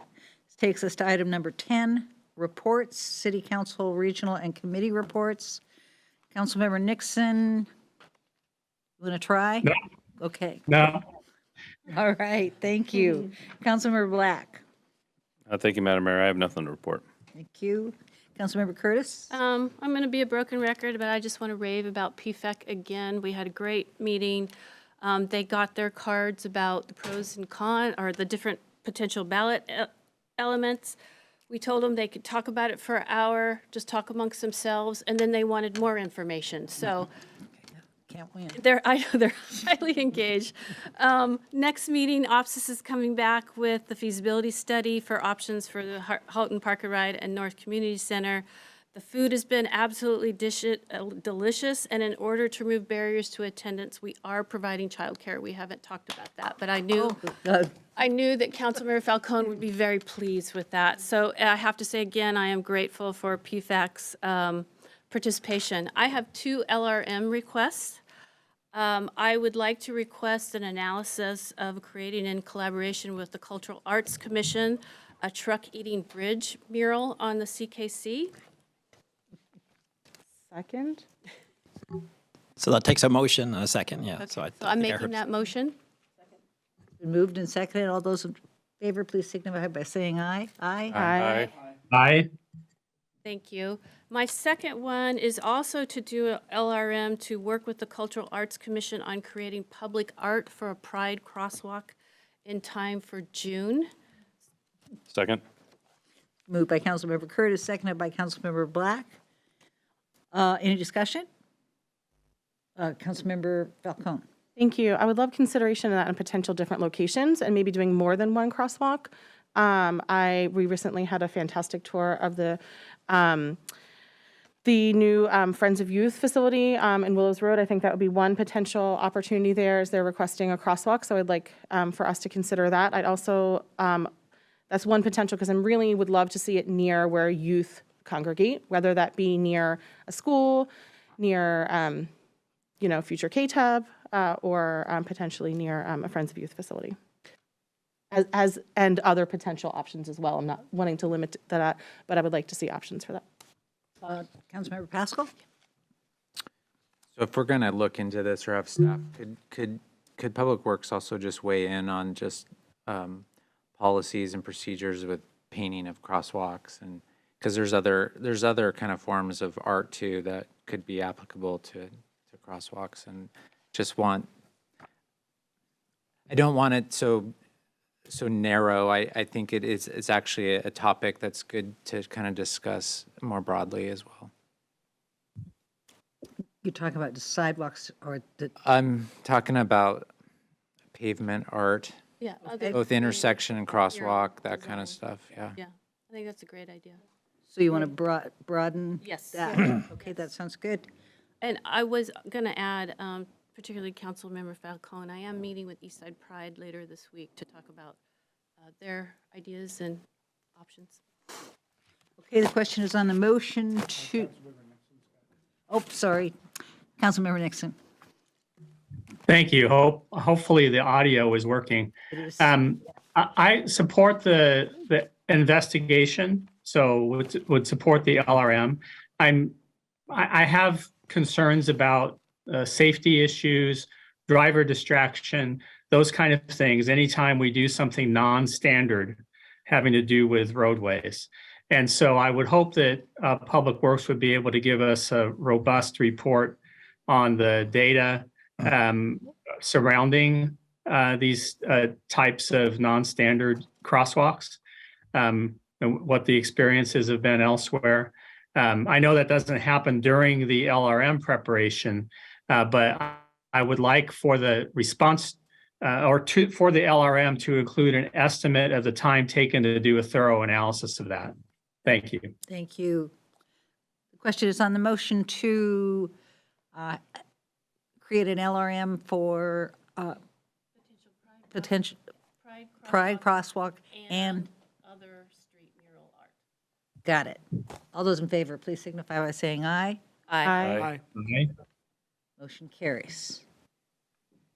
Councilmember Falcone. Thank you, Madam Mayor. Like I mentioned a moment ago, Mayor Sweet and Deputy Mayor Arnold and I had a fantastic tour of the the new Friends of Youth building over there on Willows Road. I really appreciate all the work that they're doing and their partnership with the city of Kirkland. And like I said, I think there are fantastic opportunities there, potentially for a Pride crosswalk. There are some safety things that we discussed, and there's also, I think, a fantastic opportunity for a community art mural there as well on their buildings. So I'm not doing a formal LRM on that, but just saying that publicly, I would love for us to discuss that and discuss if that's potentially a good space there to do that. Had a fantastic, my first SCA board meeting and retreat on Friday in Enumclaw. I love the regional work that SCA does, but I'm also kind of selfishly really love meeting new people and hearing different people's perspectives. So it was really fun. I knew some of the folks in the room, but to meet some new folks as well. So really excited about this year and all the work ahead with SCA. Looking forward to things that are coming up in the next few weeks. Won't list them all, but I'm excited that Finhill Neighborhood Alliance is coming back to in-person meetings. So plan to be attending that meeting later this week. Looking forward to the firefighter graduation and the Fire Station 24 open house, among many other great things that are happening out in the community in the coming weeks. I also just wanted to take a moment to kind of reflect on some of the work that we've done tonight. I think there's been some really beautiful stories around community members advocating for something in their community and getting some quick wins with the city, right? So kudos to city staff for being so responsive to community concerns. I'm thinking about Snyder's Dog Park. I'm thinking about the Little League sponsorship opportunities and the truck eating bridge, right? These are things that I think is just so beautiful about local government and about how I hope that we continue to be accessible and that folks feel welcome to come to council members or staff with concerns that they have. We can't always have those quick wins. Sometimes things take a really long time to get things done, but it feels really good and I'm really happy for our community. So thank you to everyone in the community for advocating for yourselves and for your neighbors. Keep it coming. Thank you. Councilmember Pascal. Thank you. Just a couple quick updates. So I think you all know that I've been on the Active Transportation Safety Council for 3 years, and we're having our first in-person meeting since I've been on the council tomorrow, early in Olympia. So. Oh, I'm sorry. And then, and then it'll be our first regional transit committee meeting tomorrow afternoon in Seattle. And I had an opportunity to meet with King County Council member Perry, who's chairing that committee, and I'll be vice chair. And so just had a really good discussion, and we have a good work program coming up this year. So excited about that. That's it. Deputy Mayor Arnold. Thank you, Madam Mayor. I had the opportunity to speak with a group of students at the Evans School with County Council Member Balducci and Mayor Okerlander. And it was great to talk to these students about council staff relationships.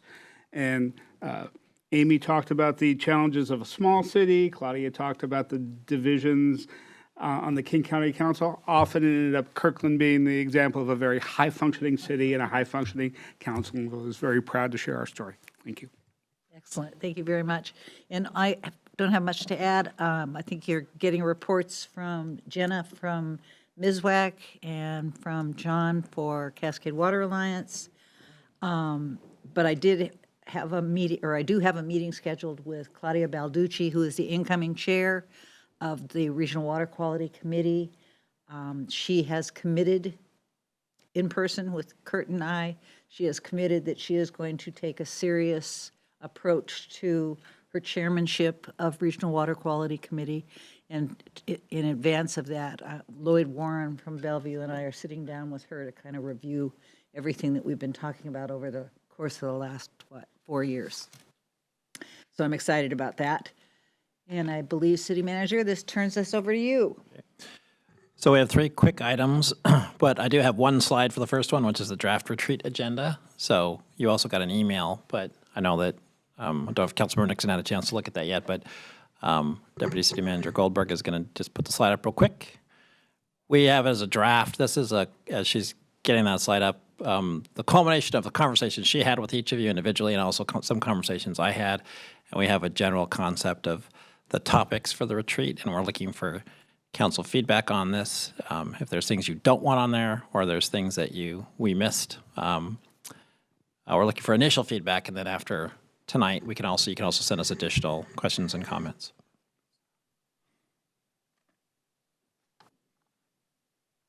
I'll have to share it first.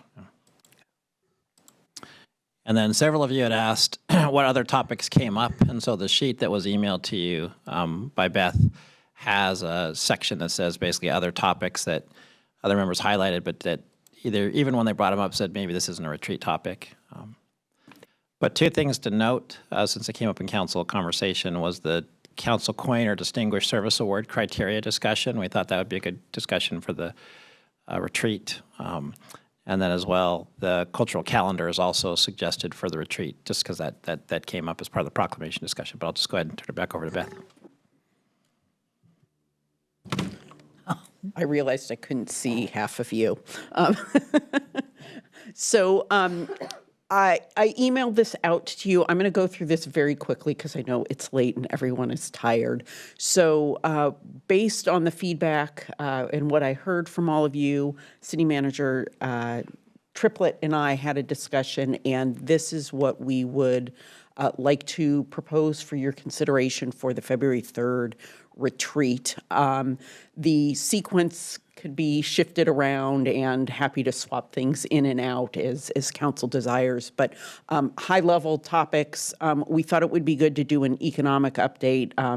This is another year of things just being a little topsy-turvy, so thought it would be good to check in with that. As City Manager Triplett said, Distinguished Service Awards, a discussion about that.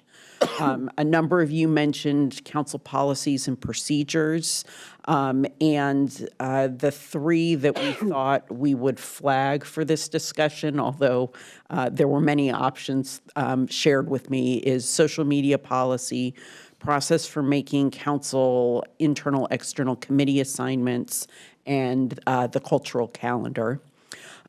Also heard from many of you a desire to show more progress on the sustainability master plan while still keeping with finish what we've started, but are there small things that we could be doing now, or do we want to set goals for the next for the mid-buy update? Community outreach and engagement was another topic that came up from a number of you in a variety of different ways. First of which is external communication, who speaks on behalf of the city on social media, response to Q alerts, our Kirkland requests. And then related to that is, could there be a system to improve coordination about status of responses? Got some feedback that it's hard to know sometimes who's responding. Sometimes people will start doing work when someone else was already starting on that. So is there a way we can have a system to improve kind of the communications around that? Stronger connections with boards and commissions was another item that came up. And then an interest in having more council participation at events. So this would not be just attending events, but are there more opportunities to interact along the lines of the Cocoa with the Council that you all did this past December for the first time in a couple of years, thanks to the pandemic. Also had some comment about are there things we could do to make council meetings more efficient? And piggybacking on Deputy Mayor Arnold's comments that the city of Kirkland, the Kirkland City Council is a model of a well-functioning city council. You all read the packets. Do we need a rehashing of the packets, or is there a way that we can categorize presentations of this is more routine, can have something really succinct, or is there something that the public would benefit from hearing in more detail, in which case it might be a more lengthy presentation.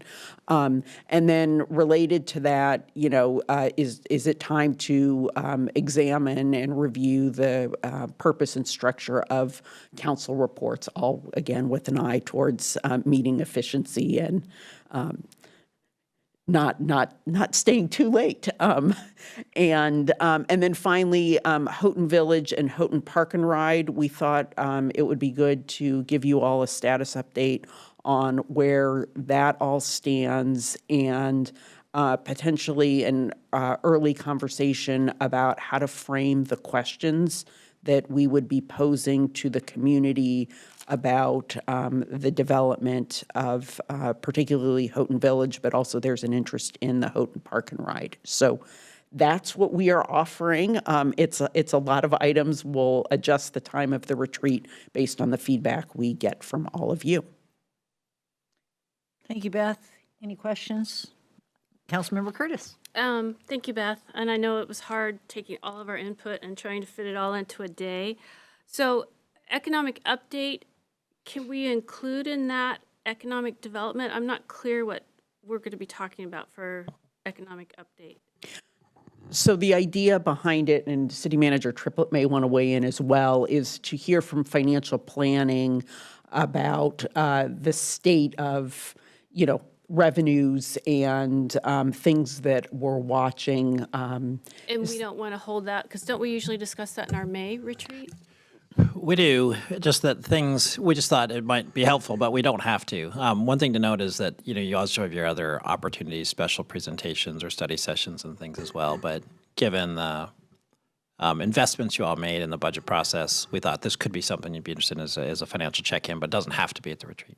Okay, I'm fine. I'm just curious. If we wait until May, could we actually get an economic forecast report? We could. Yeah, because the county and the state will have theirs as well. So we're totally fine with that. We just wanted to put it out there. I'm fine with leaving it. Keep it short Fine. and sweet, and then, okay. My other question is on community outreach and engagement. I wonder if we could add and retention, because one of the things I talked about was continuing to expand and retain people who provide us input. I don't know if council would be interested in talking about that. I see a puzzled look on Councilmember Pascal's face. One of the things I've talked about is we had great engagement in the early days of Station Area Plan, and then we lost those voices as we went through the process. Would love to brainstorm on how we keep people involved. And why, what are we doing wrong that they're not? So, thank you. Councilmember Pascal? Just a couple comments. Just kind of going off of how efficient we are as a council. I seem to remember last retreat, we talked about social media policy. So I'm kind of curious, I guess we didn't resolve it. And so there's more to talk about, is what I'm gathering. Okay. All right. Thank you. My position is the same. I don't do it.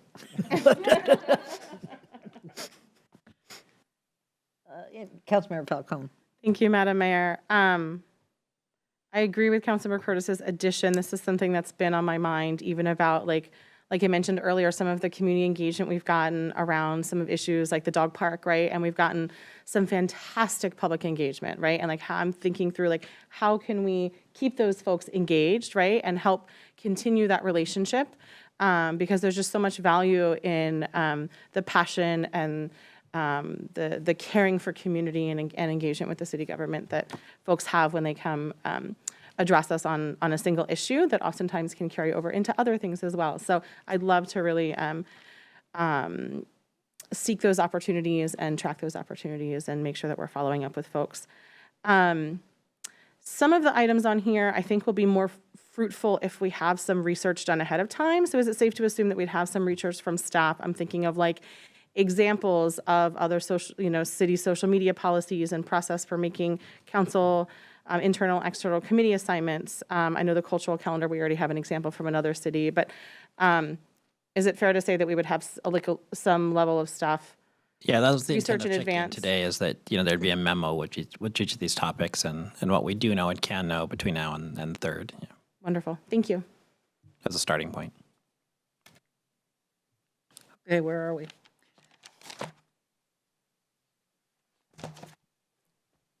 Anything else? I don't remember where we are.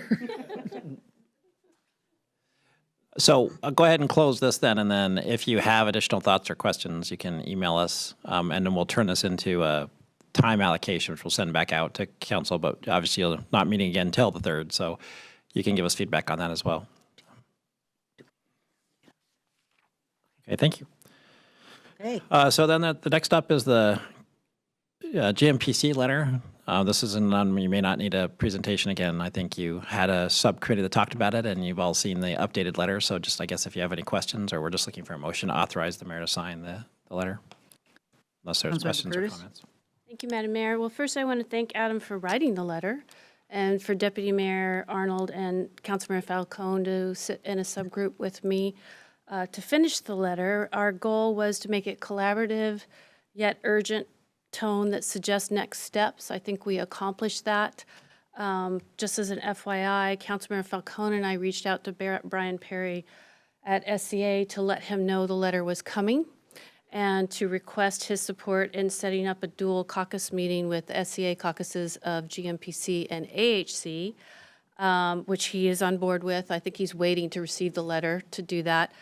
My preference was to do it in person, so I've volunteered Kirkland as the site, and so hopefully that will happen soon. So I would appreciate your support on sending this letter, and I'm making a motion for council to approve this letter to go to GMPC. Second. Moved by Councilmember Curtis, seconded by Councilmember Falcone. Any further discussion? All those in favor, please signify by saying aye. Aye. Aye. Motion carries unanimously. And then our final topic is the LRM update on the Snyder's Corner pop-up dog park options, and then a little bit on the potential for Taylor Fields as well. But here to give that is Lynn Zwagstra, our Parks and Community Services Director. This council has questions or direction. Hi, good evening, City Council. Good to see you again. I didn't put together a presentation this evening. Hopefully it's a relatively straightforward subject. There are a couple options on the table for reinstalling the off-leash dog park at Snyder's Corner. And one could be done essentially immediately. It's putting the temporary fencing back up and not having parking. The second one is a little more medium term with having some temporary parking based upon like a mesh grass system. And the third one is more of a long-term option, and that's going ahead and moving into the master plan for the Snyder's Corner Dog Park. So those are all options on the table, and I would be happy to answer any questions that you might have on those. Councilmember Pascal. Well, yeah, I'll get things kicked off here, but it's been pretty amazing to see the response from the community. Some of them are here this late evening, and I know others are watching. I really appreciate your involvement and your input and your tenacity on this subject. And then staff, really kind of taking this to heart and looking at options and coming up with I think a really good list of. And when I look at the options, I don't necessarily see them as options. I see them as an implementation steps, in my mind. One, you reopen it right away. Two, you look at how to keep it open on an interim basis year round. And then three, you start planning for that future, essentially permanent solution. And to me, that's how I'm looking at it. Is it, I guess I'd ask Lynn, is there a reason why I shouldn't be looking at it that way? No, I think you're correct, Councilmember Pascal. These are ideas. It wasn't meant to be a fully developed proposal since it's an LRM. Yeah. So there are many things that would likely need to be looked into over time. The temporary one being the easiest with the least amount of steps to implement that. I think if I could just add one thing on the permanent, doing the master plan, the permanent option, I guess I would say that in that process, we'll also probably have other suggestions for use of the park in addition to the dog park. So there'll be, in that master planning process, we'll also be looking at how else the rest of the property might be used. But in terms of the first two, I think absolutely they go together. Do the first one now, and then they. My understanding with master planning processes in the past is that it wouldn't get started right away anyways. No. It would be something that'd have to be programmed in. Correct. Right. And staff assigned, and right. It might not even get going until a year or two from now. Right. In terms of master planning, so that schedule is still up for decision, right, and staff to get back. That's correct. Yeah. So that's why I'd be fully supportive of looking into that because we'd have to kind of approve that anyways at some later point, schedule, budget, all that. But I'd like that to continue on and at least be, have an option to come back to us at some point on that.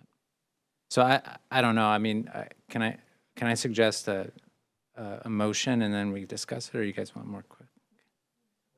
Want to talk about it? Okay. Oh, okay, I got quite a line now. Why don't you hold off on the motion and we'll go to Deputy Mayor Arnold. Thank you, Madam Mayor. I would support the phased approach of looking on how we can reopen a pop-up dog park as soon as possible, and then look at parking, and then finally the master plan.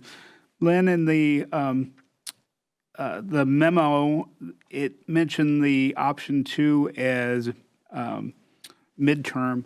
Do you have an idea? Can you speak of an idea of how long that process would take? And is there any issue with keeping the dog park open in an option 1 format while option 2 moves forward? Yes, I believe that the dog park could stay open while option 2 moves forward because they would be slightly. Sorry, that muted again somehow.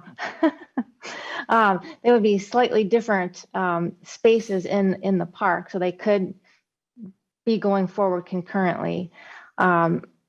We believe that we have enough information to say that option 2 is a strong, viable option and that it shouldn't be an extended process of permitting and review. So really what would take the longest amount of time is installation for that. And do you have a time frame, a ballpark time frame of how long that might take? We think it could be done prior to the heavy winter rains this year, 2023. Councilmember Curtis, sorry. Thank you, Madam Mayor. So I'm sorry, Lynn, because what I was thinking was that we go straight to option 2, but without the parking, just so that we're at a larger play area as opposed. Is that an option? Absolutely, yeah. Okay, because it makes sense to me to just go straight towards the 15,000 square feet with double gates, and then postpone the parking until a later date. So that's Councilmember Pascal. That's why I wasn't eager for a motion yet. So I want to put that on the table. And then I have a couple questions. Thank you for being here. I'm now going to bring my dog to council meetings. So I think we should all do that. So the community has talked about wanting to help. So I would like to suggest that we create a Snyder's Corner user group similar to our ball field user group. So I would like you to look at what kind of tasks they can do. They have talked about fundraising. So I would like a conversation between the residents that are interested in the dog park with parks to talk about a user group and raising funds to help offset some of the costs for this, especially since it's a short-term thing. Council, the Snyder's Corner Master Plan is one of the operational elements that we're looking at for the ballot measure. And a note to you guys, when we go into the master plan, you will have to advocate for your dog park to remain because people, I don't doubt that at all. So, so let's talk about a user group with the residents. And while I have the floor, Taylor Fields. I appreciate the suggestion to look at Taylor Fields, and I appreciate staff looking at it, and the young woman who spoke today about it being an uncomfortable space to be in by yourself. I totally understand that. The benefit of Snyder's Corner is it's very visible and very accessible. But I am unclear. 3 of us went in November and cleaned up 360 pounds of dog poop. And what I'm not clear on is who is responsible to maintain that property, whether it's KALL or King County. My reading is that it's KALL because it was in the center of the ball fields, but my point is the maintenance of that property is not happening during the off season, and it should be happening. So I'm requesting Parks to follow up on that, to find out who's supposed to be responsible and what we can do to enforce that cleanliness. And I understand that the contract with KALL is up for re-signing Expires, right? Yeah, in 2023, and the maintenance of the park really needs to be dealt with when that contract's revisited. Thank you. Okay, Councilmember Black. Well, thank you, Madam Mayor. So I wanted to make a comment, and I had a question, which Councilmember Curtis did touch on, and then I did want to respond to Councilmember Curtis's last comment about Taylor Fields too. So, first of all, I just really want to thank the staff for the responsiveness on this issue and taking all the feedback from all the members of the council and the community and coming up with a plan that's responsive. I just really, really appreciate the creativity, and that's the city manager's office and the Parks Department. Just super impressed. So thank you for that.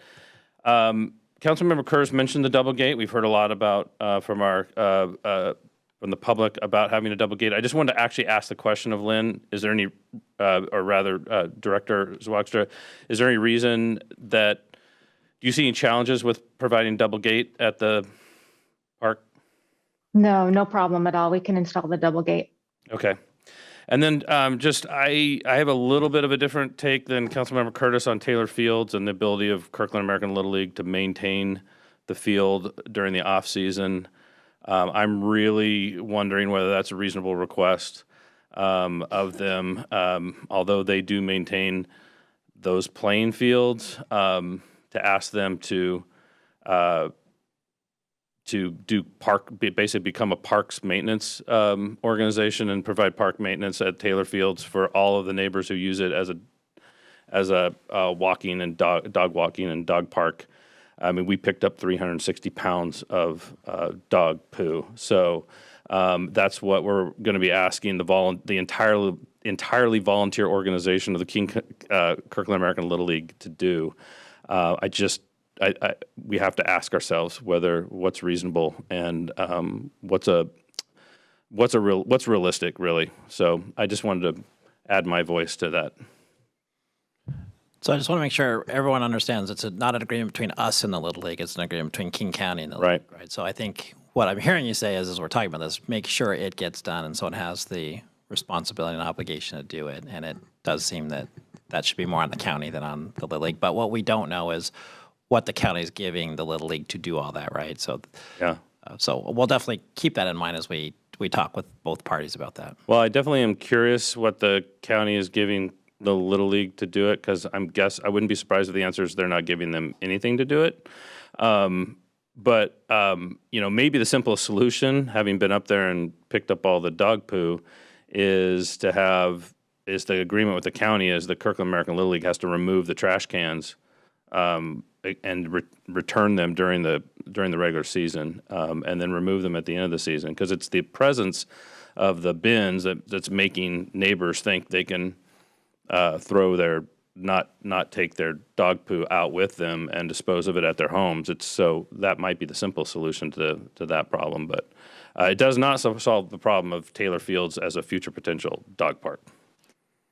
And I'm going to insert myself into this conversation just because I've read the contract with the county, and it is a contract between the county and KALL. And KALL is assigned responsibility. It doesn't necessarily time limit it. And I agree with you, that would be a huge expectation. But they make the fields available to KALL because of that. So, I mean, that is how they earned the right to use Taylor Fields.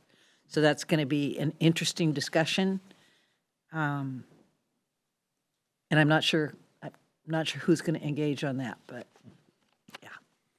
Well, we'll follow up with both parties on that. But I think the main question of Snyder's Corner is still in front of you, right? Yeah, I agree. I don't think it's appropriate for the dog park if we can do the Snyder's Corner dog park. Councilmember Falcone. Thank you, Madam Mayor. Well, first, I just want to lend my support to what's been discussed, that I fully support the 15,000 square feet park as the initial temporary park with 2 gates. And Councilmember Curtis, your idea of a user group is kind of where I was going earlier with wanting to continue to engage. All of you who have been so engaged on this, so thank you for your engagement. We hope that you'll continue to partner with us. I think that's really awesome opportunity there. So fully support that. And secondly, I think we've kind of started this conversation here, but I just want to make sure that with a permanent dog park, that we're really, that's, a more significant investment, that we're really thoughtful about the siting of that and not just assuming that it's going to be Snyder's because that's where we had the temporary dog park. But it, likely may be the place, but I just want to make sure that we're really thoughtful about the siting process that is really best meeting the needs of our community with those resources. So thank you. Thank you. Back to you, Councilmember Pascal. Thank you, Madam Mayor. So I'd like to make a motion, first off, to reopen the Snyder's Dog Park as soon as possible with a 15,000 square foot footprint with double gates. Then later, look at parking situation as identified in option 2. And then third, start to plan for development of a master plan for the facility, for the land or the park. And then fourth, create a user group or some type of group and process to harness the energy and enthusiasm of the dog park users to benefit the interim dog park. Moved by Councilmember Pascal, seconded by Councilmember Curtis, to reopen as described. We've got that. Any further discussion? All those in favor, please signify by saying aye. Aye. Aye. Motion carries unanimously. Good job, ladies. And my last item is just any calendar updates. I see none. Then that's all I have for tonight, Madam. Thank you very much. There is no additional time for the audience. Therefore, I will declare this a wrap. Thank you, ladies. Oh, we do. I'm going to suggest that we pass on the executive session and move on to next meeting. Okay? Because I'm not functioning 100%. Yes, we do. Yes. We have talked to the city manager about that Right. possibility. Yeah. You think he's going to tell us to stay? I don't think so. Yeah, I mean, we've got most of what we need, and all we'll have to do is come to the resolution with the, I did. I said it's a wrap. Oh, man.